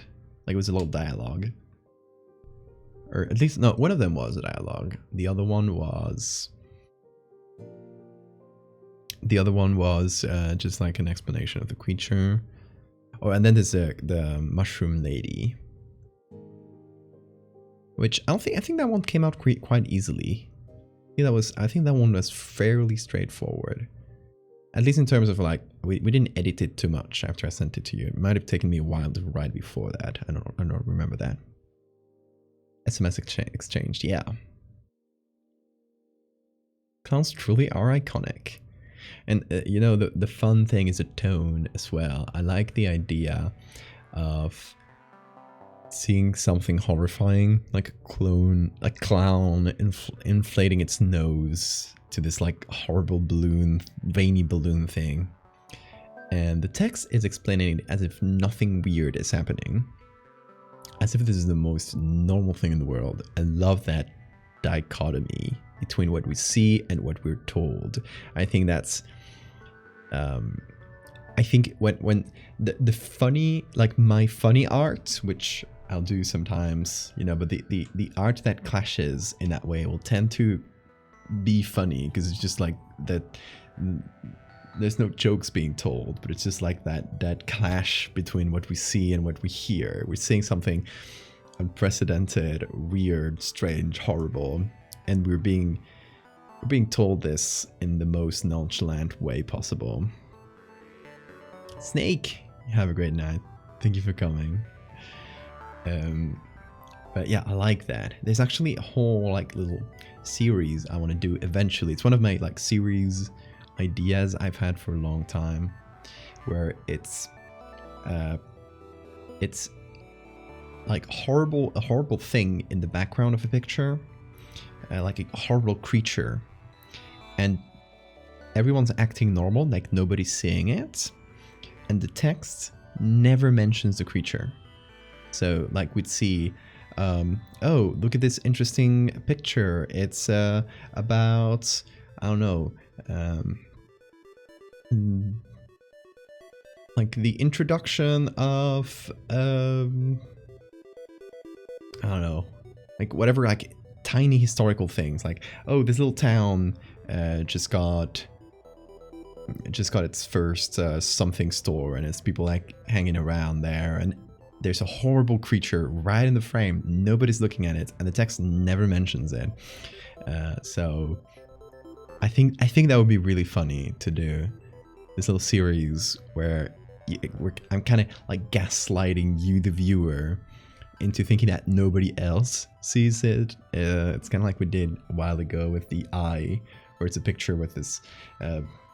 Some people claim they can see an eye in this picture, but it's been disproven as a hoax, and nobody really believes it. But it's kind of like myth. And there's an eye in the picture, but everybody pretends there isn't in the comments, and people see it and start freaking out, thinking they're the only ones that see their eye, and thinking that everyone's playing a prank on them, which they are. Yeah, so kind of like the eye, but it's a whole series where I figure out like a cool creature design of something that just looks horrifying. And it's just always there. It's not in the background of the picture. It is like in full view of everybody, every subject in the photo, but nobody's paying attention to it. They're ignoring it. A way of making me want to make more horror art. You should. Horror art is very fun. Oh, that's Billy. Exactly.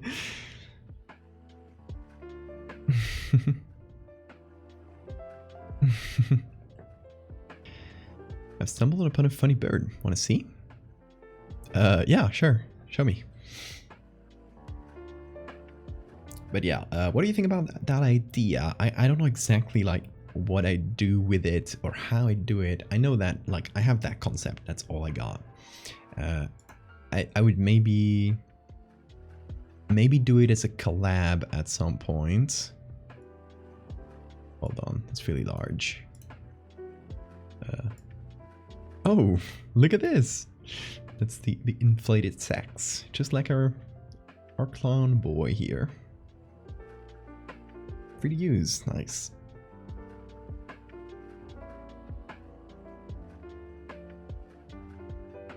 Ooh, oh, we can see it better here. Oh damn, that's a wild one. Sage grouse. I love them.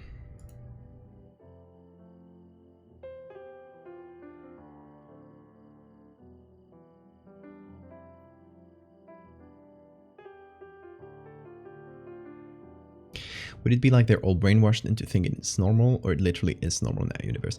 I don't think I would explain it. I think it would only, like, within the fiction of that series, the creature that is in the background of every picture is only visible to you, like the subject seeing the photo. Nobody else mentions it.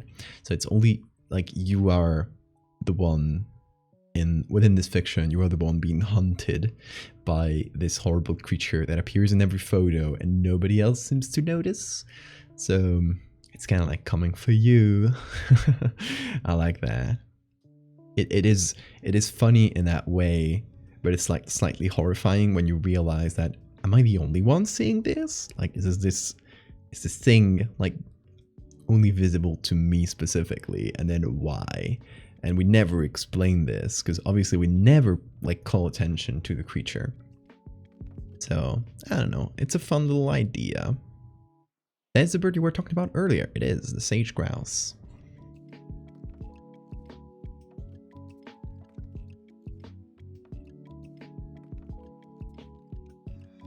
Clown idea. Pin mines. They resemble and are the size of bowling pins. Burst on impact. Oh no. Oh, that's Billy. He's a nice fella. He just looks kind of weird because he was born with the same skeleton a giraffe would have. I love that. Desperate, try not to make everything flesh colored. A hard temptation. So I guess clowns are like birds in a way. I'll leave the clown in the corner. Okay. You're going to the corner.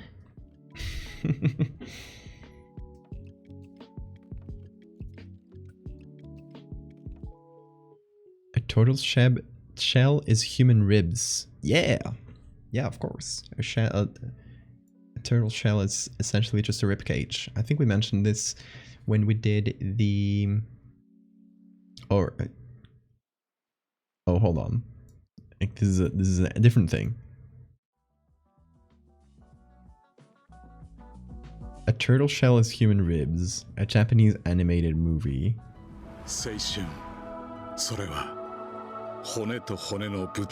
What in the world?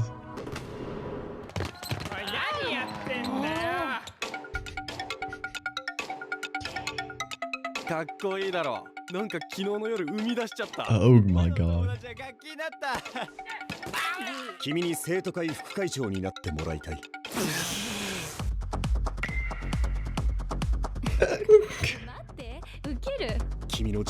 I've seen the art this is based on. This guy here. There's a piece of art by a Japanese artist. It's probably based on that concept. On that. I don't know if that was like concept art specifically for this movie. I don't think so. It's probably like just inspired by. Oh my god.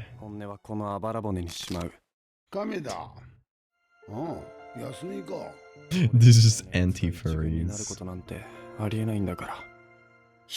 They're wearing human suits.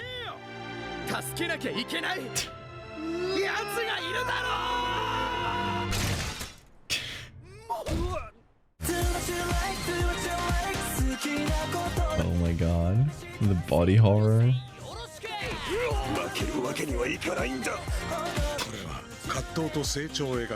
What in the world? Oh my god.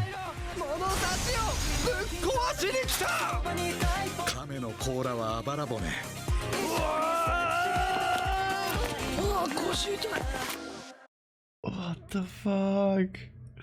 That was certainly something. I love it. Totally my vibe. Funny but also horrific.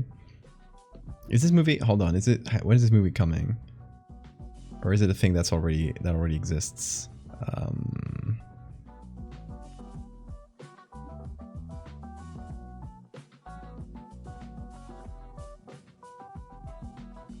Oh, okay. I can see. Okay, hold on. I missed this part of the explanation. based on this, that's the art I was thinking about. Satoshi Kawasaki's encyclopedia. That's the one. That illustrates like humans if they had different adaptations from other animals. It's what we did for, like, we did something similar-ish to this for the carcinization, like human crab, where the crab's shell itself was made out of rib cage. Of course, Hogs will like it. Of course. Oh my god. Horrifying. When's this coming?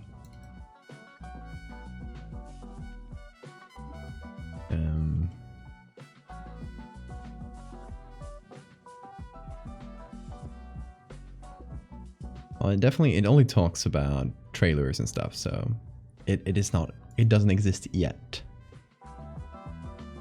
Yoga pose instruction manual. Come out this year on October 28th. Oh, it just came out. Any way we can watch it? I'd love to look at this horrible concept made a reality.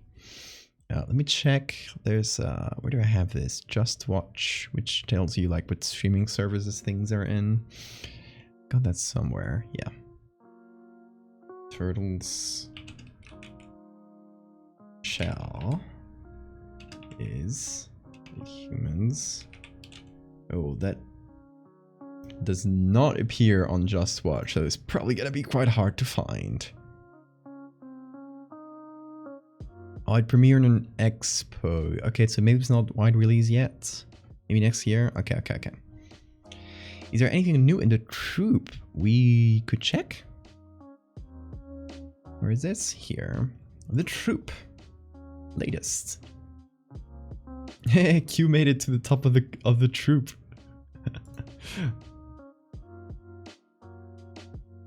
Which is appropriate because Q originated it by creating a clown character. Or you just go sail the 7 seas. Yeah, but if it doesn't have a wild release, it's not even going to be easy to pirate. Oh, look at this.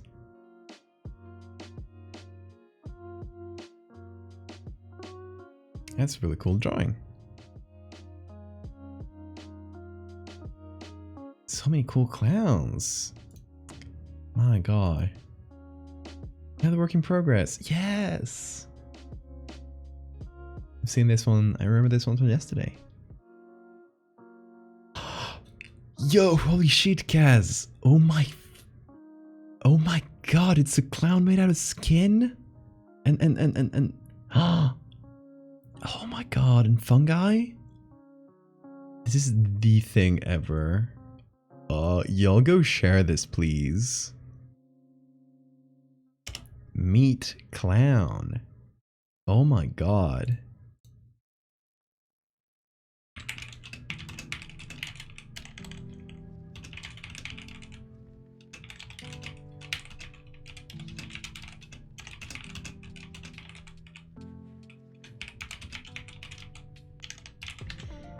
Y'all go follow Kaz. Honestly, like a top tier artist.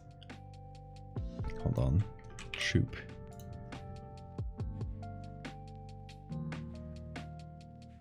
Winstelaro. What a good name too. Oh, Siphons. El wee wee. Oh my god. The life cycle of the common circus tent. Oh, it's like a little flower that grows into an umbrella. I love that. El wee wee. Everything starts as a wee wee if you think about it. If you think about it hard enough. Oh, look at that. Look at the cool eyes. That's really cool. 0% human. He constructed his human-shaped body from the bodies of nearby birds and rats. Lore. Clown lore. Really cool. Got the troop tag. Yeah. I love that people have just like accepted, like, I forgot the troop tag, since I guess that's for clown posts. Like that's the thing now. Like people have just accepted this new reality where the troop is the place to go for clowns. Hey, this is clay. I love the effects too. They look cute. I love to see the breadth of like styles and everything. I think I've seen that one. Lots of new clowns. Lots of fantastic clowns. Still super impressed with the design here. I love the little... You know what I love? The clown noses that are kind of growing in random parts. Oh, hold on. There might be like some lore here. This little thing that flies out is like a clown nose with like little wings. I'm wondering if the eye sockets and all these little holes here are these little things that flew out. They're kind of growing out from the face. Do you guys think? I should ask Kaz. Because that's like such a dope detail if that's true. There are also like little balls in other places, but so this might actually be a nose. But I feel like these at least, these little holes in the face, are like the exit wounds of these things just flying out. Stores them in the face, like baby bees nesting. Yeah, exactly.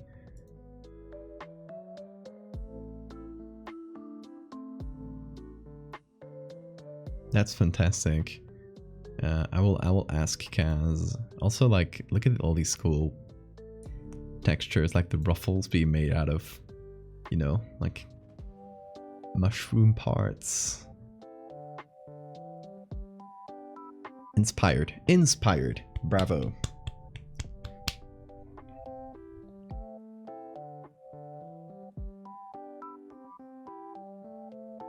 I love that. I ended up just kind of bullying. Oh, look at thistles. It's really cute. I don't know if you hear thistle. This just ended up with like me bullying all my friends into making clown sonas, which is really fun. Well, Oki and me. Let's not put all the blame in me. Oki and me just made it a thing. Now we're bullying every friend into doing the same.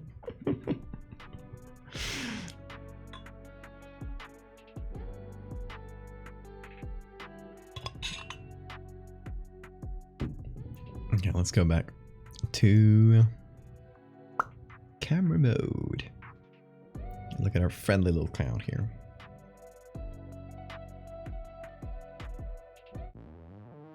Chaotic entities bullying Frank circles and turning the hashtag into a thing. Exactly. Bees in face reminds me of this video. Oh yeah, I know these. I love those little practical effects. They're very fun.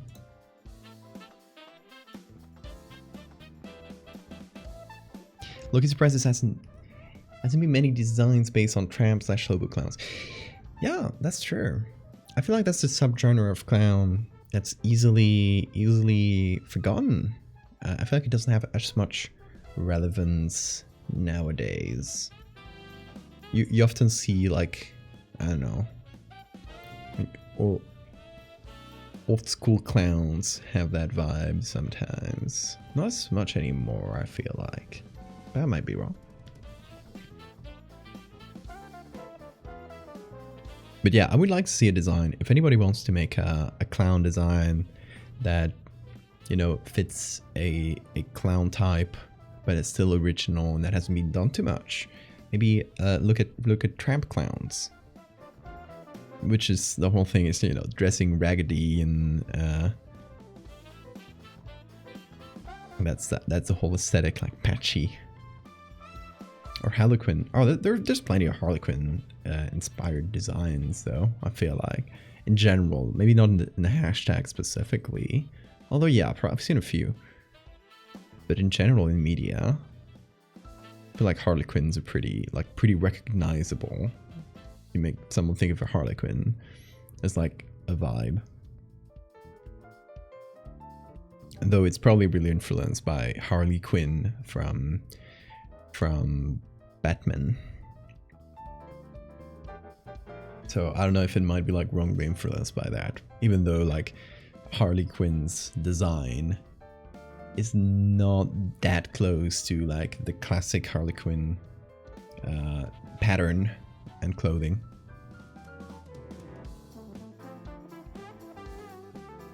Wheel. Hold on. There we go.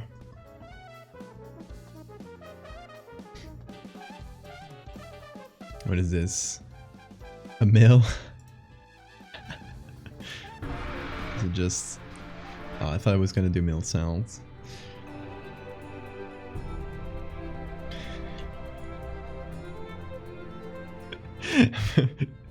If you one day make you have to mute my stream because one of these sounds on the scare.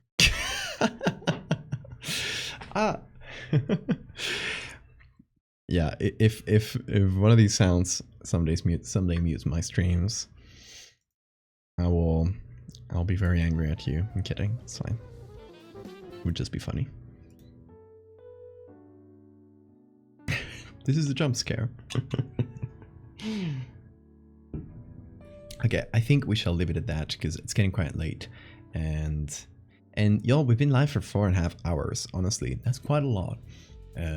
Yesterday we were live for 6 and something hours, 6.5, I think, which was wild. And honestly, if I do want to last for quite a few days, I should try and keep the streams not as long. But I can't help myself, y'all. It's honestly, I enjoy streaming a lot, and to be honest, like last time I've done like long stream marathon things, I've always ended up like doing very long streams like within them still.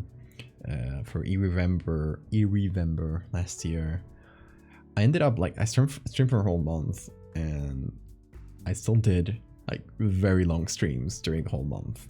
They were maybe overall slightly shorter, but still quite long. You scared yourself. Long stream. I love long streams. It's rare that I get a stream under 4 hours, which it's pretty long. Like in the general like streaming world. Which honestly, like if I were to ever like push for partner, it would probably hurt me to do long streams, because if you want to be a Twitch partner, you need an average of I think it's 75 viewers or something for a whole month.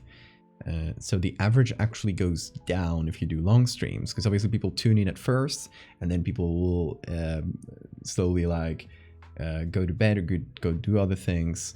It's a natural progression, right? So it probably hurts those chances, but it's fine because I'm not even close to that partner push. So random idea, near the end of December, maybe New Year's, you could hold a raffle, make giant ants for people's characters in the troops. How do you mean like giant ants for people? Surprised nobody clownified pantomime dames. Well, maybe you should be the one to clownify them.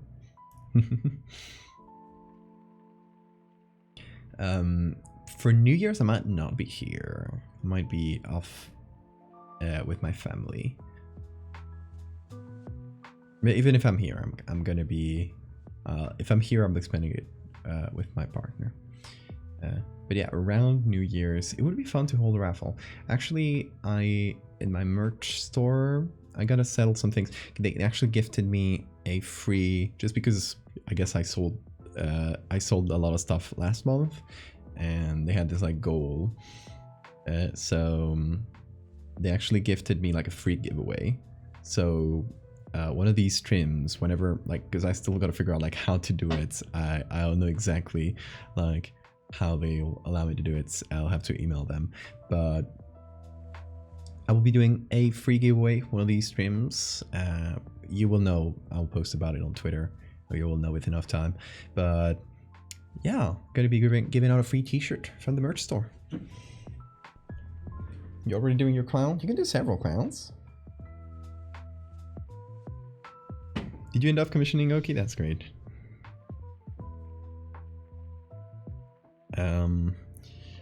Also have hats, but the thing I'm probably going to be giving out is one of these t-shirts.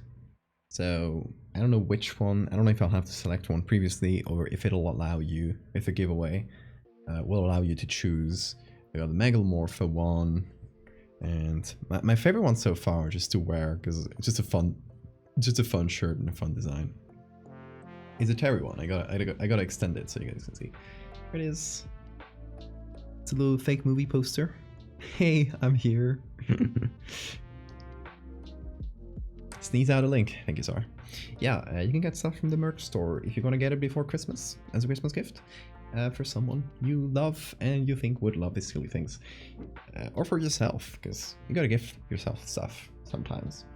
Yeah, if you want it before Christmas, you should probably get it quite soon. These merch store usually sends out stuff real quick. It's super efficient, but I got snagged. It's super efficient, but still it's Christmas time, so you should order things with enough time because shipping times get really long around Christmas, so it might actually take a little while to get to you. So there's a merch store link in the chat. That's where I posted. Yeah, I might do maybe one of these days. I don't have it super clear. Maybe like tomorrow, day after, something like that. If we have some little extra time, one of these streams, I might do a little Christmas design and have like a little sale or something. I don't know, or just like a limited edition Christmas thing, like the one we did for Halloween. Which was really fun. I liked having this like you just have 1 week and then everyone who gets it, they're the proud owners of that one design. So maybe something for Christmas, Santa cryptid, something like that. We'll see. I'll think about it.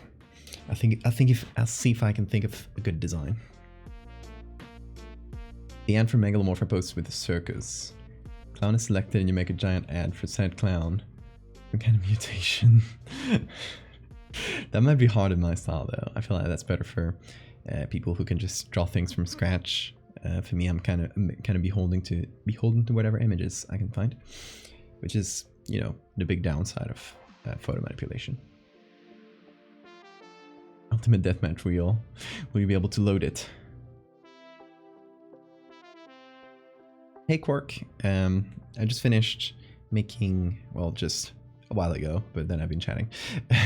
Just finished making a clown with an inflatable nose. We're making clown lore, essentially like fake clown facts that make clowns into horrifying little creatures.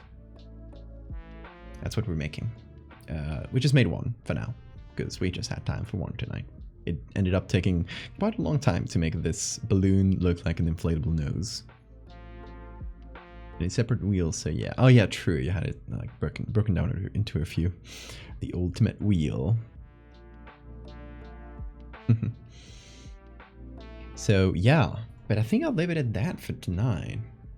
Yep, just finished. You arrived at the tail end of the stream, unfortunately. But after the stream is done, you will. Are you from Turkey? Well, good morning. But yeah, you'll be able to see the VOD after I'm done. And don't worry, I got another stream coming tomorrow. So I'm streaming every day for the next few days at least. So yeah, if you missed today's, you can catch tomorrow's, or you can always catch the VODs if you missed any stream and you want to see what I did. What's the next species of subspecies? I guess we shall see tomorrow. I don't know if tomorrow we'll do clown lore or some other thing. We'll improvise. We might do Christmas, actually, or another Cursed Files prompt. So there's one called, the next prompt we gotta go through is called Ring.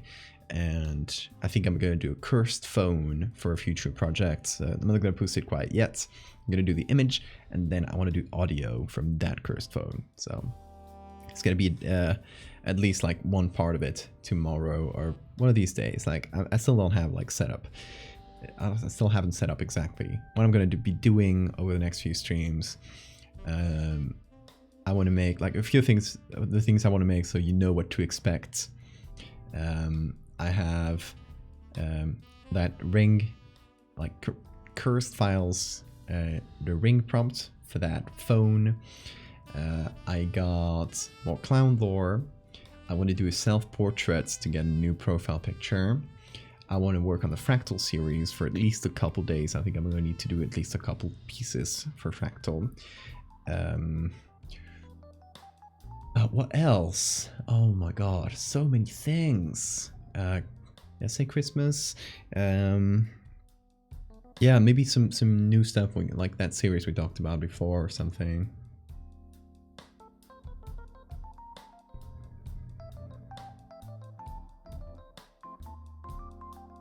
Lots of Turkish people in the stream. Yeah, I usually some of the letters I'll figure out it's Turkish. Request to see. What do you mean, Quark? I didn't quite understand. Oh, my scenes for streaming. Oh, yeah, this is my main one right here.